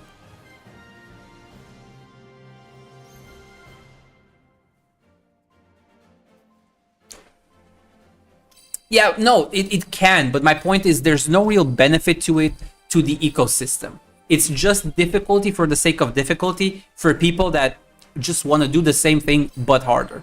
Like, again, there is a market for people that just pursue challenge for the sake of challenge, but that group is very, very, very small. The group that you're referring, like, that I'm referring to in this case, are the people that are doing the race first, right? It's the very, very minute number of people that pursue the challenge. But even those people, and even the people that do Mythic in general, don't do it for the fun of the challenge. They're doing it for the rewards. Whether it's the regular player that does Mythic for the rewards, the higher item level of the same gear that they already have, the achievement that comes with it, the position on the leaderboard, or just being in a, you know, world first guild and doing it for the monetary benefits that come with the fame and fortune. Nobody does it for the difficulty itself, for the love of the game, as it were. That's what I'm trying to say. It's always extrinsic motivators that make people play higher difficulties. Okay, not always, most of the time, like the overwhelming majority of the time. It's extrinsic motivators. You have to give a reward or a motivation or a reasoning or an excuse, or however you want to frame it, for people to do higher difficulties. 99% of the people will not do something that's more difficult for the sake of it. And that inherent motivator really defines how people approach difficulty. And I don't mind having higher difficulties. I don't even mind people pursuing those difficulties for higher rewards. We're doing it here in this game. But I think it's important to, at the very least, be honest about it. Like, you're pursuing the difficulty because you want the rewards, because you want to boost your ego. Be honest about it. Like, you want to beat the 10-star fights in Monster Hunter so you can say you're better than others. That's a legitimate reason. I don't necessarily think that's a bad reason to have per se, but I would rather have you say that than say, oh no, it's because I love the challenge. Bullshit. Bullshit. Nobody does it just because they want to do a 10-star fight. Like, 99% of the people are not doing it for the sake of it. They'll be doing it for the rewards. You add a fight in a game and you put no rewards, no achievement, no nothing to it, it's just pain for the love of pain, you know? You're doing it for the love of the game. You're doing it because you're a masochist. Let's be honest. Nobody does it. Don't put an achievement. Don't put a reward. Don't put anything. Just say, there's a difficult boss in this game. Can you do it? And guaranteed, 99% of people, or maybe more than that, will not bother with that fight. Because it is about the extrinsic rewards. People only care about difficulty insofar it benefits some greater goal, some great motivator outside of the difficulty. It's not a driver of impulse or like, you know, a pursuit of challenge.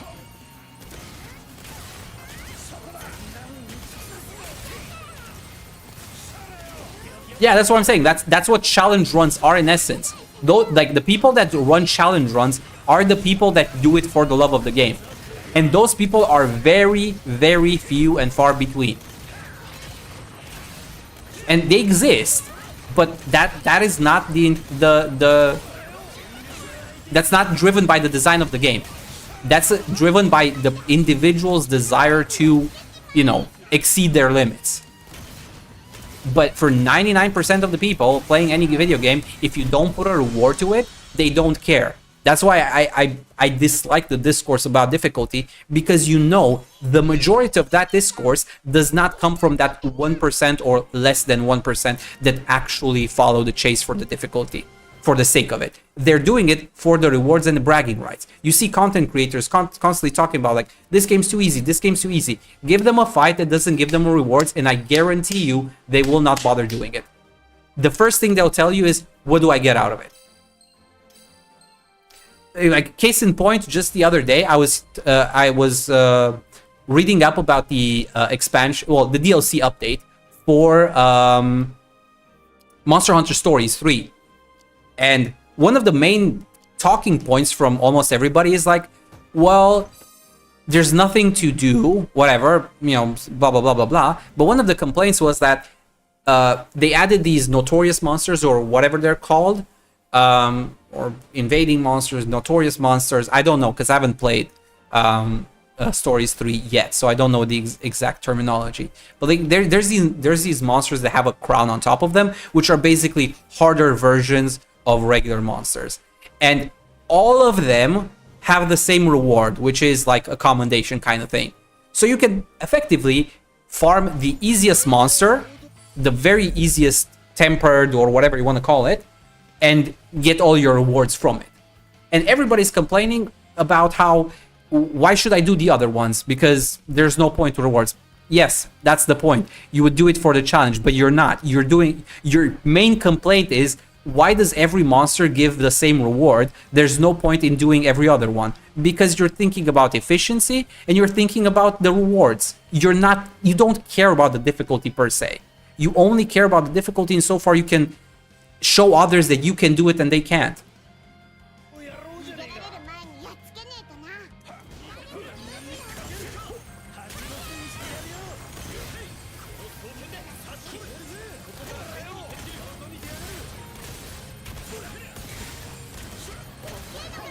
And again, I'm not against difficulty per se, but I just think it's important that we're being honest as to why we care about difficulty. Just be honest about it. Say it's because you want to feed your ego and you want to show that you're better than others. That's a legitimate reason. It's not a reason I personally agree with, especially when it comes to an entertainment medium, you know, like you play games for fun. But again, it's, hey, you play the games for whatever reason you want. Just be honest about it. Don't pretend it's because you care about difficulty. It really drives me up the wall how disingenuous and, you know, I think that is just the best word, how disingenuous people are about these types of conversations.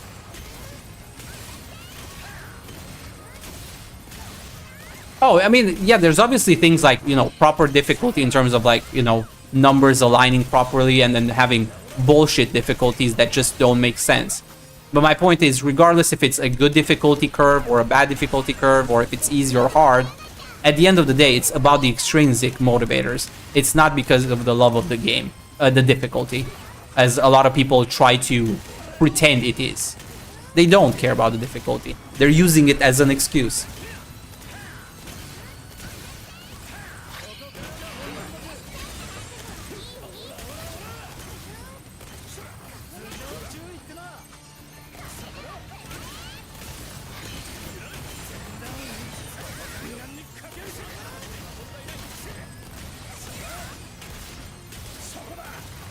Yeah, but that's the thing. That's really not the difficulty thing. When you're saying like, oh, if I see something and it doesn't feel too bad, you know, I'm gonna do it even if it doesn't feel like you're ready for it and stuff. But that's the thing. That's a challenge, right? In essence, you're subjecting yourself to a challenge in one way or another.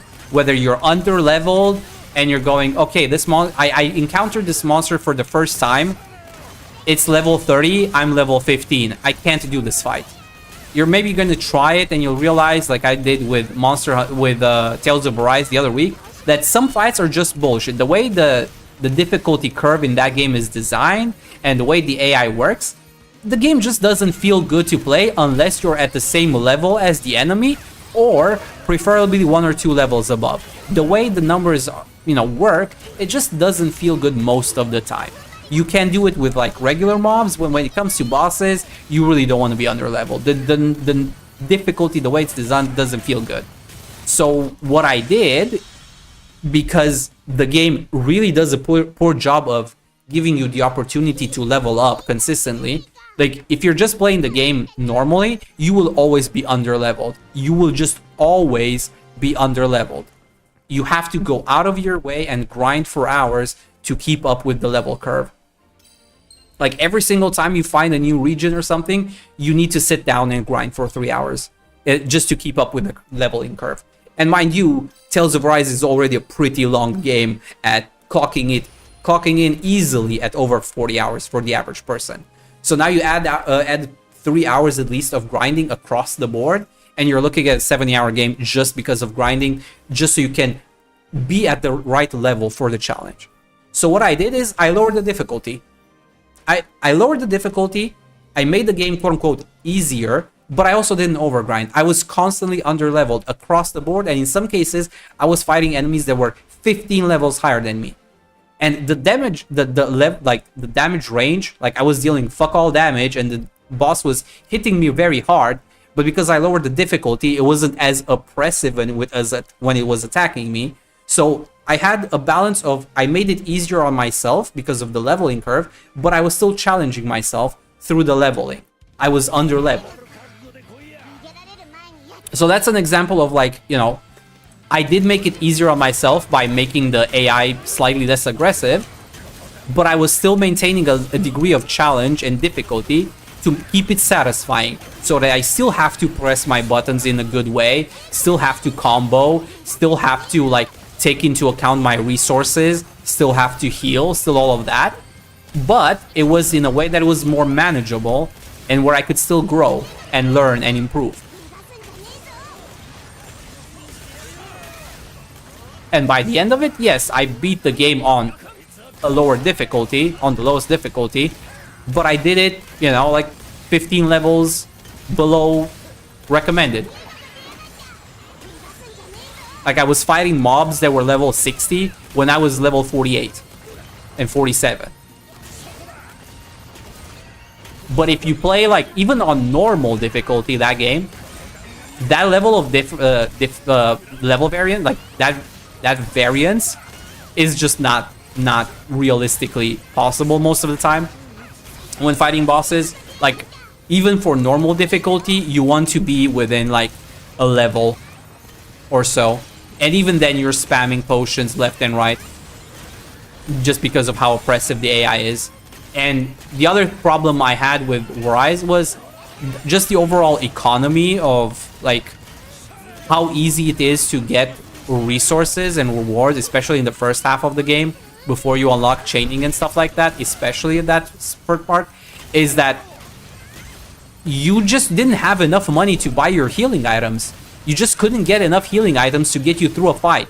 So you had to stop, you had to go back, you had to grind for hours on end, not just for levels, but also just to have the money to buy the items you need to get you through the fight, just because of how oppressive the AI was even on normal. So, like, the way I see it, the requirements for the game on easy and, you know, on normal difficulty or whatever, they really didn't feel like normal. Like, in order to beat normal, you have to already understand the game, already have to have mastered it to an extent, like understand how combos work, how items work, how gear works, how stats work, all of that. You have to have already mastered the game just to play it on normal. And the way I consider difficulty is that you have to be able to naturally overcome the difficulty on your first playthrough if you're playing on normal. Like, as you play the game, you have to realistically, it should be possible for you to naturally progress through the game. If you have to stop and grind for 5 hours just to have the money and the levels to overcome the challenge, but you don't give the player the resources to grind effectively, then that's artificial difficulty in the sense of you're making it harder just for the sake of it. Because another thing that's really annoying in Tales games in general, and in Arise this was very prevalent, is that the way leveling works is the bigger the difference in level variance between you and the enemy you're fighting, the more XP you get. The closer you are to the enemy level, the less you get. And if you're higher level than the mobs you're fighting, you get less experience. So you're fighting, let's say you're level 36, right? And you enter a new zone. You enter a new zone. Let me just stop this. You enter a new zone, and the mobs there are 44. They're 44, you're level 40. Those early 2-3 levels, you're gonna level up quite fast. You're gonna catch up to that level 44 quite quickly in, let's say, an hour.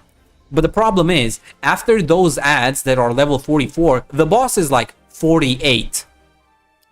Now, guess what? In order for you to get to 48, you have to grind those level 44 mobs, which give you less and less and less experience the higher you get. So the grind becomes harder and harder and harder because there aren't any enemies in between in a lot of these cases. So now you're in this situation where you have to go from 44 to 48 to get a reasonable challenge on the boss. So you're not under leveled. You need to grind these mobs also for the resources in order to buy all the potions that you need. Most enemies actually tend to be one step behind in terms of economy. So you're grinding, quote unquote, inefficiently, right? So you're spending 6 hours just to level up. Well, not 6 hours, but like 3 hours, give or take, just to get to the level of the boss on mobs that give almost no experience, almost no gold, almost nothing. Just so you can have a quote unquote reasonable challenge. If you go in at the boss at 44 and he's 48, you're burning through all of your healing items and you probably still can't beat the boss because of just how big the variance is in the damage you take versus the damage you deal and how little stagger you can do on the boss. Because you can't interrupt the boss effectively because of those number thresholds. You cannot make full use of your mechanics against the boss while the boss can do that against you. So now you're struggling against the boss just because you're under-leveled. Yeah, Pokemon Black and White definitely feels kind of in that space a little bit. Or like another good example, just in terms of like how big the difference is.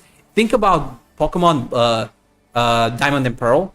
How easy the game is for the most part. And then you hit the League and they have like full EVs and everything. And all of a sudden you're just sitting there like, no, well, fuck. Now I have to go back and grind levels because I'm not prepared, right? It just hits you out of nowhere. And that's what Arise did, basically, when it comes to its difficulty. Every single boss on normal difficulty. Not even talking about higher difficulties, just normal difficulty. The one that's considered the regular one.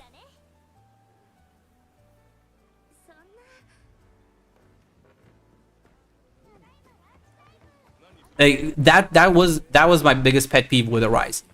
But once I put the difficulty to easy or story mode, the quote-unquote shameful difficulty, I'm supposed to feel ashamed for lowering to easy story difficulty. Well, guess what? The fights were a lot less oppressive. Yes, I still had to use my items, but I could do it while being under-leveled. Because I still had to use, mechanics and stuff. But imagine how that would be for somebody that isn't familiar with the game and doesn't understand all the systems. Story mode is still very much oppressive for the average person that didn't already play Tales games, that didn't already understand how the leveling system works, that didn't understand how all of these other systems work, Meanwhile, I'm playing on normal with fairly optimized. Like, I'm not going to pretend like my teams were heavily optimized, right? Because I didn't spend that much time. But like my teams were geared out properly. They had the best gear that they could have. I had all the items and healings. I had proper setups for, you know, healing and stuff like that. I tried to make good use of the mechanics. Probably didn't get them all done, you know, perfectly. Like, you know, we were doing Behemoth. You know, even good players still make mistakes, still die here and there, right? Still get hit, right? It's inevitable. You're not going to play perfectly 100% of the time. But I was not playing bad. I was not playing bad. You know, that's the thing. I wasn't playing bad, and I was still getting obliterating and spamming healing potions and revive like candy. And that's not normal difficulty.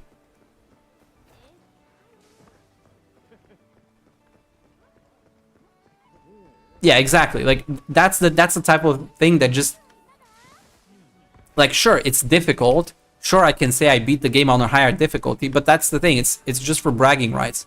It doesn't make the experience better. It just slows you down in ways that aren't even fun. Like, I'm not even against friction, to be perfectly clear. I'm all for friction. I think there is a degree to which I should be required to farm, right? I think it is fair for the game to ask me to grind to be at the appropriate level for the challenge. But when I'm playing on normal difficulty and spend 3 hours just to be at the same level as the boss, and I still pop healing items like candy and have to restock all of my stock after every single fight, at some point I'm kind of gonna give you the side eye. Like, something here about the numbers just don't add up. They don't align with what you expect of me at this point in time.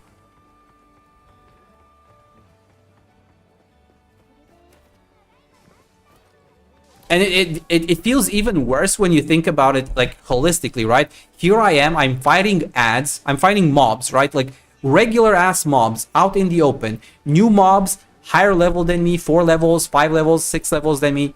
I'm fighting them, I'm beating them consistently. Consistently. No problem whatsoever. No dying, nothing. I play them well enough where they don't pose a challenge. I'm clearly competent enough with everything you're throwing at me, and then I hit the boss and I'm spending all of my healing items in one fight. Like, you know what I mean? Like, something there doesn't align. You're telling me I just became that much worse at the game in the span of 5 minutes, and then after the boss is done, I go back to basically breezing through everything else in the game. Every side mob, every side mini boss, everything. It's just the main bosses are like up here and everything else is down there, you know? So it's things like that, you know? Like, what's the point in me grinding 6 hours for one fight when everything else is super fucking easy for me? Like, I clearly am competent enough to fight through the entirety of the game without using healing items. I'm competent enough to grind up even mini bosses without a problem. And then you give me a boss that just decides to ignore half my mechanics or half my attacks. I cannot interrupt them, but they're interrupting me every time, and they're hitting everything on the map, and they're also doing all of these other things, and I'm just sitting there like, okay, I guess I have to brute force it now and spam all my potions and healings and revives left and right just to get through the fight, only to go back to basically breezing through the game, grinding everything for 3 hours just to replenish all my potions and healing items. Because the only reason I've been using it is because you've been unfair in that, you know, leveling, like, difficulty curve, right? It just keeps spiking up and down for no reason. Galanza Magliel fights in... Yeah, those fights were a little bit bullshit, I'll be honest. Especially, like, the combo. Like, the one-on-ones, those are fine. The two-on-ones, that fight is fucking bullshit. For where you are in the game when you first encounter it, and... you know, like, it's literally a wall. You, like, once you reach the stage where you have to fight Galanza and Magliel together, that is where the game literally tells you, okay, now you stop playing and you go back and grind your ass until you're ready. Not because you're not good at the game, but because their numbers are very much higher than yours. And if you want to beat this fight, your numbers have to be higher as well. Like, that one really felt annoying. And then you've managed to finally beat that fight, and you go on to the next stuff, and it's just like, okay, back to normal.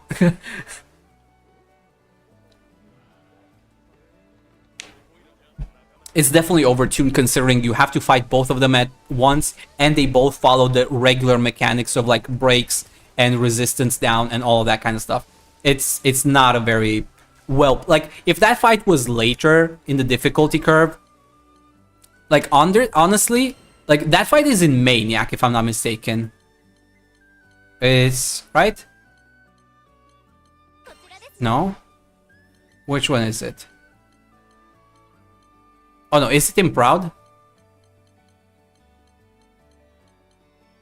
Okay, it is in Proud at the very least. It is in Proud, but I would definitely not put this here. I would put it definitely below these. Like I would say it Galanza and Magliel is definitely harder than Furicane Nihila. Definitely harder than Mana Garmor Nihila at that point in time. Probably Vulcan Ball and Nihila as well, I would argue. It's about here. I would put it probably around here, around the Black Worm, and no, I think I would put it right here before Pieta. I think I would put it before Pieta. Pieta as a first time fight is very difficult, but Pieta, it does get easier with gear, whereas Galanza and Magliel doesn't really get much easier with gear. I think that's part of the issue, because they both have their transition and enrage phases, and you have to deal with both of them at the same time. So I would definitely move this one from here all the way here, like next to Pieta and Proto Bahamut.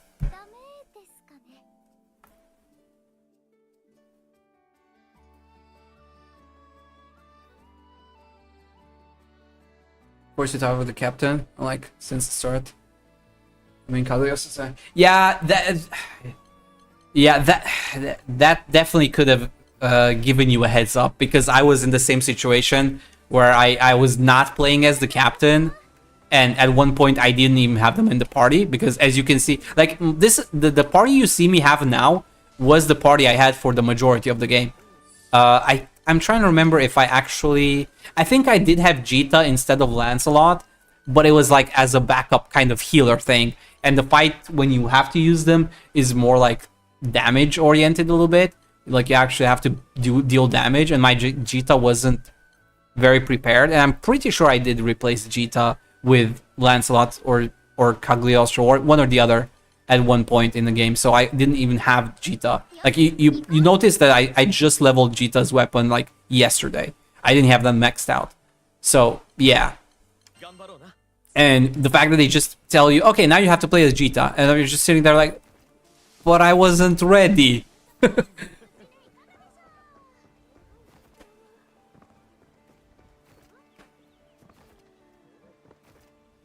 Pieta, I did him earlier to help someone, and he was annoying me. Yeah, so that's the thing. That's what I mean. Like, Pieta is definitely a difficult fight. I think Pieta is correct where it needs to be. I just think Galanza and Magliel should be lower on that list, closer to Pieta. The benefit of Pieta, though, is that with better gear and more knowledge, it gets easier. Problem with Magliel and Galanza is more closer to what you have with Lucilius, in the sense that it's not getting any easier. It's getting shorter, but it's not getting any easier. You're still going to be doing all the phases, more or less. You're not skipping phases. Like, maybe you can skip one phase here and there, but like, for the most part, Galanza and Magliel, you're doing the fight properly, start to finish, almost every single time.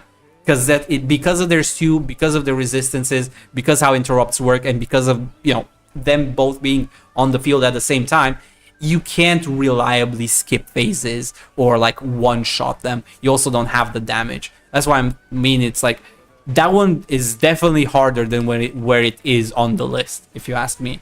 Both in terms of like just raw difficulty, but also in how abusable it is as a fight. Pieta at the very least gets easier with time. Like, not just shorter in terms of fight. You can actually skip phases and make the fight easier by not dealing with mechanics. You can't do that with Galanza and Magliel.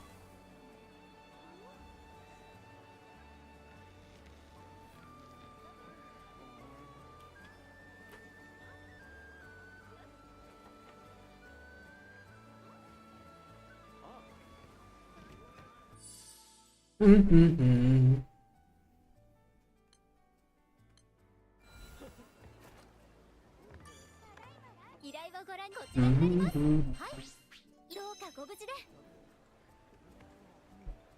But yeah, I'm all for difficulty. Like, I'm not against it, but I care about difficulty really only in terms of like the challenge. Does it feel satisfying to do it? And personally, again, I admit it, I do it for the rewards quite often. Like, sometimes I look at a fight and think, this is bullshit, I don't want to do this. I see the reward and I go, okay, I guess I'm gonna try and do it.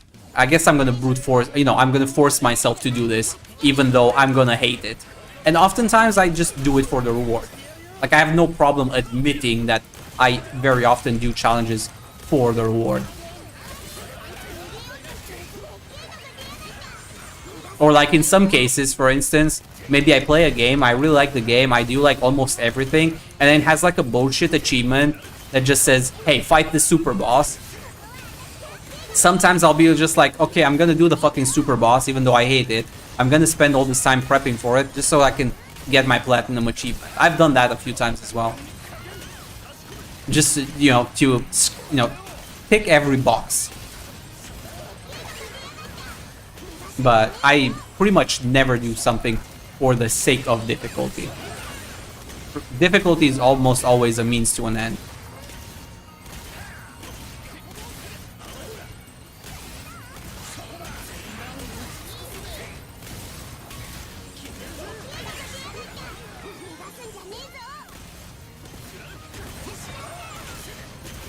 Like Zero, I'm sure I could learn it and have fun with it, but fight also makes that you need to be pretty well built, or else even if you are good, you will just do nothing to him.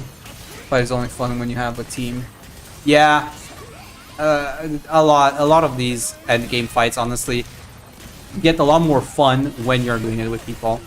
Like, even regular Lucilius is a lot more fun to do with people, a lot more enjoyable to not just learn, but do.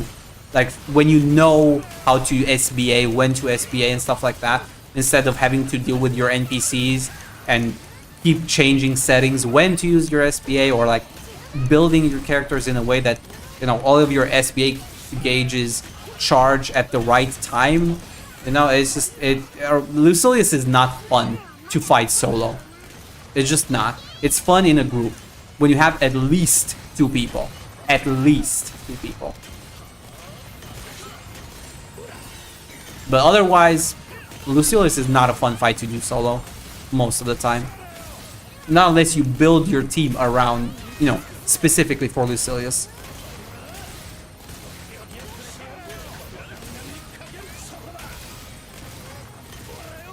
And honestly, by the if you're in the position where you're building your team for Lucilius, I mean, props to you, but at the same time, you're done with the game. You've done everything. You literally built a team dedicated to Lucilius.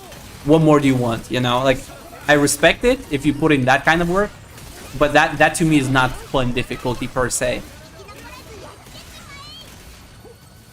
It's difficult, yes. I'm not gonna argue it's not. I just don't think it's fun difficulty.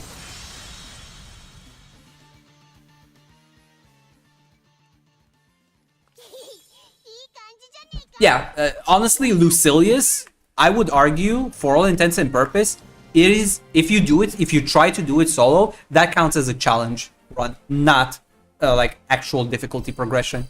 It's the last fight in the game for all intents and purposes, and it's there for you to really test yourself against it, to test your comp building, to test your rotation, to test everything, your metal against it, basically. Technically, it still has rewards that you want to do, but again, it's really tuned, it's really designed, like at the end of it, if you think about it, just based on how the mechanics work for the fight, and like the whole full burst thing having to be timed in a specific window, that fight is more or less designed, and the developers expect you to be doing it in multiplayer. It's kind of like Omega in Omega and Behemoth in Monster Hunter Worlds and Wilds. Can you try and do it solo with you know, AI and whatnot, or stuff? Sure, but let's be honest here. Those fights were both designed with the idea that you are going in with 4 people, and everybody has an idea of what they're doing. It's not tuned around single player, and neither is Lucilius. Like, Lucilius is clearly not designed for you to run it solo. You probably can with enough time and enough, you know, setup, to really tune your team for Lucilius, but it's not. The developers didn't make that fight thinking, let's make sure this is doable with NPCs. I guarantee you that fight was not designed with that mindset. It's okay, we need a hard fight for people that really need to challenge themselves. Here's Lucilius. You need to go in with 4 people and you all need to know what you're doing. That was the mindset, most likely, for that challenge. Yeah, exactly. Like, the rewards you get for it really aren't useful at that point. Like, if you're building a team for Lucilius that you can reliably beat with your, you know, AI and stuff, you've already geared up your characters to the point where the rewards themselves are pointless. You're not doing it for the rewards, you're doing it for the challenge. The fight is clearly designed and intended for a group of 4 people that have not yet built their team to the fullest, and they actually pose a challenge across the board. Everybody needs to pay attention, everybody needs to do mechanics, everybody needs to keep in mind the you know, their SBA bars and all that kind of stuff, and then you beat it and congratulations, here's your rewards and your challenge is done.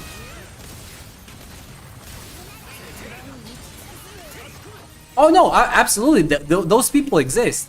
Like I said, I don't think they don't exist. I just think, well, I don't think, it's true that the number of people that do that is extremely, and I do emphasize extremely low.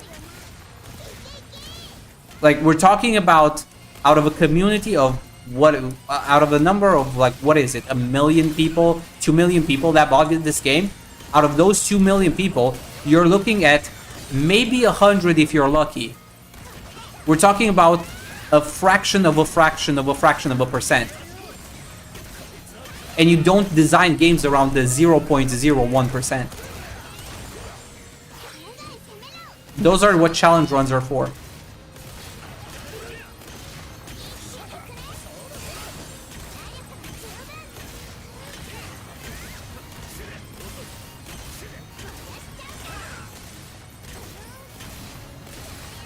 Obviously, it depends on the game, but like for single player games, I think the threshold for challenge, like the highest difficulty you can realistically go for in terms of like just general difficulty. I'm not talking about easy, normal, hard. I'm talking like the hardest fight in the game that you can realistically do. Like, just talking abstract percentages is probably around 2 to 3%. Like, you need, your difficulty needs to be at the point where at least 2 to 3% of your player base can realistically and will realistically do the fight. If your fight is harder than that and you have less than 2% people beating that fight of your player base, in my opinion, you've wasted your time on that fight, of making that fight. Not because, not in the sense of like, oh my god, it's so hard, there's no point to it. It's just, in terms of resources, you could just make a fight that's slightly less difficult and make 2 of them, right? Because you could, you're splitting the resources in a way that's more effective and gives people more content and makes it more rewarding and what's the word? Not rewarding. The word I'm looking for is I'm drawing a blank right now. But it's like, it's more satisfying, you know, for people to have 2 challenges in this sense. Like, if your challenge cannot be cleared by at least 2% of your player base, at the absolute best, absolute worst, I should say. Like, at the absolute worst, at least 2% of your player base can beat the challenge, you're wasting your time doing that fight. Or you're wasting your time putting that fight into the game. It's not worth your time, it's not worth the people's time, it's not worth anybody's time to make that kind of fight. The 2% is really the cutoff point where I would reliably say, you know, if I was a game developer or anything, I would reliably say, okay, this can go into the game. Anything less than 2%, and I would say, like, tone it down. And obviously, again, this depends on the game. This depends on the game. In some games, that number would be lower, 5%, 10%. But like, depending on the game, no matter how difficult the game is, I would say 2% is really your cutoff point for any kind of difficulty to exist in a game for like clear rates reliably. And that does include people that like might not be able to do the fight blind, but they're like looking up a guide and then replicating the guide.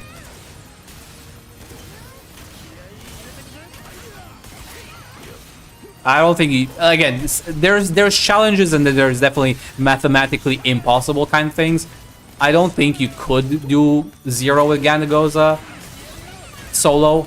I don't think mathematically it makes sense, but at the same time, I've seen people do crazier things. So like, I'm not gonna say it's impossible without actually running the numbers, but I just don't think Gandagoza is a good enough character to be played at that kind of level. Like, again, Gandagoza sucks in general compared to every other character based on the game's current design.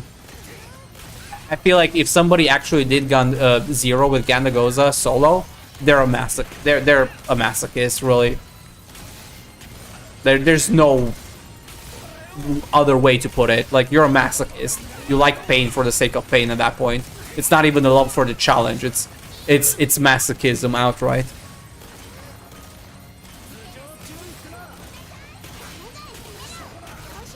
You're just using the difficulty as an excuse for your masochism.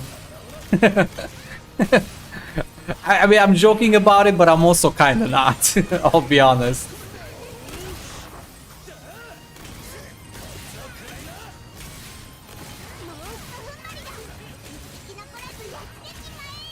Also, if you were to find that, you probably would have to search it in, I don't know, a different language, maybe Chinese, Japanese. Those people tend to be a little bit more on the masochistic side when it comes to challenge than people speaking English, I find, on average. Not always. Like, I'm trying to overly generalize, but in my general experience, the people that do the craziest kind of feats tend to be the Asians, not the Europeans or Americans when it comes to challenging stuff. They're the ones that tend to self-impose and do crazy, stupid things. 4 dudes that did the 0 with 4 Gandagoza. Yeah, that one I did know and I did saw. And that one, yeah, it's less about like, you know, Gandagoza being bad. Is more like abusing one window to pump as much damage. And yeah, 4 Gandagoza, I saw that one video, but like solo Gandagoza, I just don't think the character is good enough to be able to do the fight naturally through all of the mechanics. Like, the 4 Gandagoza thing is definitely a cheese type of strat where if everybody builds their character properly and everybody does the execution properly, it works. But this is like all of those, like, I'm sure you've seen those types of videos where like people are doing Monster Hunter or World Rise, whatever, doesn't matter, with like 4 Greatsword users in sync, you know, and everybody's doing the same attack at the same time.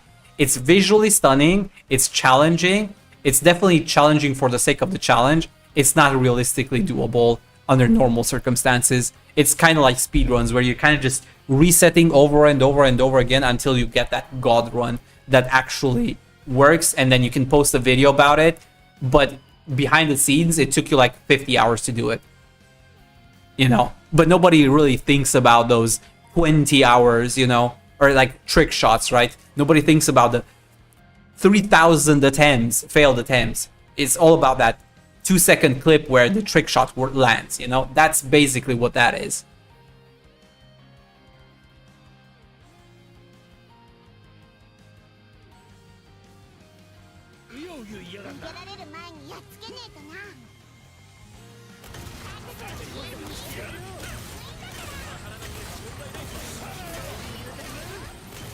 Yeah, I mean, I've seen videos of all sorts of different, like, you know, different weapons, different weapon combinations, different synchronization, speedruns. But yeah, I'm all for it. I think those are cool, and I think they are nice. But some people just tend to forget what goes behind the scenes when trying to do that thing. Like, when you're doing a speedrun, and you put out like your 2-minute fight or 4-minute fight, most people forget that somebody spent hundreds of hours, days, weeks, months doing that same fight over and over and over again, 200, 300, 400 times, just to get that perfectly aligned combo, you know, where the hit just barely hits at the right time to stagger the mob, to create a new opening, which lasts your position just right to finish your full combo in order to deal enough damage to build the stagger gauge a second time. And like, those things don't happen naturally. Those are the type of like 1 in a million, you know, type of like playing the odds type of thing, where you just need perfect execution that comes from just doing the same thing over and over again. And again, there are some people that like that, but there's not many. Never have been. And that's also partly what makes them so amazing, is because you understand just how much time goes behind it. But some people forget how much time goes behind it and do not really appreciate what it means to have that kind of difficulty. And why most people don't do that in the first place.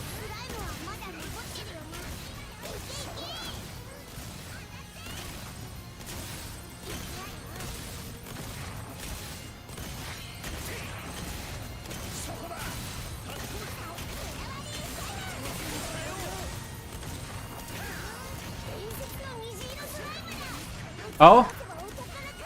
Oh, there's a prismatic slime.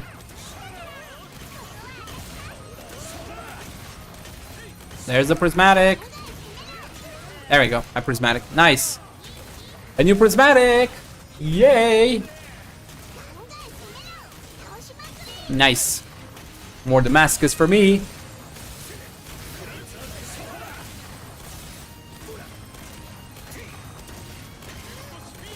Yeah, no, it is. That's what I'm saying. It's very impressive, and I have a ton of respect for the people that speedrun those things.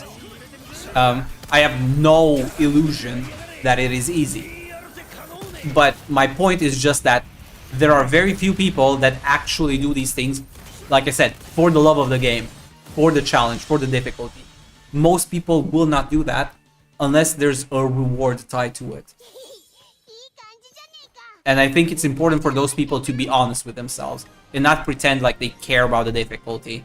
Oh, the game's too easy.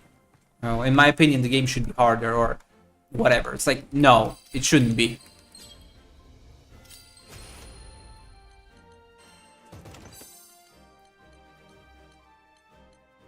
Damascus ingot! Yay! More! Let's go! Nice!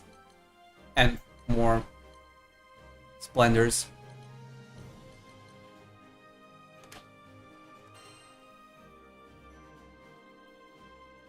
Yeah, I mean, again, it doesn't really matter what game it is. Because even in the cases of Monster Hunter, like, let's be honest here, you know, and not pretend like that doesn't happen. Most people that speedrun, they're probably, you know, save editing and stuff like that to get something that they might be missing. Like, if they don't have a certain gem or something, they're gonna save edit. They're not gonna farm it most of the time, especially if they're like dedicated speedrunner that's just trying to speedrun, you know, whether it's one or multiple categories. Most of them are probably gonna save edit at some point in time. Not all of them. I'm not pretending like not every single every single person save edits, but a lot of them are.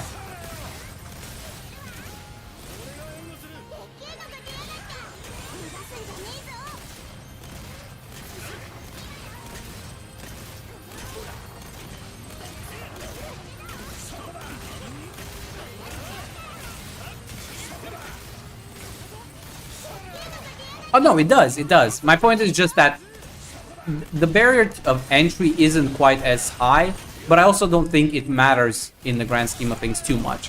Whether it's, you know, because, you know, this was mostly in relation to what you said with Mario 64, right? You just have to start trying to speedrun it. It's technically kind of the same with Monster Hunter. You just really need to unlock the fight, because the prep work itself, in terms of like the gear and accessories, you can save edit. And honestly, that's about the same with like any other type of speedrun. Keep in mind, many speedruns rely on specific seeds, for instance. So you have to either do something very specific to start the fight, or, you know, set your console to a specific date, or things like that. It's like every speedrun, depending on what it is and what category it is, will have some kind of prep work involved in it to do the run itself. And then there's the RNG that just comes with doing the run. Like, if somebody really wants to get into Monster Hunter speedrunning, the barrier of entry isn't that high. There's plenty of editors and add-ons and mods that you can install that where you can buy the accessories outright or whatever. So like, that setup itself isn't really what's keeping people out of Monster Hunter speedruns. It's literally just the difficulty of the speedruns and having to fight the same thing over and over again. Most people would hate the ever living fuck out of anything if they have to do it 300 times in a row. That's really what's stopping most people. It's not the setup itself. Like, you can literally give somebody a save file with the character prepared, and most people will not even bother with the challenge. Once you tell them, hey, this is the boss you have to fight, you're fighting it for the next 3 weeks, every single day, 20 times. They'll be like, no thank you, I'm out.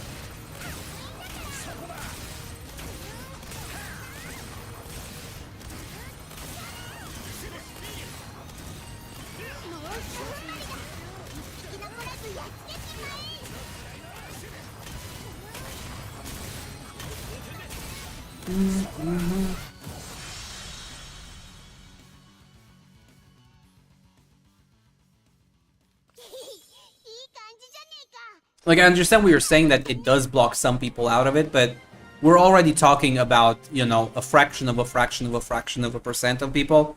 Like, you're really, the difference between having that setup and not having that setup is basically the difference between 2 people getting into speedruns and 3. It's really not the deal breaker.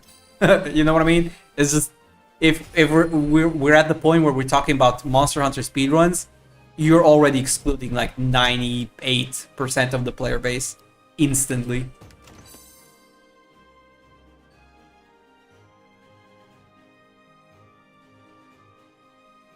I mean, yes, but that's different. That's not really speedrunning. That's just optimization, which is very different in the context of like what you're trying to achieve. Optimization is about self-improvement, efficiency, getting better what you're doing in order to do it better. Speedrunning is about getting the slowest possible timer. And when you're thinking about the slowest possible timer, your main goal is to remove all variables, right? And that comes down to, again, fighting the same monster over and over and over again until you understand the AI, how it thinks, when it does things based on your proximity and things like that. Like, your goal isn't just to get better, farm faster, you know, get your rewards faster. It's, you're doing this well beyond any kind of rewards. Like, if you're speedrunning, you're not fighting a monster for the rewards. Like I'm saying, there's no point to the optimization. You've already gotten all the rewards. You've already gotten everything you needed, essentially, because you're trying to speedrun it. Like, it's the challenge on top of things. You've already gotten everything you need, and just to get the timer lower, you should already be, quote-unquote, done with the grind. Like, you have to have the gear, you have to have the right, you know, weapons, armor, mantles, items, gems, whatever. You already have to be basically at the end for you to start speedrunning for whatever challenge it is you're running. Like, sure, the end point for a challenge for a specific monster might be easier to attain than others, but fundamentally, speedrunning starts at that point, once you've already done all of that.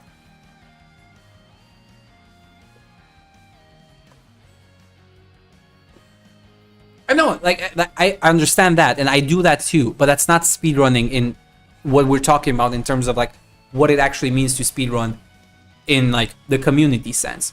You're trying to get a faster time. Yes, that does count technically as speedrunning, but what I'm saying is speedrunning as an activity is one that you're doing to get the lowest possible time ever, especially in a solo scenario for the most part. So at that point, you're not just thinking about getting the timer lower with what you have.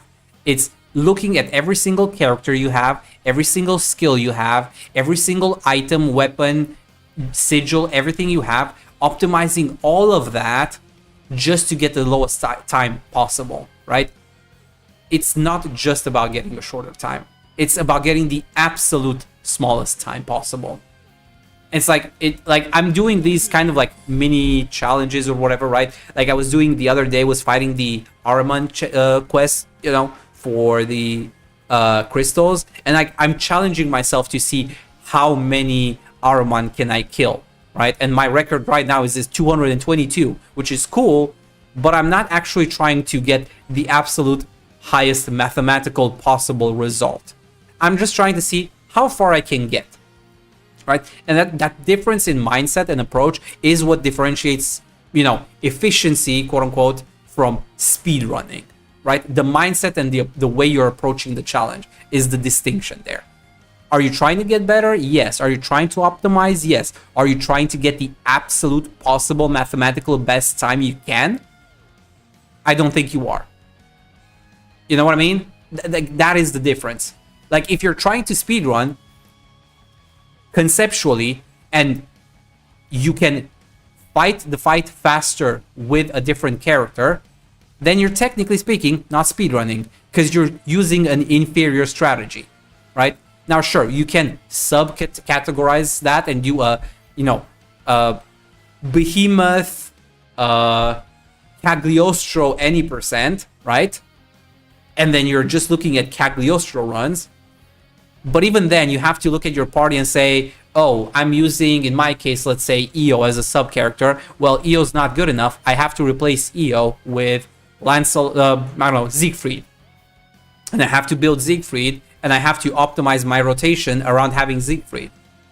That's kind of what I'm trying to say with the difference between, you know, challenging yourself and speedrunning.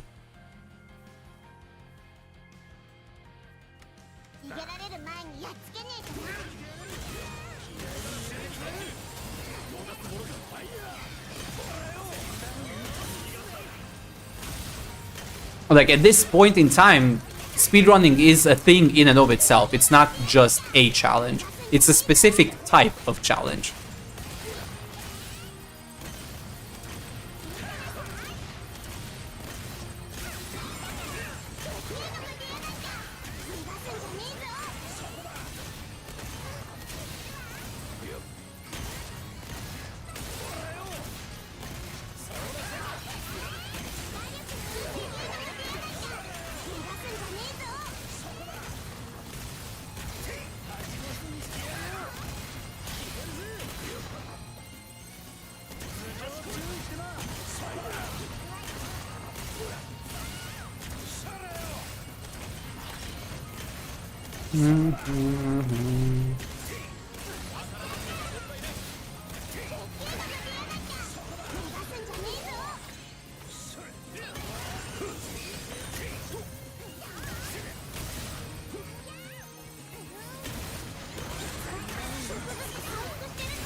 Alright, I have full Nick next. I forgot. I need to go back after this run. I forgot again. I've been seeing that max, you know, text next to my level ups for a while now, and I just keep forgetting.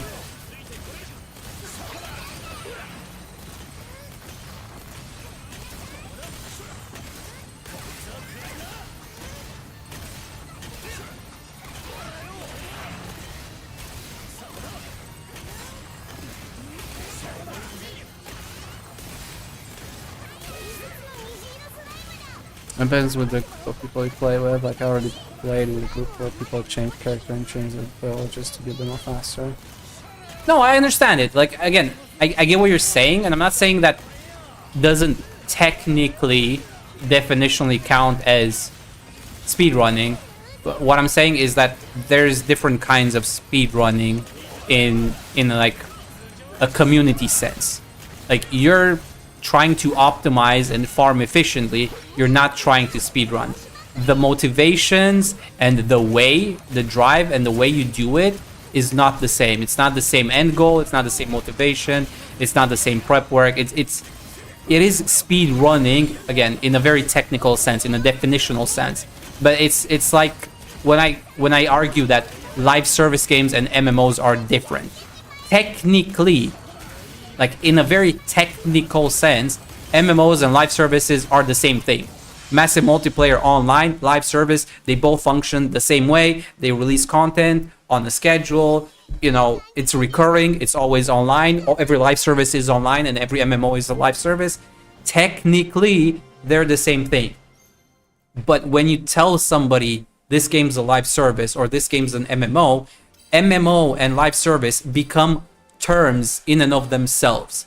They become their own definitions that go beyond just the technical term.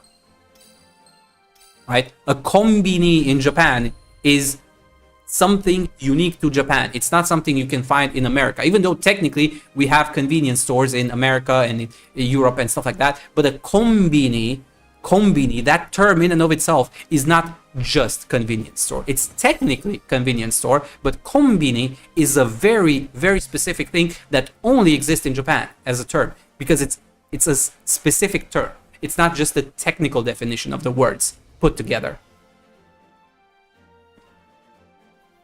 Yeah, exactly. You were trying to go as fast as possible with what you had, but you weren't speed running. Speed running is the act of optimizing every variable at your disposal to get the absolute best possible technical time. That's why speedrunners change strategies. That's why speedrunners try to skip phases. That's why speedrunners prepare certain characters in a certain ways. Sometimes they will intentionally make a character worse because it saves them time by delaying, for example, an SBA by 2 seconds. They're making their character intentionally slower right now to make them faster in the long run.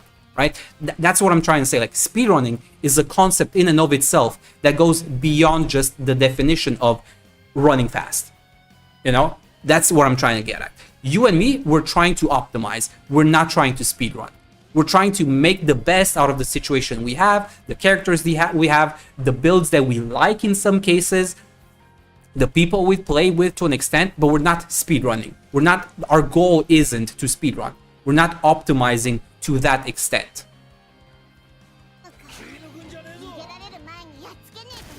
Or I guess in a more like kind of like facetious way, there's a difference between speedrunning and quotation mark speedrunning. You know what I mean? Like, one is the word, one is a term, essentially.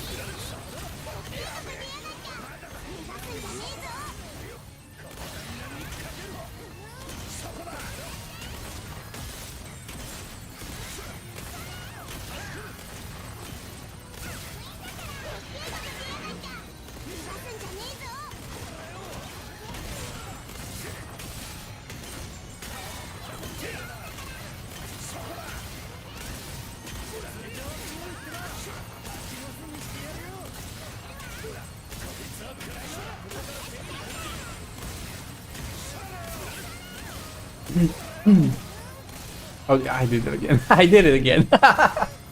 I'm doing the stage again. I'm wasting knick-knack vouchers. I'm being inefficient.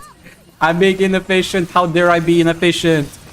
This is like the 5th mission, I think, where I'm maxed out on knick-knack vouchers. How dare I be inefficient?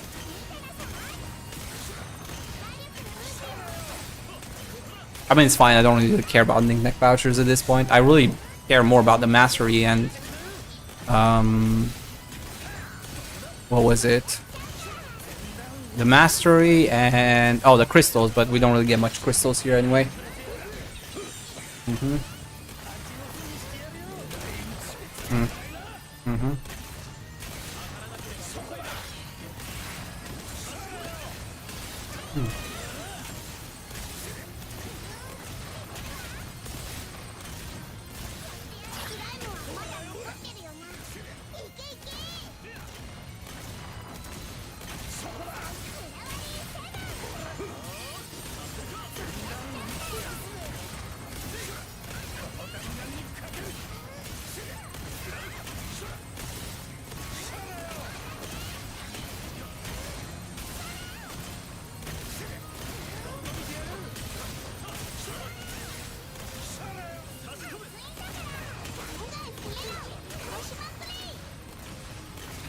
Let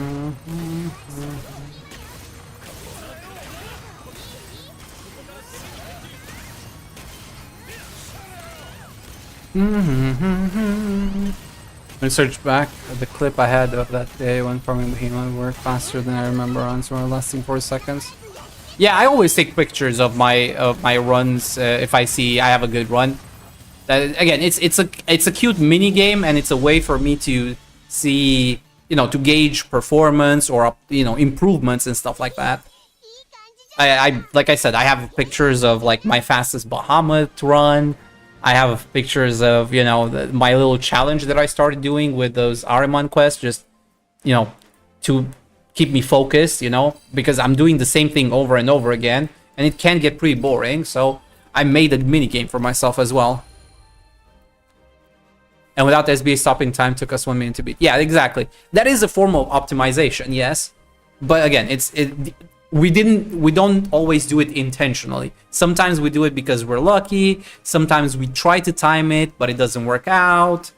There's a different, you know, different types of variables. But fundamentally, it comes down to the intent, you know. Like, did you actually plan and set out for that outcome?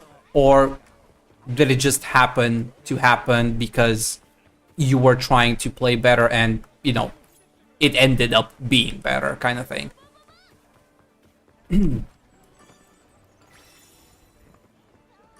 It just comes down to, like I said, the difference between the word itself, the meaning of the word, and the word as a term. Those are two different concepts. It's like, you know, mouse. Mouse is a, you know, a little rodent. That's the word, that's the definition, you know, the meaning of that word. But then we have a PC mouse, right? That's a different type of mouse. It's a different type of concept entirely. Technically the same word, completely different meaning, completely different definitions, purposes, etc., etc. Even though technically they're both mice, right? Both mouse singular, mice plural. Very, very different types of mice. Even if they might be, you know, be referenced or something. It's probably not the best example that I can think of off the top of my head, but that's the one that kind of came to mind right now. Like, there is a difference between a definition and a term, or like a word having more than one interpretation or definition. And that's kind of what I'm trying to get at. Like, speedrun can mean very different things. It means just running fast, or it can mean a very deliberate approach to doing something in a very exceedingly optimized kind of way for the purposes of challenges, leaderboards, and things like that, competition, etc. Right? That's kind of what I'm trying to say. Like, words can have multiple definitions and kind of locations in which they're used sometimes, right? Like, a word might mean certain thing in one community and might mean something else in a different community, so to speak. You know, it's context dependent, I guess, is what I'm trying to get at, broadly speaking.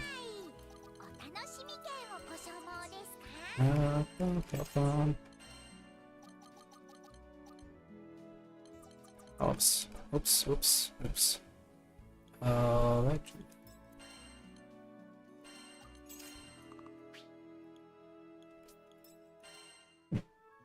Fast learn, low focus. Yeah, nothing interesting here.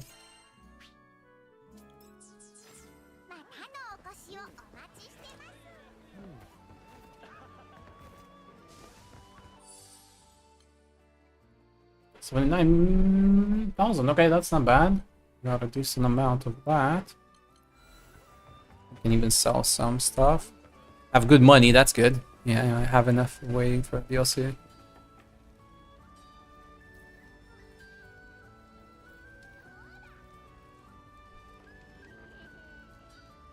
Yeah, no, I'm kind of in the same boat. I'm definitely not trying to optimize characters at this point.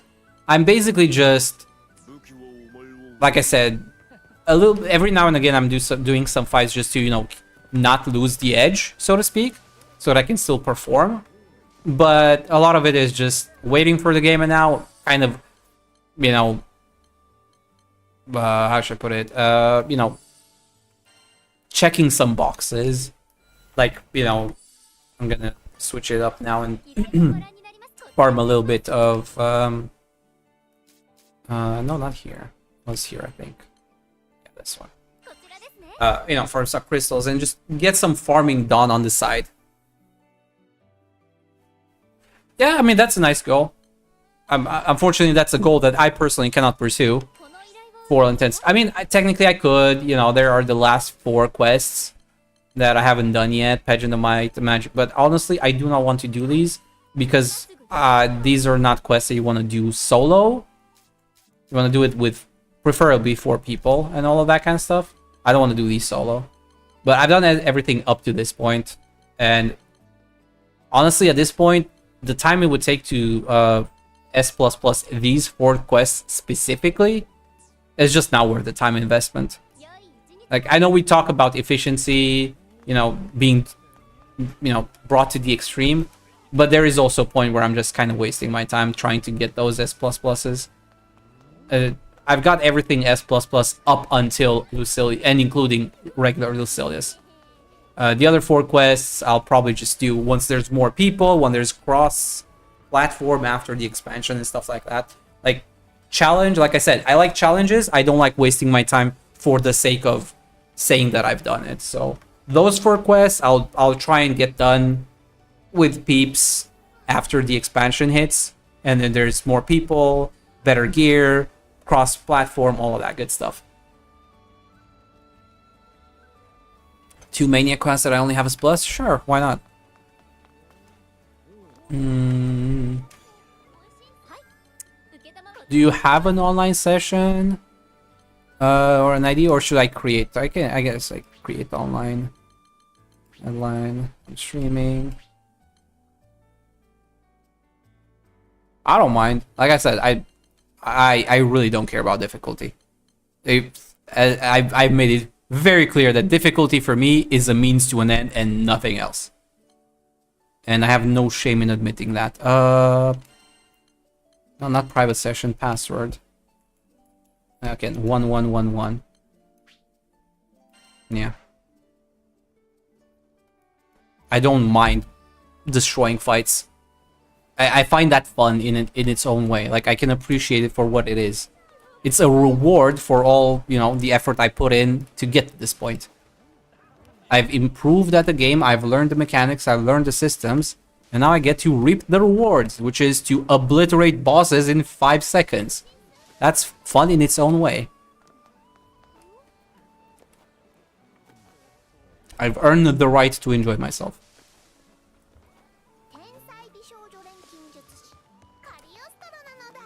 Hello. Well, you're gonna have to pick up the quest because I don't know what you need.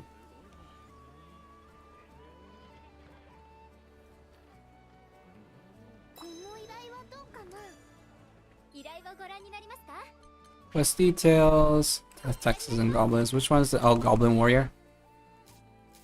Clear with the intended center link time, donate critical information more than 2 times. Yeah, I think this is possible as it is. I don't think there should be any problems, I think.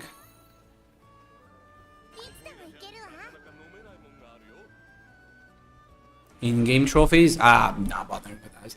Maybe I will once we once the expansion hits, like I said, to give more life to it. And once, you know, I have an easier time farming some of those materials, because many of those trophies just rely on you doing it with different characters. And I cannot be bothered with that. Wait, what character am I using? Am I using EO? I think I am, right?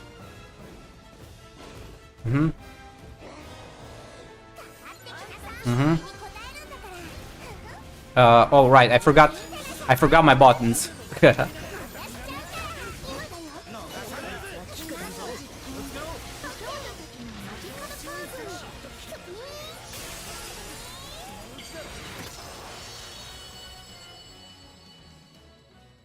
I messed that up a little bit.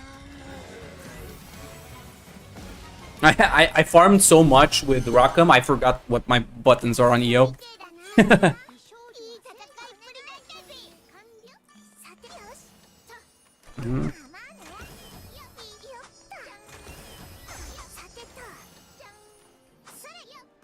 Uh,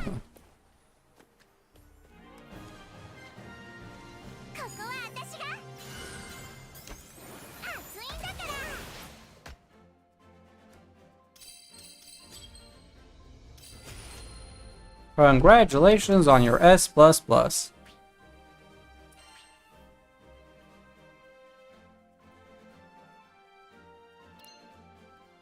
Is that about volunteer on every character? I'll probably not do that. I mean, you probably don't want to do that anyway, because you made it clear you don't want to play any other character. And then Cagliostro, so obviously you're not doing that one. I mean, it's a quest that you probably didn't want to do once you finished it. There was no point. It probably wasn't the best way to... It's not even the best, probably the best quest to do for rewards or something. Who knows? Like, I also had to go back and just go through all the quests, because if you're just doing them naturally, especially solo as part of your leveling and gearing process, some of these quests you really don't have to do multiple times, or there might not be even the best quest to do in terms of like just farming certain materials or whatnot. Or there's like, you know, 2 quests that have, you know, fight Griffin, and one has worse rewards than the other. There's a bunch of reasons. Like S++ for everything, and almost everything that's in like the higher 2 difficulties, Proud Maniac, these types of things, they more or less require you to be at the end game to actually get S++ solo, because it's very time dependent, because you can't really guarantee all of your side objectives. And for some of these quests, if you miss even one of the 3 objectives but are just a little bit too slow, it's very easy to not get the rewards. Seriously, that got cancelled? Why did that get cancelled? That was weird. That shouldn't have cancelled my attack there.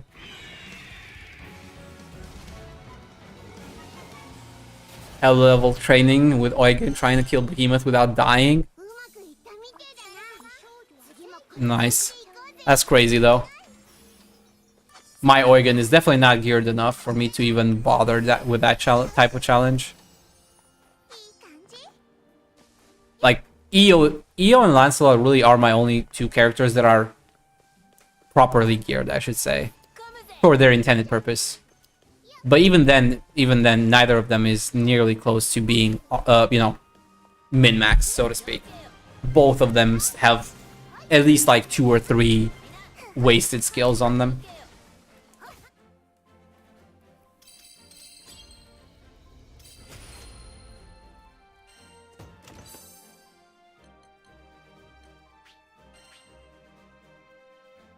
Mm-hmm.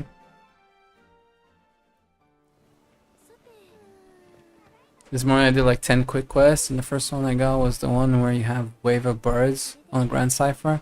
Only come on one side, there were only 2 playing, and the 2 other had nothing to do. Yeah. What's this? What quest is this? Oh, Fury Cane. Regular Fury Cane.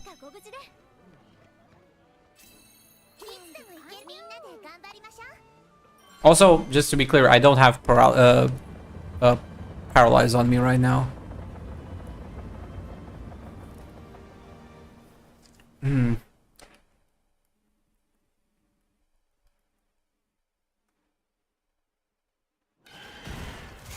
Mm-hmm. I guess I could switch over. But I was supporting my...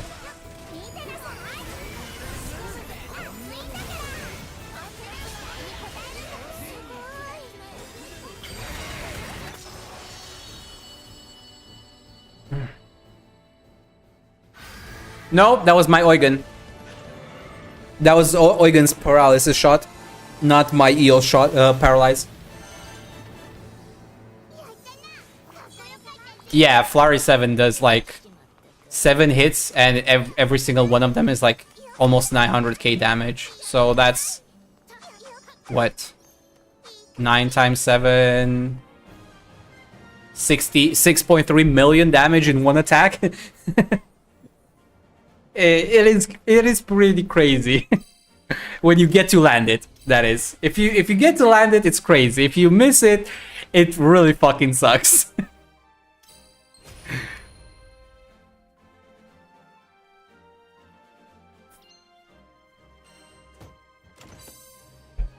Yeah, that's usually why I use it for farming purposes. It annihilates almost anything.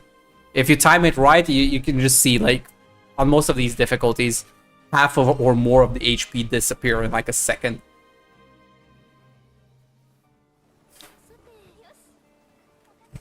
The only problem is landing all the hits. That's the only problem. Because most of the time, if you don't time it properly or the boss isn't, you know, paralyzed or something, you will miss most of your attacks. And that's what I mean. Like, playing EO can be so painful. One moment you're like, oh my god, look at the damage. The next moment you realize, oh, I just lost 50% of all of my damage. You go from like being top of the leaderboards to being at the bottom in like one attack. It's insane how volatile EO is.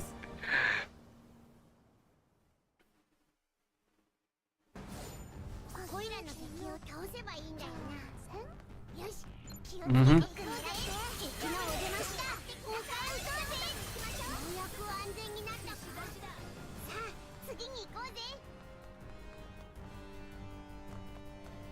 Mm-hmm.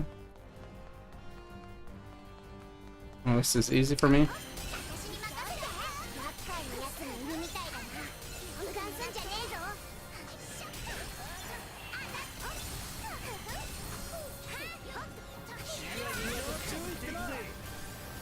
Mm-hmm.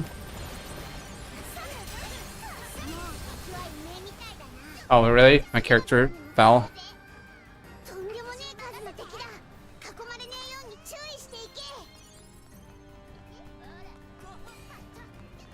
Yay. I love it when I fall down.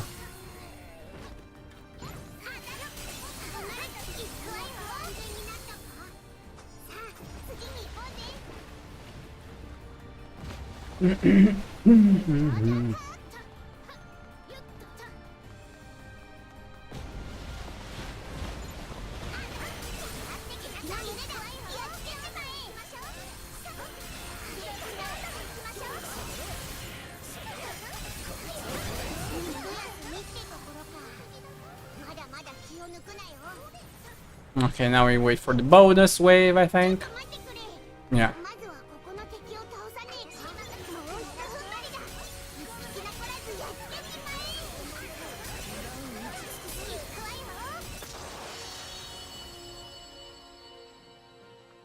Send no phone before trying to join anyone. Way more people on today. That's nice. We're getting closer and closer. We're down to literally the last 7 days. This is the 7th day, I think, right? Because today's the 3rd. We have 6 more days, pretty much. Mm-hmm.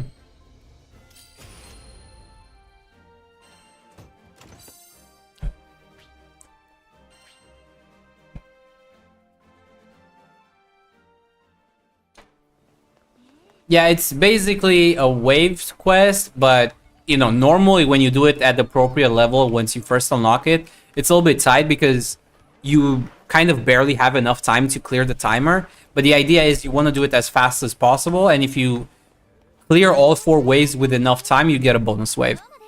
And ideally, you want to finish that one as well for the extra rewards. What's this one? Oh, this is... Oh, that one. Yeah, I'll probably go with this one as well.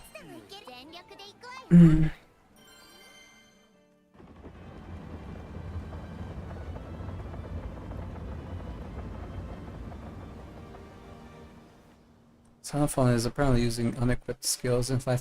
Yeah, he does? I didn't know that was possible.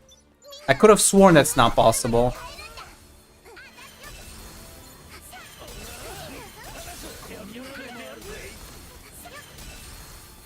Mm-hmm.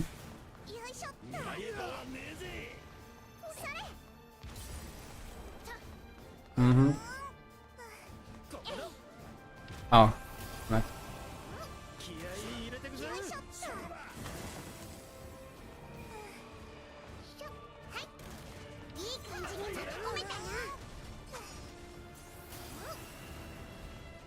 Mm-hmm.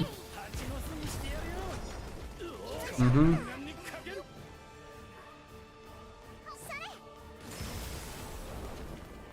Mm-hmm.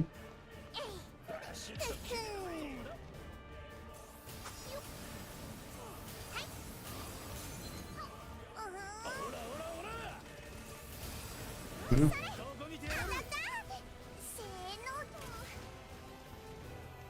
Mm-hmm. Mm-hmm.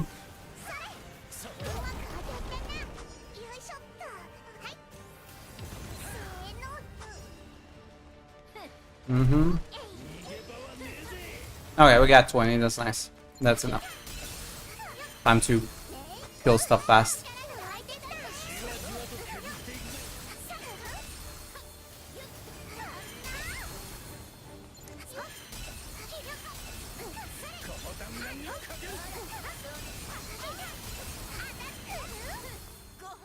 Mm-hmm.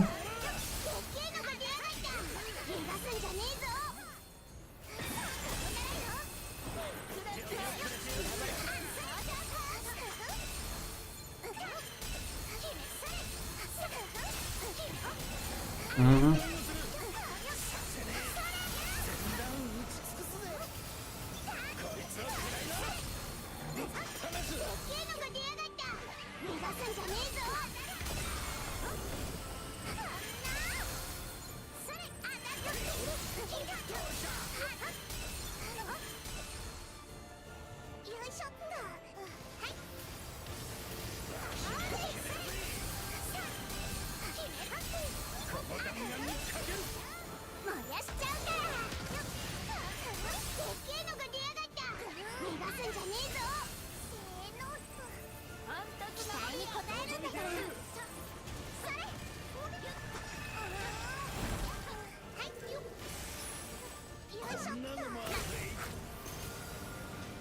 Mm-hmm.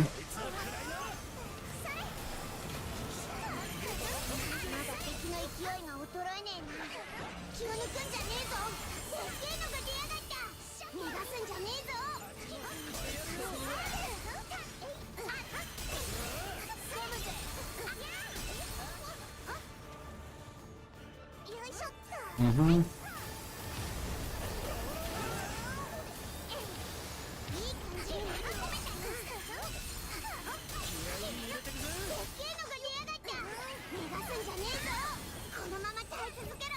Mm-hmm.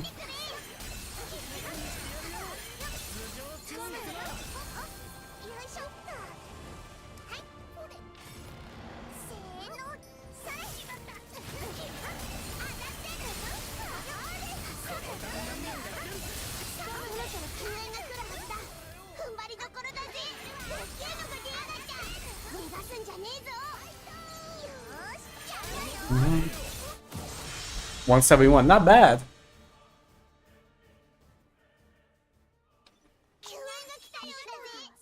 I definitely saw him use the Thera Prism Behemoth. That's weird. I'm pretty sure they're not supposed to do that. I could be wrong, but I'm pretty sure they're not supposed to do that, because if I remember correctly, that's how you build Zeta.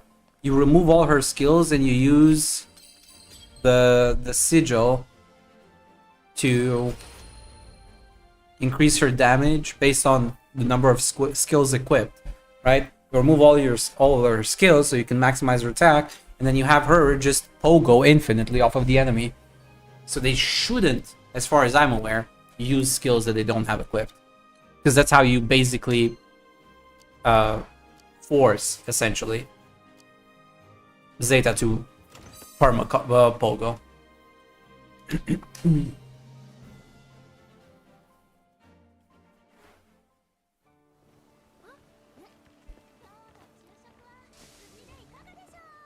Maybe they changed something and I don't know or remember.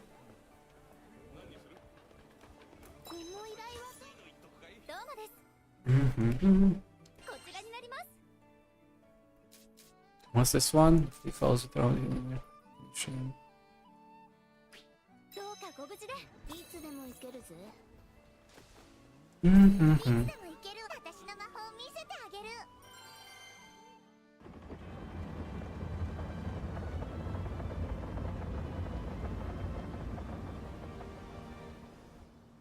I'll do every conquest quest game. That's fine.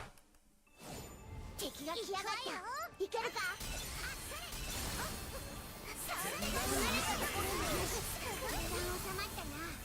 すぐに次が来るぞ。おいおい、敵はこっちにはいねえぞ。敵がまだいるみてえだな。気を抜くなよ。敵が襲ってくるぞ。準備はいいか。 Mm-hmm.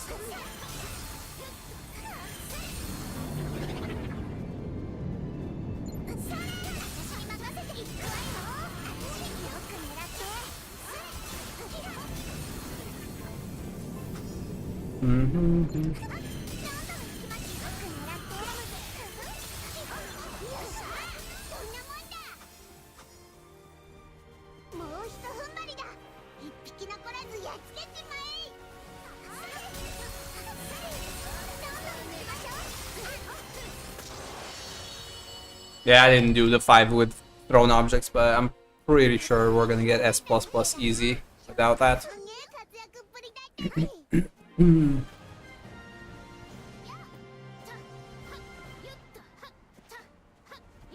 Worst case, we have to do it again to do the thrones, but I'm pretty sure we have time on advantage anyway. Yeah, no problem. No problemo.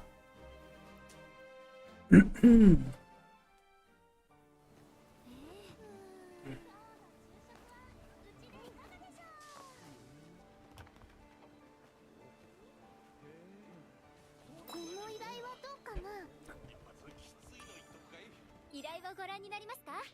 こちらになります。 Dark refrain. What's this? Dark Dragon. 頑張ってください。準備完了。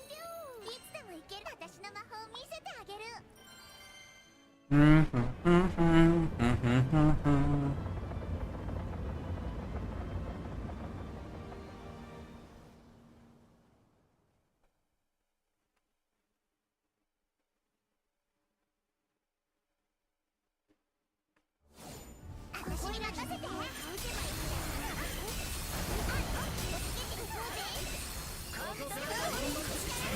Alright, dimensional warps.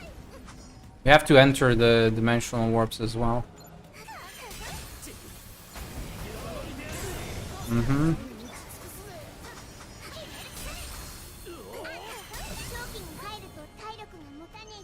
Mm-hmm.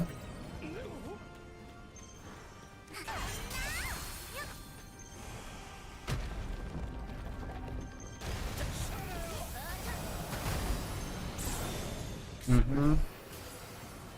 Okay, yeah. Gotta let the AI basically kill the little crystals.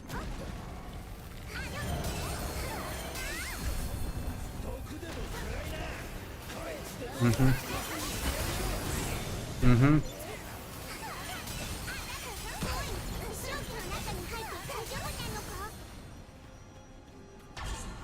Mm-hmm. Mm-hmm.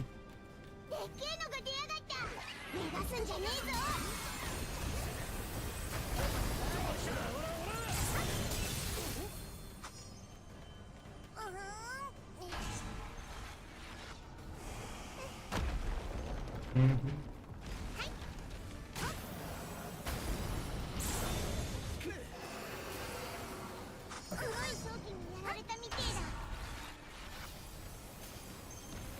Mm-hmm.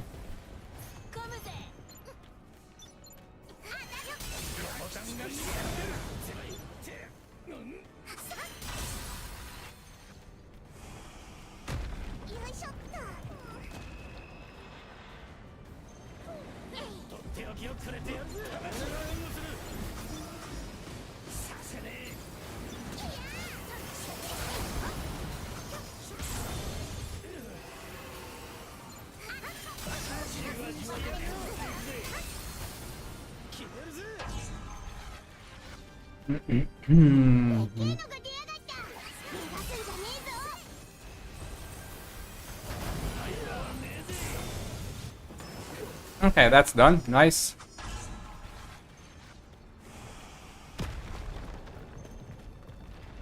Okay, now we can just start killing whatever.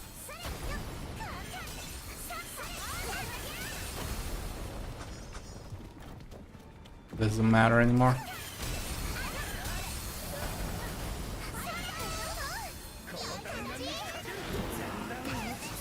And I guess it is technically faster to just enter the dimension warp in some cases.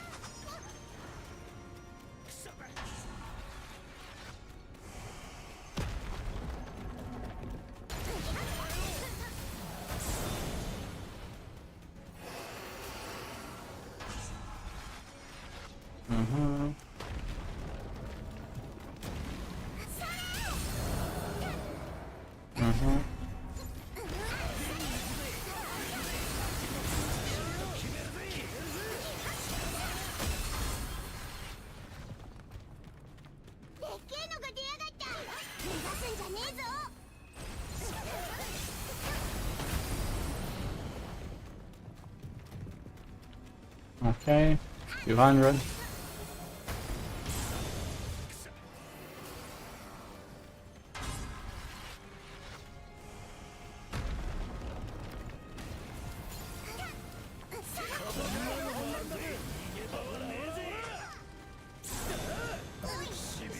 There we go.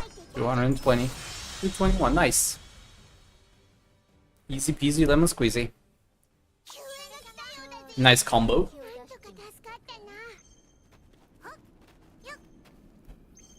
We definitely killed more than 70 foes with Dimension Warp.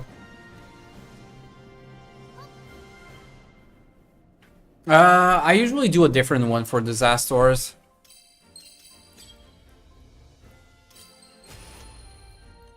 I do an AFK farm usually. And I'm trying to think which one. I think it was the one with like the 4-minute fight where you have to survive for 4 minutes where they keep spawning orbs. I think that's the one that I usually do because I can just AFK farm it. It's a little bit easier and more consistent than this one. And also you get to do that for crystal ores. I don't know if it's necessarily as efficient as this one or which one's better, but I usually try to get more than one thing done, and it's at the same time if I can, and if it's good enough.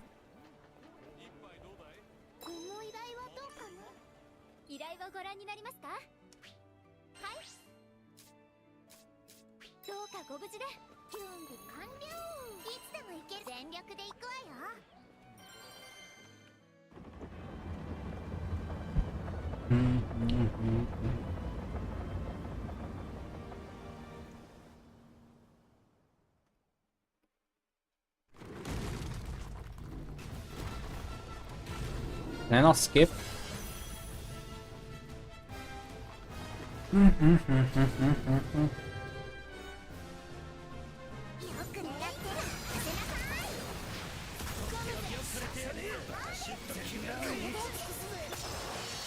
Why did it... I hate the control sometimes.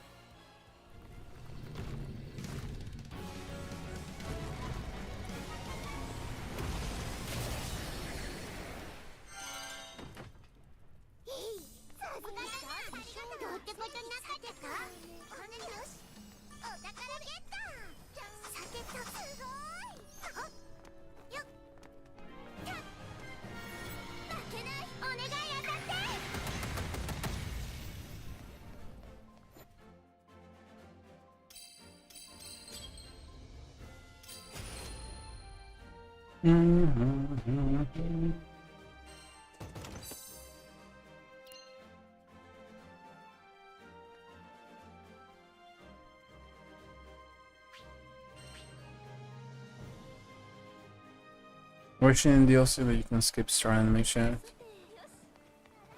Yeah, definitely towards the end game. There should be an option like if you've already seen the animation, you can skip it.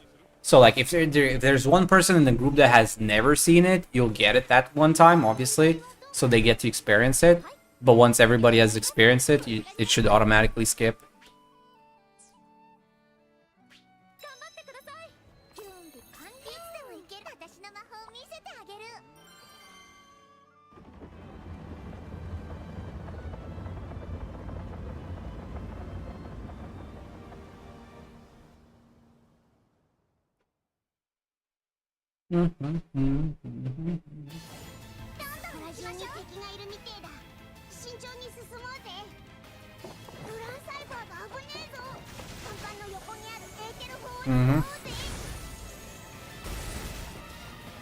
Is it only just on one side? I don't remember.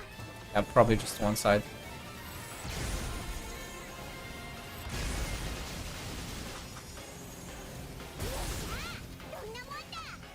Do I need to go to the other side?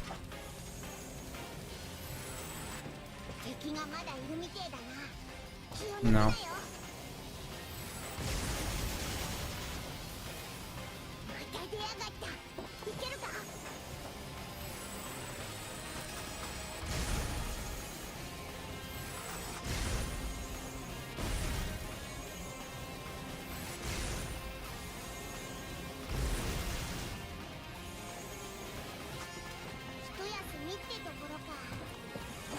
Doesn't look like there is anything on the other side.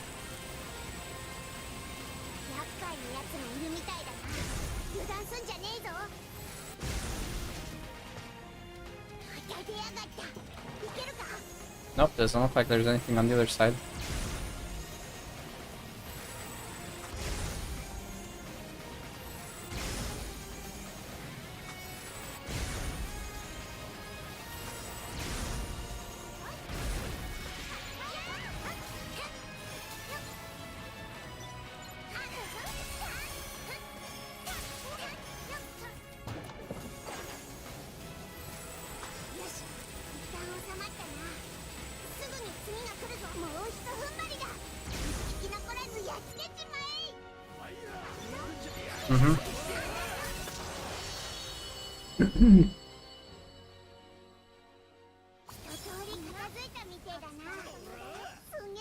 Why am I sending these no PA?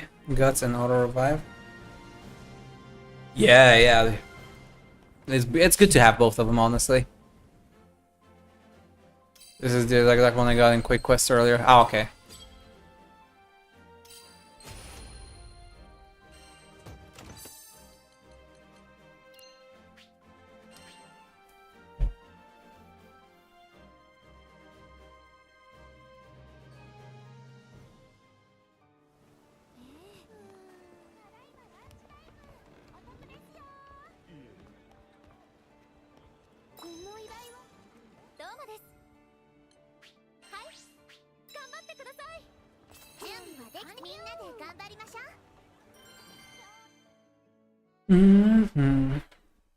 Yeah, I honestly don't quite remember how that works with quick play.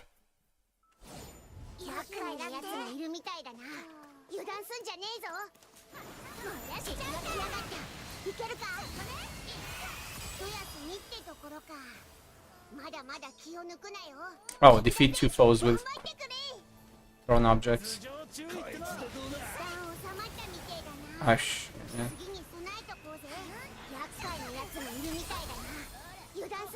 Let me pull my... I'm pulling my AI a little bit further away to make it a little bit easier.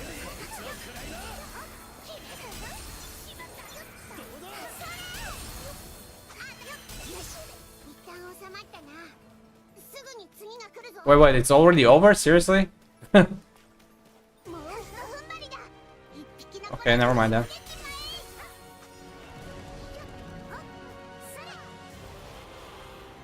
It doesn't count in this phase. You have to do it in the first phase. This second phase doesn't count for the objective. Cheeky. That's cheeky. That's very cheeky. They just automatically failed the quest and you couldn't complete it even though you threw things. Yay.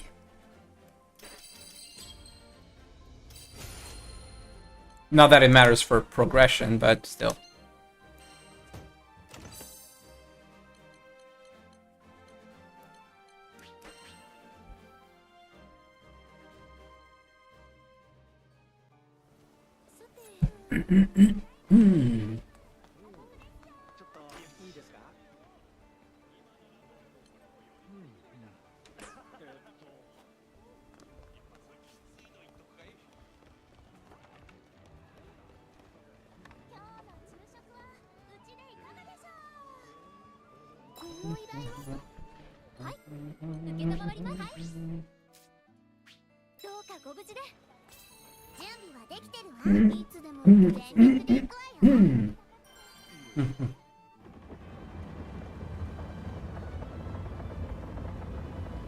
Only normal and easy quests left to do. Oh, we're working backwards?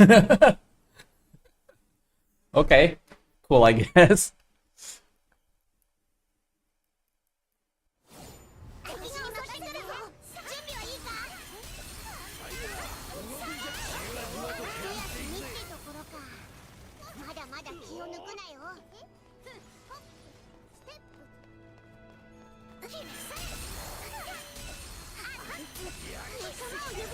What am I even targeting?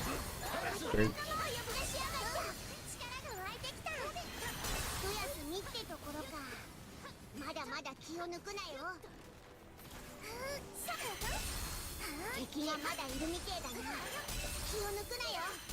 Oh, that's what it was targeting.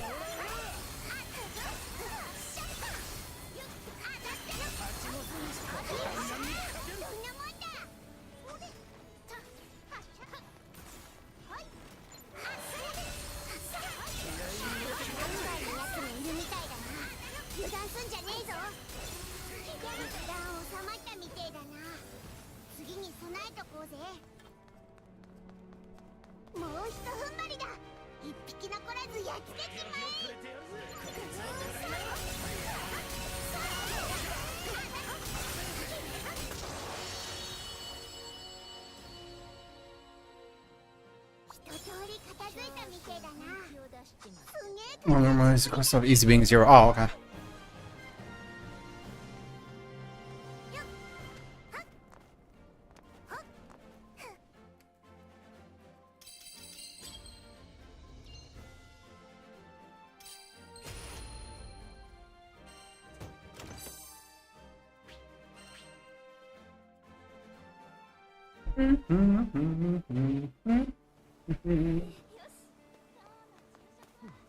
See, do I have enough crystals to upgrade any more of my weapons?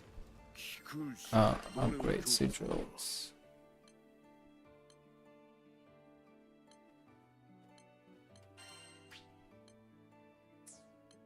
Not you.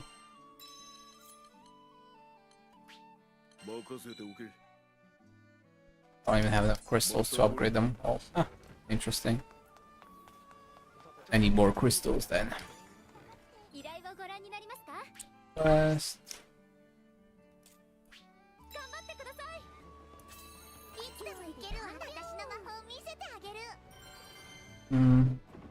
I'm mostly over like out leveled or whatever the low level mats across the board. Like I generally don't need any of the low level mats at this point.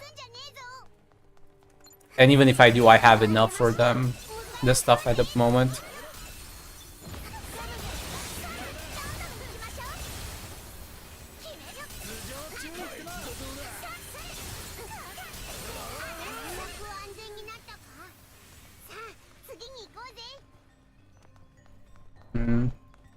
Pebbles? For what? Why would I need pebbles?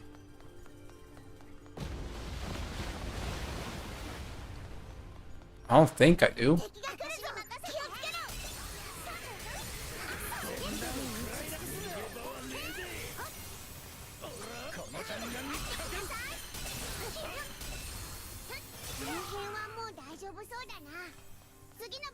Pebbles matter, they're rock and smooth. I mean, sure, I guess. in that sense, yeah, I guess I could use some more pebbles.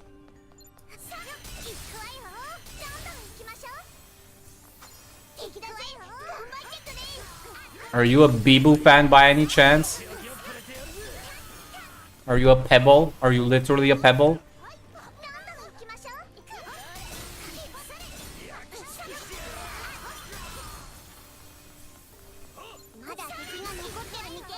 At this point, the only thing I struggle with is Lucy. I should say them pro Bahamut relatively easy despite not fighting for a while. Yeah, I mean, Lucy is the only one that you can't really easily solo because you need to use your SPAs at a very specific point in time. It will be a lot easier, a lot more consistent with AI once the expansion comes, though. Because you'll be able to, in combat, very easily order your characters to hold off on SPA / have them use their SPAs. So just having that option is going to make things a little bit easier and more consistent. Because you don't have to micromanage your AIs for, you know, like actions or SBA generation or anything like that. And you don't have to go into menus to manually change their behaviors and stuff like that. Lucy's definitely designed, at least at the moment, to be fought with other players, not solo.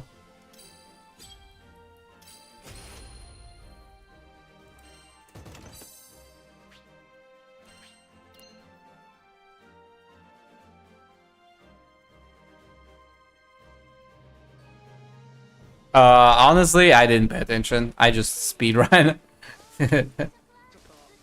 in a matter of speaking, I just ran through. I didn't even notice anything.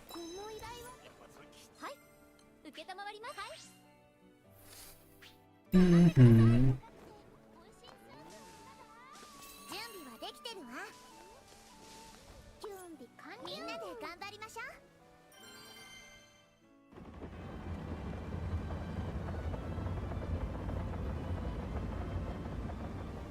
Oh, I'm not going to any topic. I was talking to Adol Wolf on YouTube. In case it wasn't obvious, I'm multi-streaming to both YouTube and Twitch. And sometimes, if it sounds like I'm reacting to something, but you don't know what, it's probably the other chat on the other side of the the pond.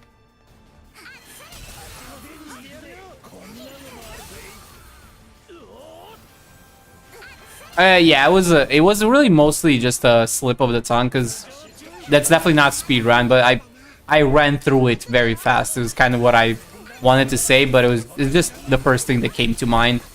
I didn't really think it through. Technically, it wasn't a speedrun, but, you know, again, definitions and meanings.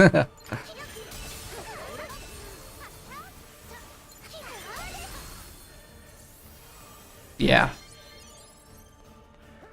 I mean, there's also a thing of like, you know, it depends on the context, you know, like sometimes you just want to casually talk about certain things, and then there's certain times when you try to dissect things and be more specific.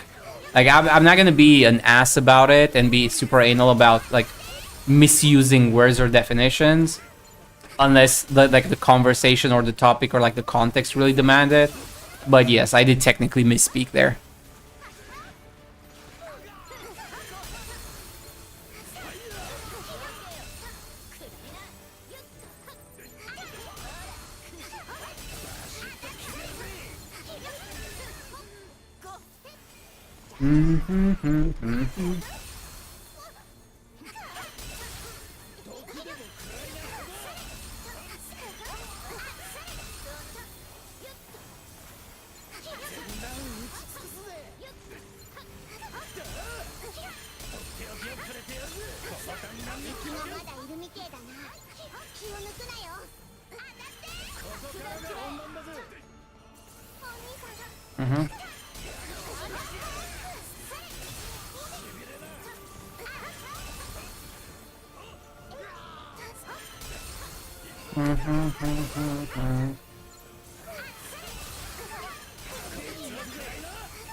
What barricade are we even defending? Oh, it's that one over there.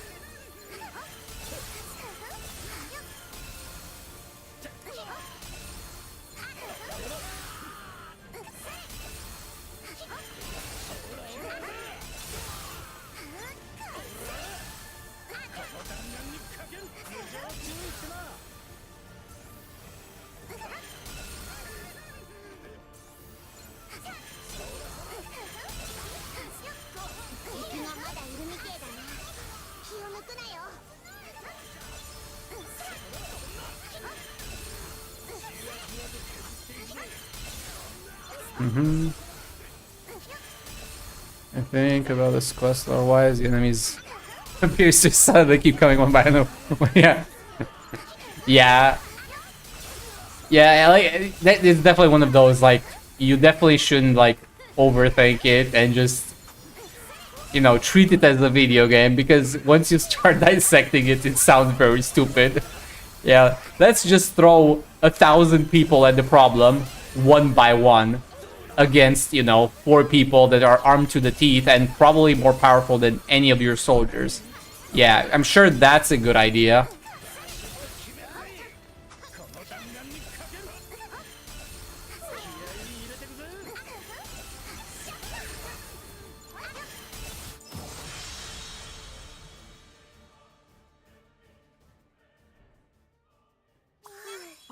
Kind of a very bad plan if you break it down, for sure.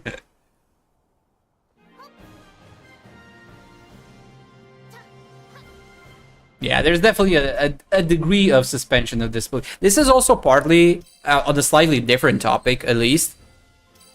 This is also partly why I prefer games with slightly less realistic gameplay and like less realistic settings, because it's a lot easier to quote unquote fill in the blanks or like ignore certain inconsistencies.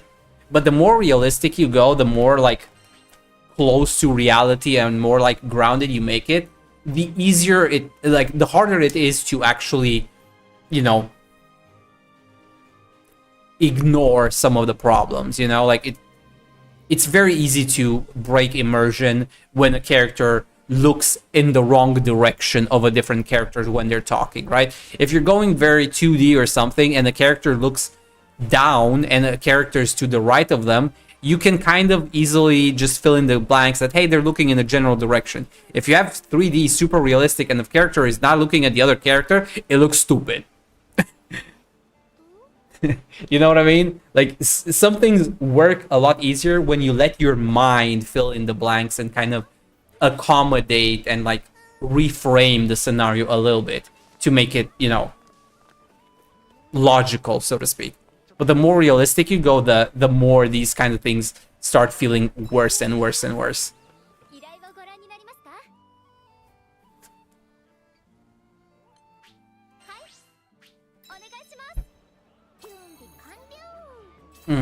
Yeah, definitely. They have a lot of soldiers in the play, especially if you look around, you know, like how few people there are in the grand scheme of things. They basically threw, in that one mission, they threw enough people at us to basically overwhelm the entire population. I don't even know where they found that many people. There's not that many people around on these islands.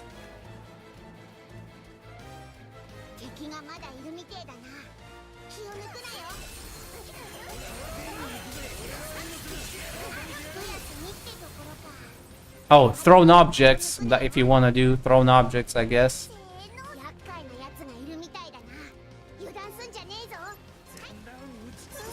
Okay, never mind, there's that.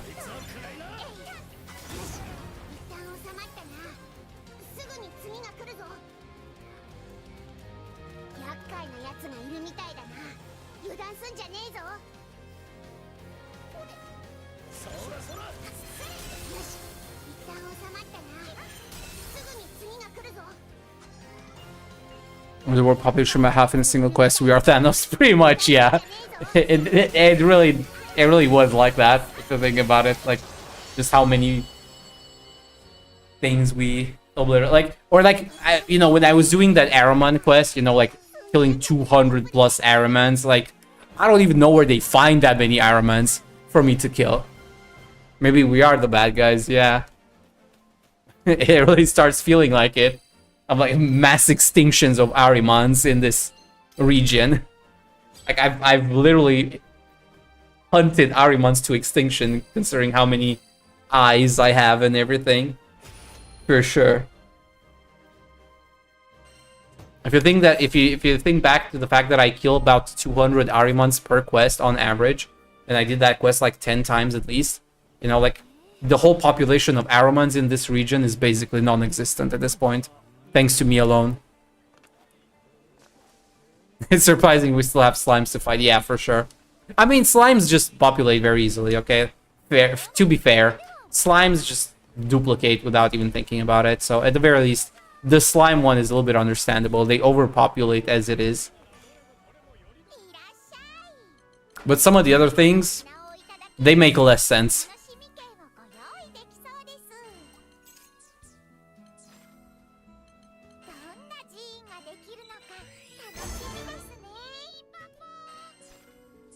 Pity Papa.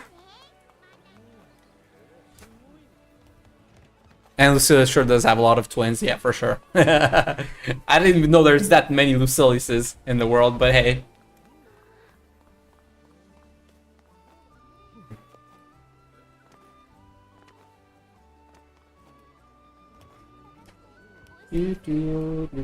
No more quests? Was that it?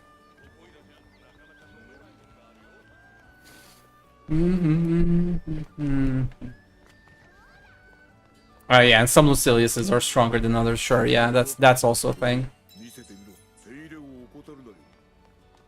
Oh, you have, do you have more? Okay, cool.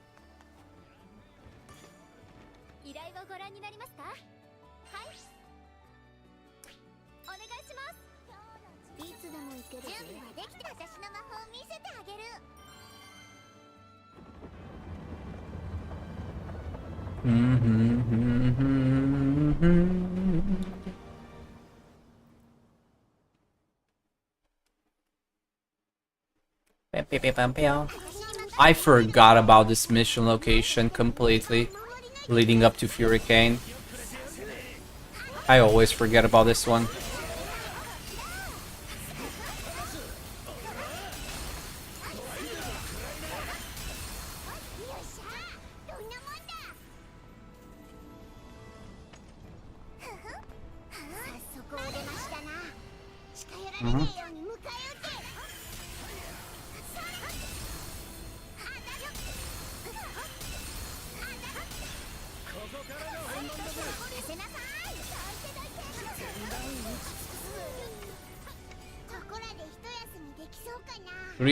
Three foes with thrown objects. Sorry, you wanna throw objects? Okay.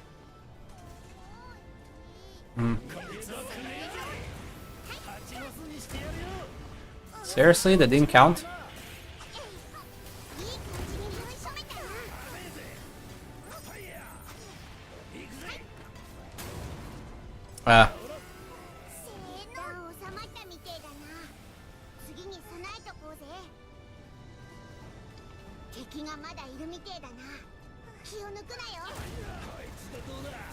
Okay, I'm just gonna go as far away as possible so that I pull my AI away from you so you can throw your...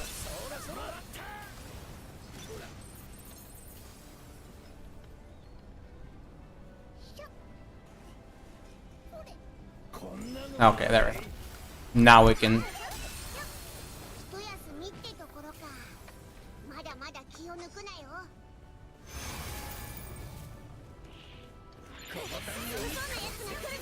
No, just much. Oh, it's fine. I think it's the first side quest I done there.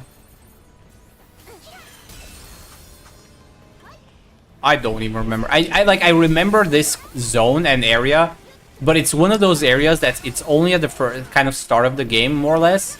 And you, like, when it comes to like the later stages that you do for grinding and farming, this is one zone that really doesn't pop up in like your, you know, go-to grinding zone, so to speak.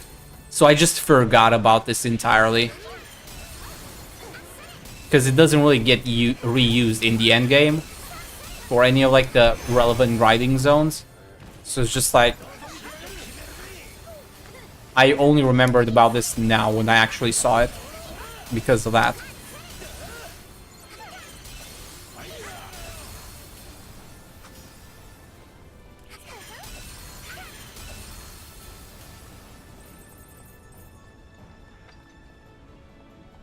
No, yeah, I understand. I mean, more like in this mission, you know, like there's no, you know, like some of the other zones, you have some of them appear as part of certain quests that you would grind for, like, you know, the Ariman one, you know, is the volcanic area for, you know, a lot of the grind stuff appears. Freezing zone appears a few times, but this region appears for pretty much none of the relevant quests that you would realistically be grinding. Like, the most you get is the first zone when you try to grind Griffin. And then there's, like, the arena for the Goblin Warrior. But, like, this zone specifically, this, like, run-down area leading to Huracan, like, I forgot it existed until now.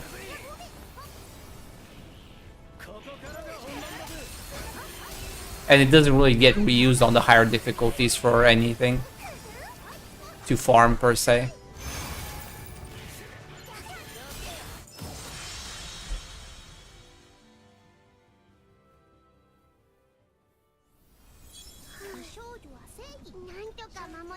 Like, even the ship quest, which is like, there's like only one or two segments in the entire story where you're on a ship and stuff. Even that one is is part of like the grind quest, so to speak, for auto combat and stuff and parts. But like, I don't think any of the quests that use this region is actually good for farming anything per se, because just too low level, and even the rewards aren't that good. Like, there's no higher level version of this quest where the rewards are worth considering, is kind of what I'm trying to get at. Like, there's no point. If they had like a higher level quest, you know, on Extreme or something that gave higher tier materials, I probably would have remembered it. No, I don't mean your ship. I mean the boarding of the enemy ships. There's a quest, I forget which one, by island, I think, is this one. Assault Formation. Defeat as many foes as possible. This one is farmable. It's literally only one quest, and it's the only one you only do it once as part of the story. But this is a quest that you would do because of the high grade scraps. The machine units, these both are very good for turning into knickknacks. You get also some fortitude crystals in the process. Like, and you get glitter crystals for just destroying foes and stuff. So like, this one's a very good early AFK farm. But like, there's no quest for that specific region, the Goblin region, that is worth farming.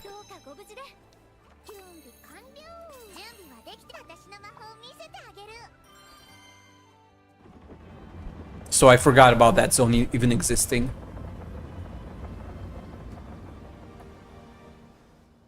Or map, or whatever you want to call it.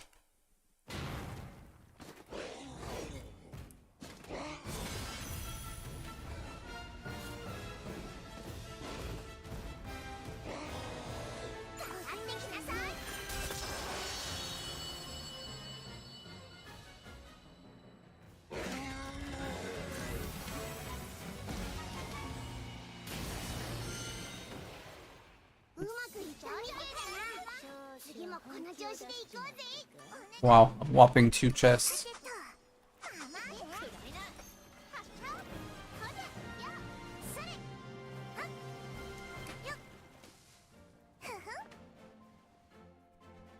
Defeat Goblin Boss.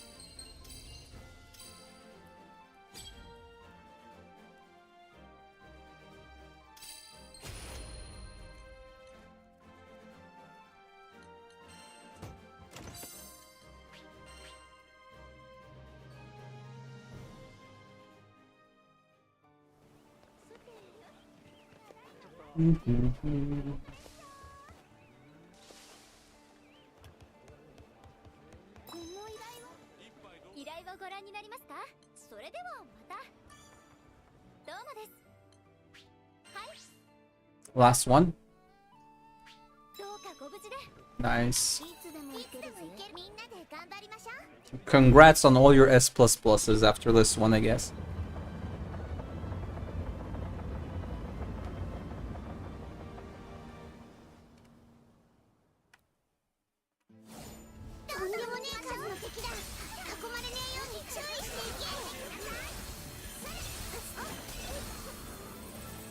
まだいるみてえだな。気を抜くなよ。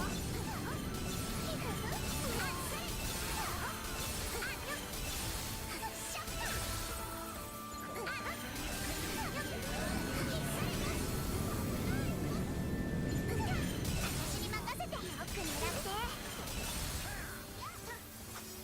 もう敵はいねえみたいだな。次のとこに向かおうぜ。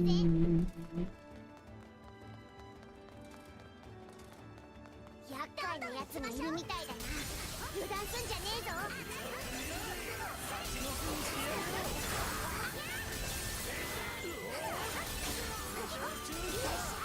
どんなもんだ。厄介なやつがいるみたいだな。油断すんじゃねえぞ。私に任せて。Done. There is another quest that uses this region. It ends in a different place. And it's one of the Griffin quests, if I'm not mistaken, where it kind of starts off with this region and then leads to the Griffin nest roost thingy or goblin region thingy. It's not specifically this part of the map though.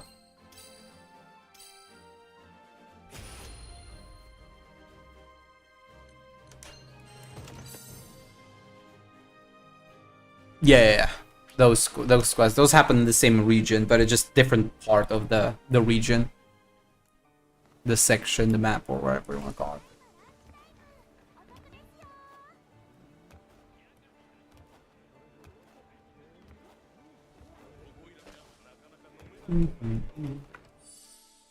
Oh, mastery's almost maxed out. Also made a bunch of money. Should be good.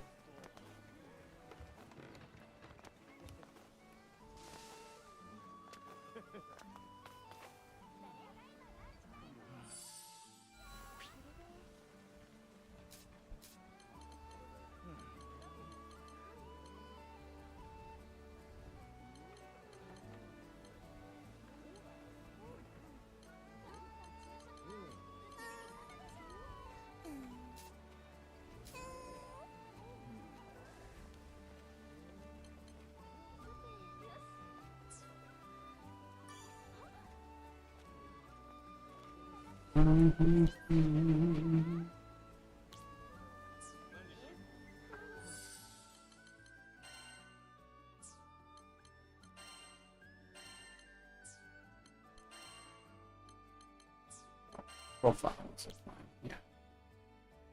782 EO games. Almost 1200 quests complete. I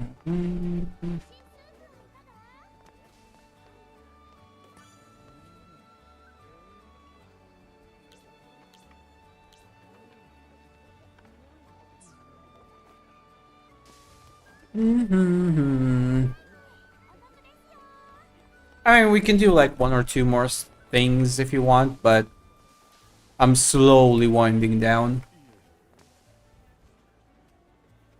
I don't know what to do. Probably like yeah. I mean, that's what I'm basically doing. I'm farming for masteries to an extent, but mainly collection stuff. That's the only thing that's left. Grinding all the weapons. But yeah, for that, unfortunately, I need to run the Ahriman quests a lot. Obviously, for all of the upgrade materials, because I don't have enough crystals. And the ghost is not urgent.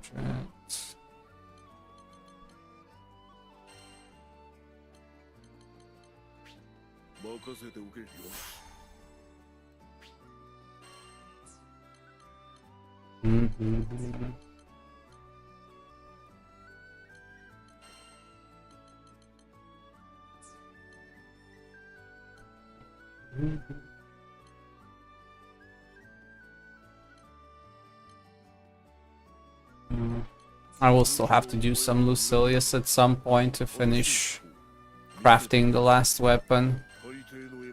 But I just don't feel like doing Lucilius.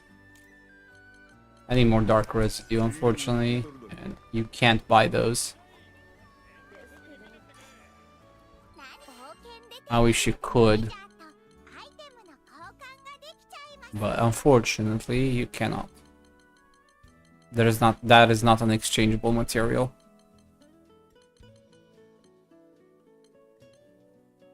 Otherwise I would do it. I would absolutely do it.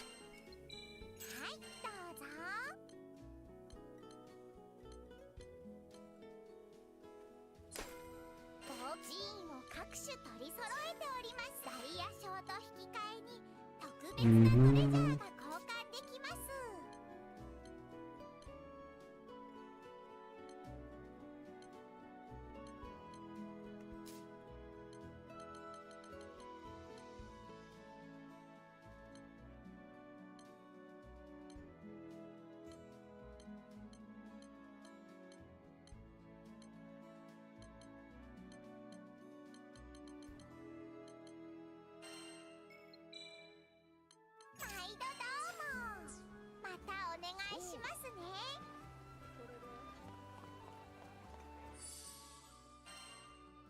Yeah, I'm glad I'm done with that. I don't have to do it anymore. I finished everything, everyone. I just have to deal with the weapons. But thankfully everything else is at least done.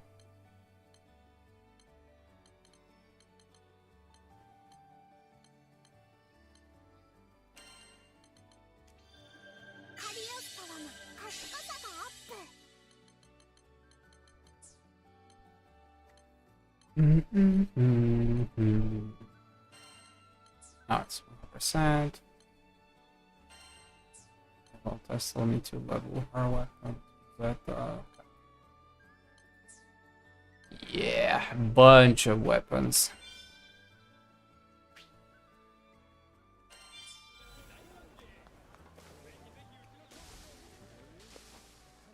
Made them overly complex for noise. It's not like Matthew feels actually effective. I mean, it's mainly there for like the sense of progression as you go through the story. You get to choose which skills you want to unlock and what stats you want to prioritize. But I do kind of agree. By the end game, it really doesn't matter. It would be nice. Like, I don't mind the tree itself, but I wish there was a button or something there where you can just press it and go learn all. This is how much mastery you need. Learn it all, and that's it. You know, like that would be a great solution in the grand scheme of things. Like for your first character, as you progress, it is kind of cool to go like, do I want this skill? Do I want to use this skill? Do I want to go more on the SBA side of things and whatnot? But once you hit end game and you've actually mastered, you know, your character, just learn all. Learn all. Don't make me go through every single node one by one.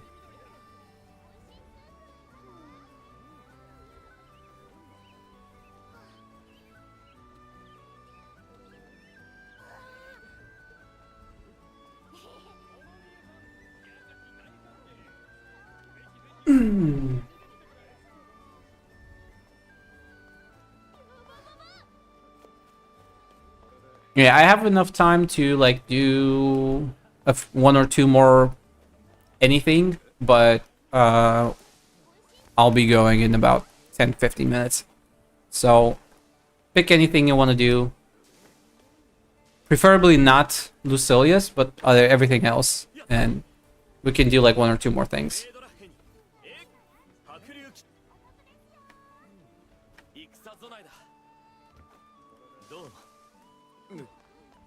It is getting late. I'm also running out of my drink. So it's a good a time as any to end it very soon. But I do have time for like one or two more stages of whatever you prefer.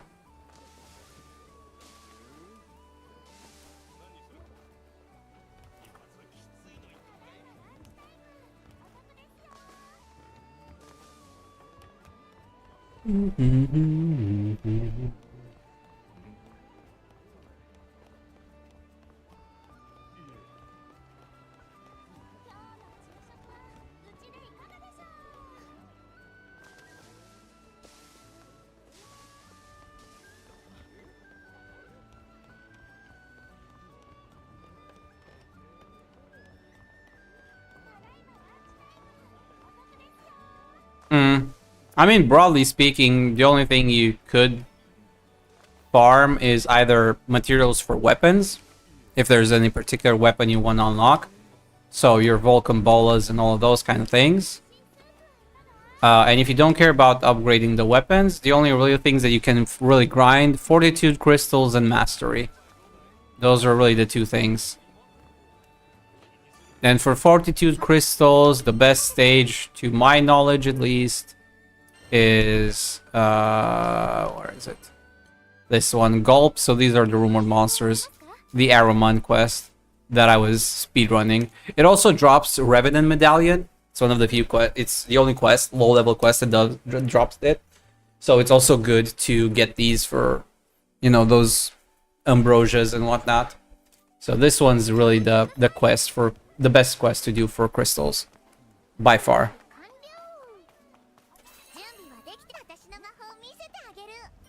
This is the one that I'm, you know, optimizing and trying to see how many I can kill.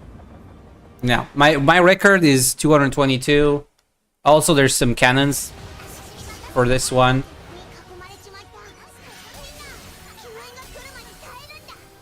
I already know the breakpoints at 4. Now it's Ahriman's over there. Ahriman's over here.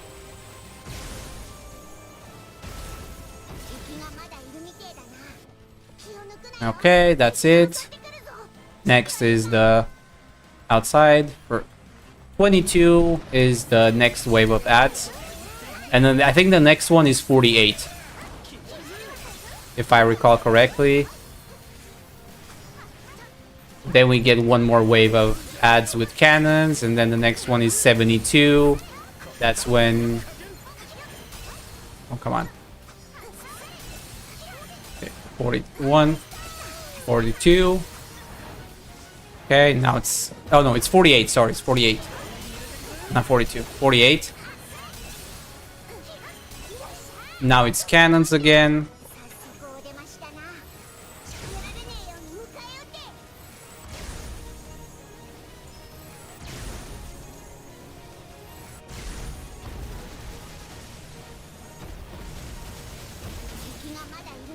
Okay, 72, that's it. Now we get ads on the lower side, 72. We're killing ads until 103.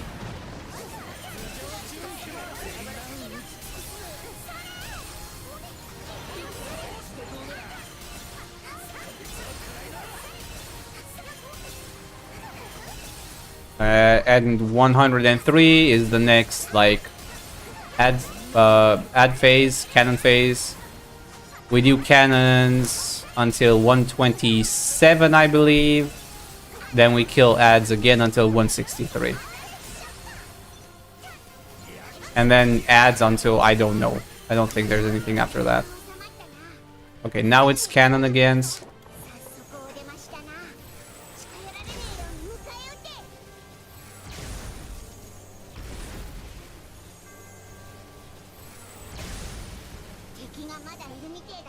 Okay, 127. Now ads again.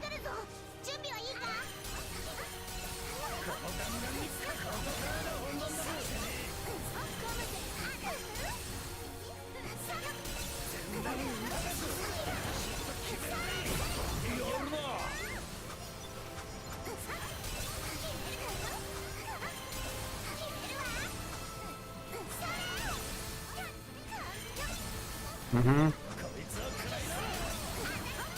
163. Ads again.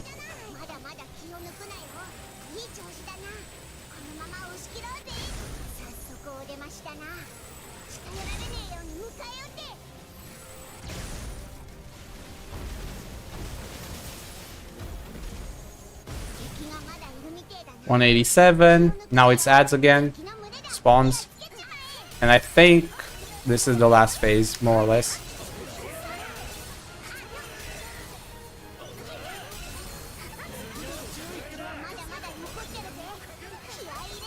Okay, I wonder how far we can get with this one.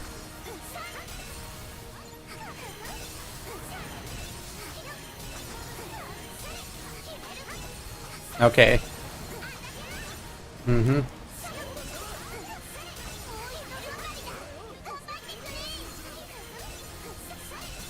Okay, this is definitely my new record, but it's not solo. Okay, and now it's like 235 probably would be the next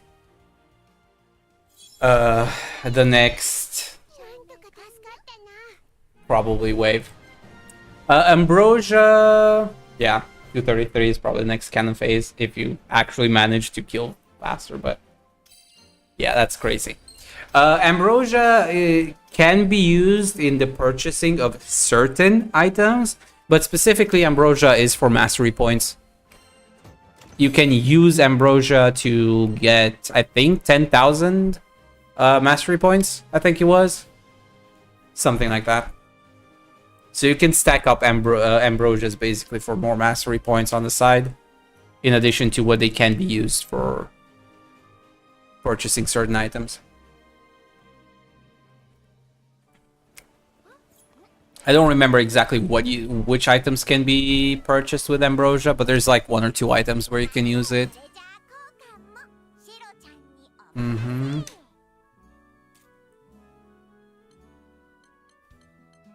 I remember being able to use it for something, to purchase something, but I don't quite remember. Probably some of the sigils. Yeah, the sigils. Yeah, that's where it was. The sigils, like the warpaths and stuff, require Ambrosias.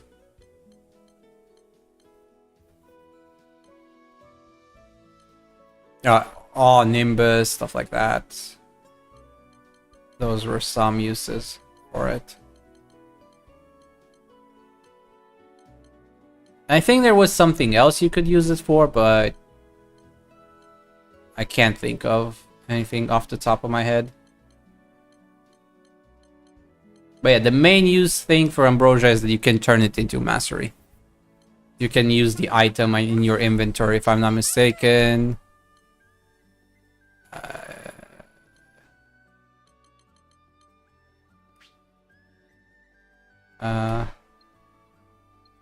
I don't even know how much it gives you. It gives you more than 14k by looks of it for one Ambrosia. But yeah, it's basically mastery in item form that you can stock up on. And that is one of the best stages to do because you're getting crystals, you're getting a good amount of crystals. You're getting an average of 40 crystal Ls and 80 crystal Ms per run. So you're getting those. You're also getting these Revenant medallions, which then you can use to buy Supreme Weapon Essences. So it's a slow, but, you know, consistent way of stocking up on Ambrosias on the side. And you still get Rafali coins and Curios and all of that good stuff on the side as well. So it's a pretty good stage to just knock a lot of things out at once. Like, yeah, 42 crystal Revenant medallions. You also get some, you know, other items that you can obviously turn in, like Supreme Merits, whatever, but those don't matter, really.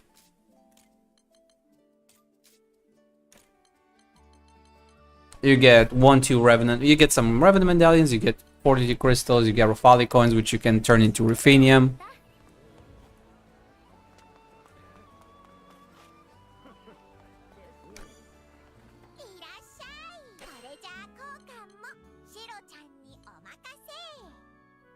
Yeah, basically I just turned those into Ambrosias. If you've already crafted both weapons and everything, you've used the Supreme Weapon Essences, the only other thing you can do is use them for some of the sigils, like Fearless Heart, you know, stuff like that. So if you need them for any of these sigils, you buy those sigils, but once you've bought the sigils, you've crafted the weapons, everything else, I would personally just turn into Ambrosias at this point.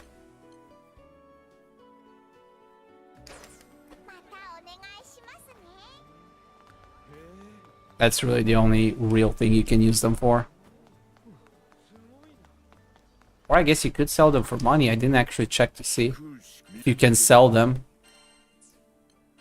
and how much they would cost. You can sell them for 15k a pop, I guess, but really not worth it to sell them for money specifically. there are better items to sell and easier to get that can sell for 15k. That's the cap by the looks of it.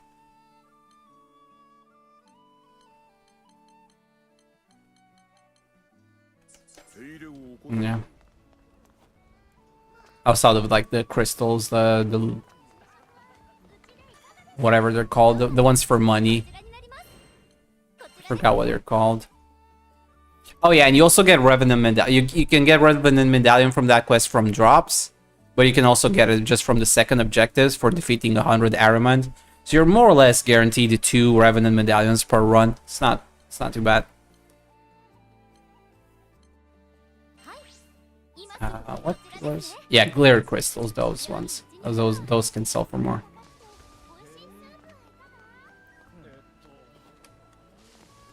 But yeah, those are my 2 preferred quests. I do this one for upgrade crystals and passive ambrosia, you know, mastery, and then I do slime for money and just mastery grinding.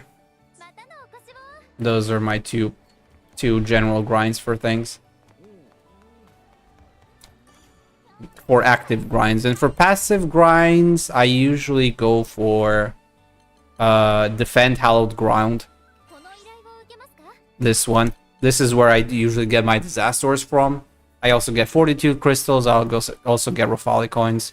It's one of those 4 minutes fights. I also get some fire orbs and water orbs and earth orbs. It's not much, but it's something. And you can always trade those in for shards, I think. I don't remember. Was shard higher than orb? I think he was. I could be the other way around.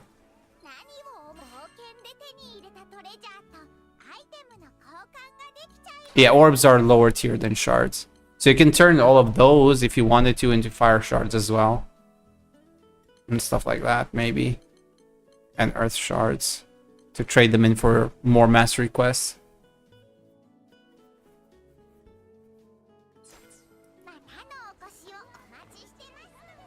Sorry, I did that one a lot when I started to play for XP before I discovered Stampede.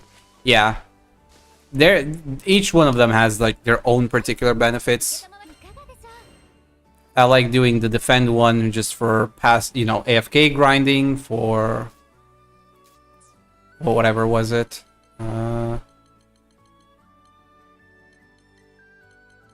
Was it? Yeah, this one. Yeah, it's good for 42 crystals. Disasters are good for knickknacks. You get both of them done pretty reliably. On AFK, you only lose the 242 crystal from defeating foes with thrown objects, but you're guaranteed the water spirit quest, so that's 5 from that one. So this one's pretty good. It's not as good as the rumored monsters.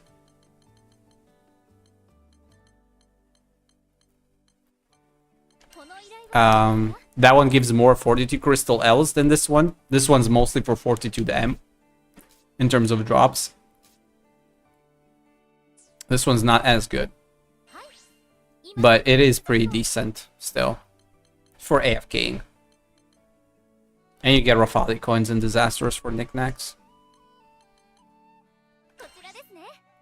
Yeah, the Araman's not very good at AFKing because most of the crystals from this quest come from kills.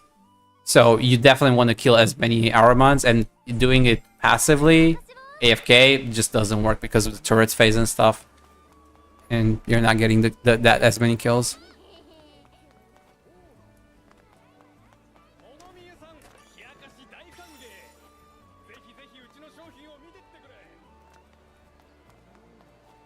And the other one that I was farming, especially if you're a new player, is that mission that I mentioned by Island. This one. Assault Formation. This one was very good to farm early on when you're just starting out on the higher difficulties. Extreme Survival. That one's very good. Beat as many foes as possible. Very good for AFK farming. You get glitter crystals for money. You get all of these machine units and stuff, and high grade scrap for knickknacks, so you're gonna you can get a lot going. You also get some Fortitude Crystal lands.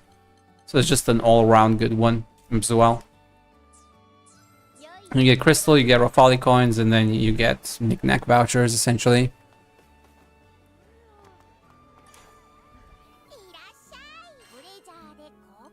And because it's like a fixed one with 4 minutes specifically, it also means you know exactly like how much it takes for your AFK grind to finish, so you can consistently come back at the same time. Pretty much every time, right? You do the first one, 4 minutes, and then it's exactly 40 minutes later. I need to farm slime build my AI set to other characters to level my characters. Yeah, remember you can't do slime P AFK, unfortunately. You have to do that actively. You have to actively do that one, unfortunately. Because the AI doesn't target the pots unless they're out of the pot.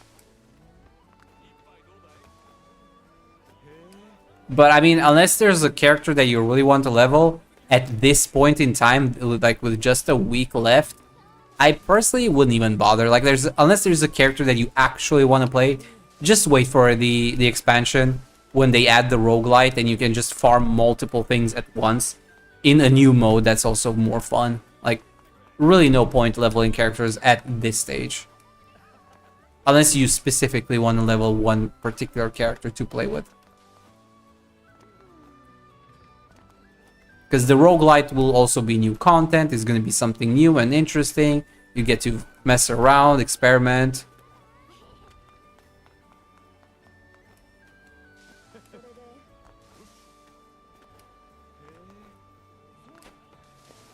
I mean, I'm not saying it is too much of a pain. I'm just saying, like, you can do it in a more fun and engaging and interesting way in less than a week.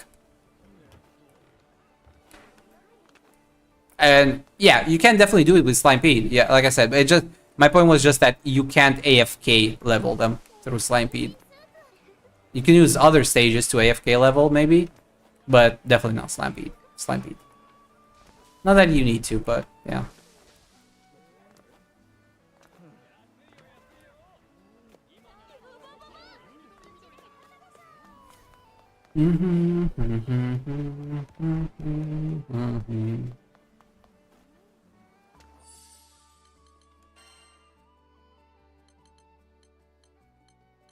Well, yeah, I'm really happy with my overall progress. Everybody's level 100. All of their masteries in offense and defense are done. I just need to do the weapons. But at this point in time, it's better off to just wait for the expansion, and I'll finish the weapons then.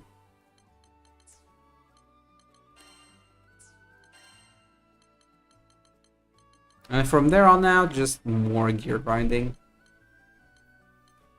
And I would like to some extent, depending on how easy they make, you know, grinding for sigils and whatnot and stuff like that. I would like to have everybody equipped, like just outright everybody equipped. And then the last step, depending on, you know, which one's easier or harder, is definitely to finish everybody's terminus weapon. Like, I want every character to have their terminus weapon maxed out.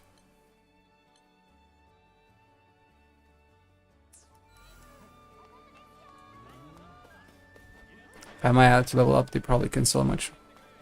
Again, the problem isn't really whether the AI can or cannot do certain things. It's specifically for Slimepeed. You need to be active, because if you don't target the pots, the AI will not. That was my only point. Like, it's the only mission where you cannot AFK farm, because the AI will not target and attack the pots unless they have been attacked first to pop out.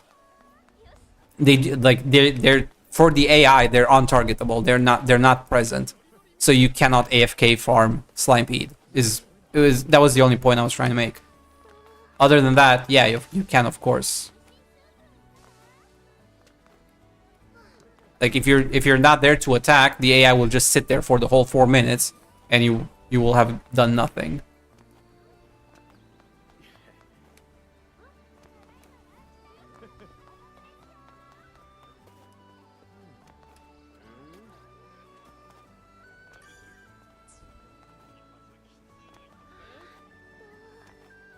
Maybe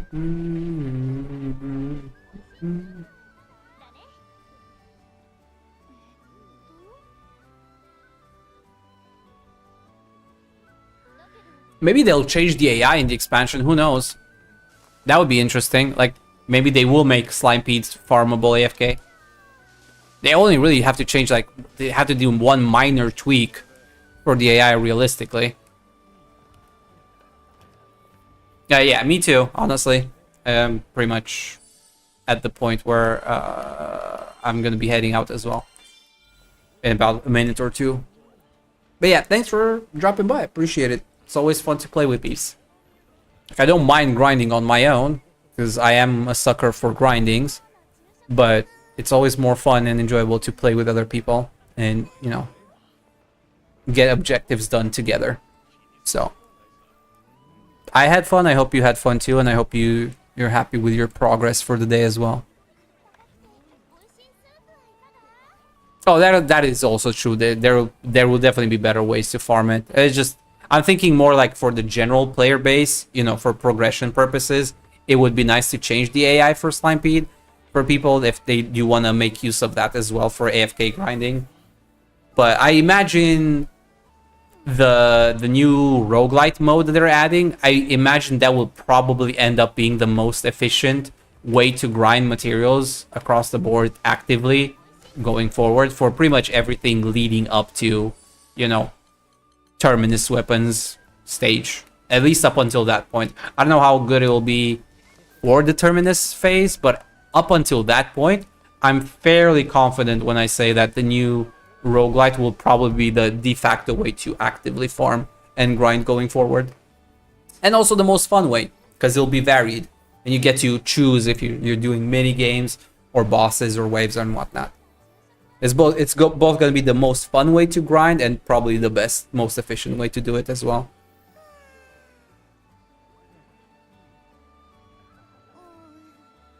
And I also am pretty sure that will probably be doable in a group as well. Like, I would not be surprised if it's not like completely solo, but I don't know for sure. We'll have to wait and see for that. But yeah, that is going to be it for me as well. It is getting pretty late. I should probably hit the bed, hit the sack and get some rest. But yeah, I'll be back tomorrow, Friday nights. Friday I usually try and go for a little bit longer if I can hang in there, because it's weekends. So we'll definitely do some more grinding tomorrow. Very doable in group. If I have to grind, I don't want to do it alone. Well, it's a roguelite, so it still functions pretty well as a solo, because you get to tailor your experience, right? You get to pick your abilities, so even if it is solo, you're still gonna have fun, just because, again, it's something you can customize and reset and redo differently every single time. So I don't think it's going to be as bad in that particular sense to do solo. It's going to be fun, because you keep getting new powers and new progression and new elements.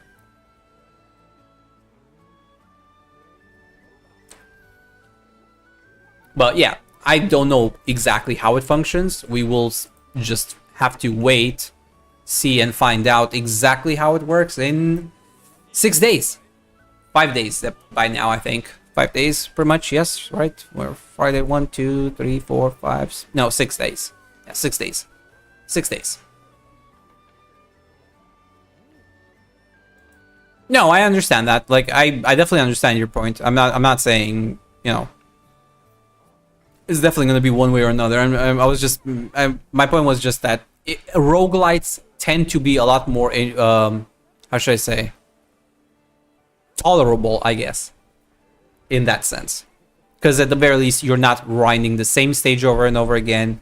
You're a lot more engaged and active with the elements. So it actually feels like you're progressing through the games, for instance, through the story or something like that. Because every time you're doing something a little bit different, or, you know, in a different way or something. So it doesn't feel as bad to be playing solo in that kind of environment.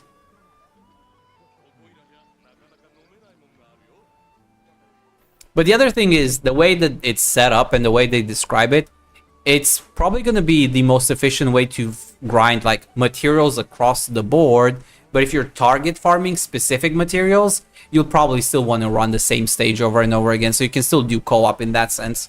It's just, I think for the most part, again, that's intended to be a more of a catch-up thing or more of a like universal grind for everything at once.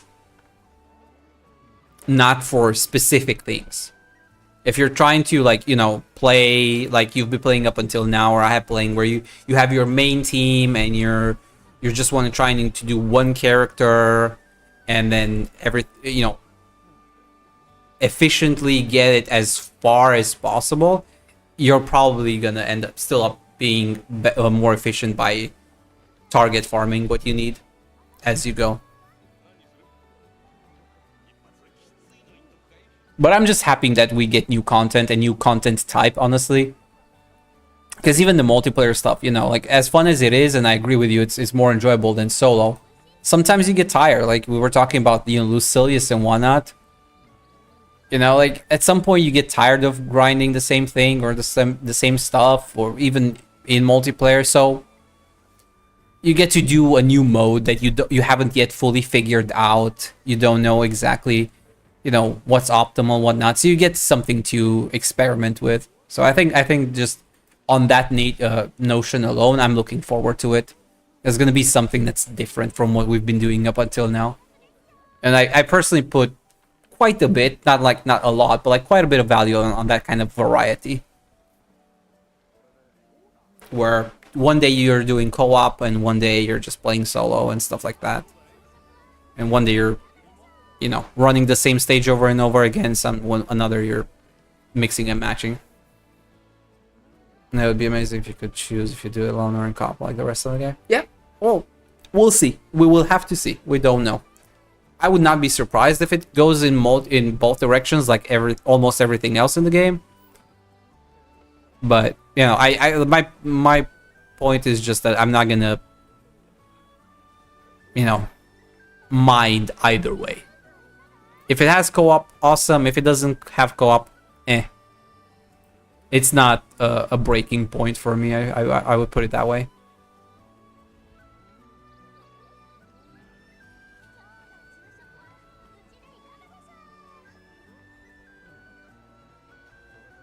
Anywho, thanks guys. I will be back tomorrow. Enjoy the rest of your evening. Have fun. Rest well. I will see you all tomorrow. Take care. Bye-bye. Bye.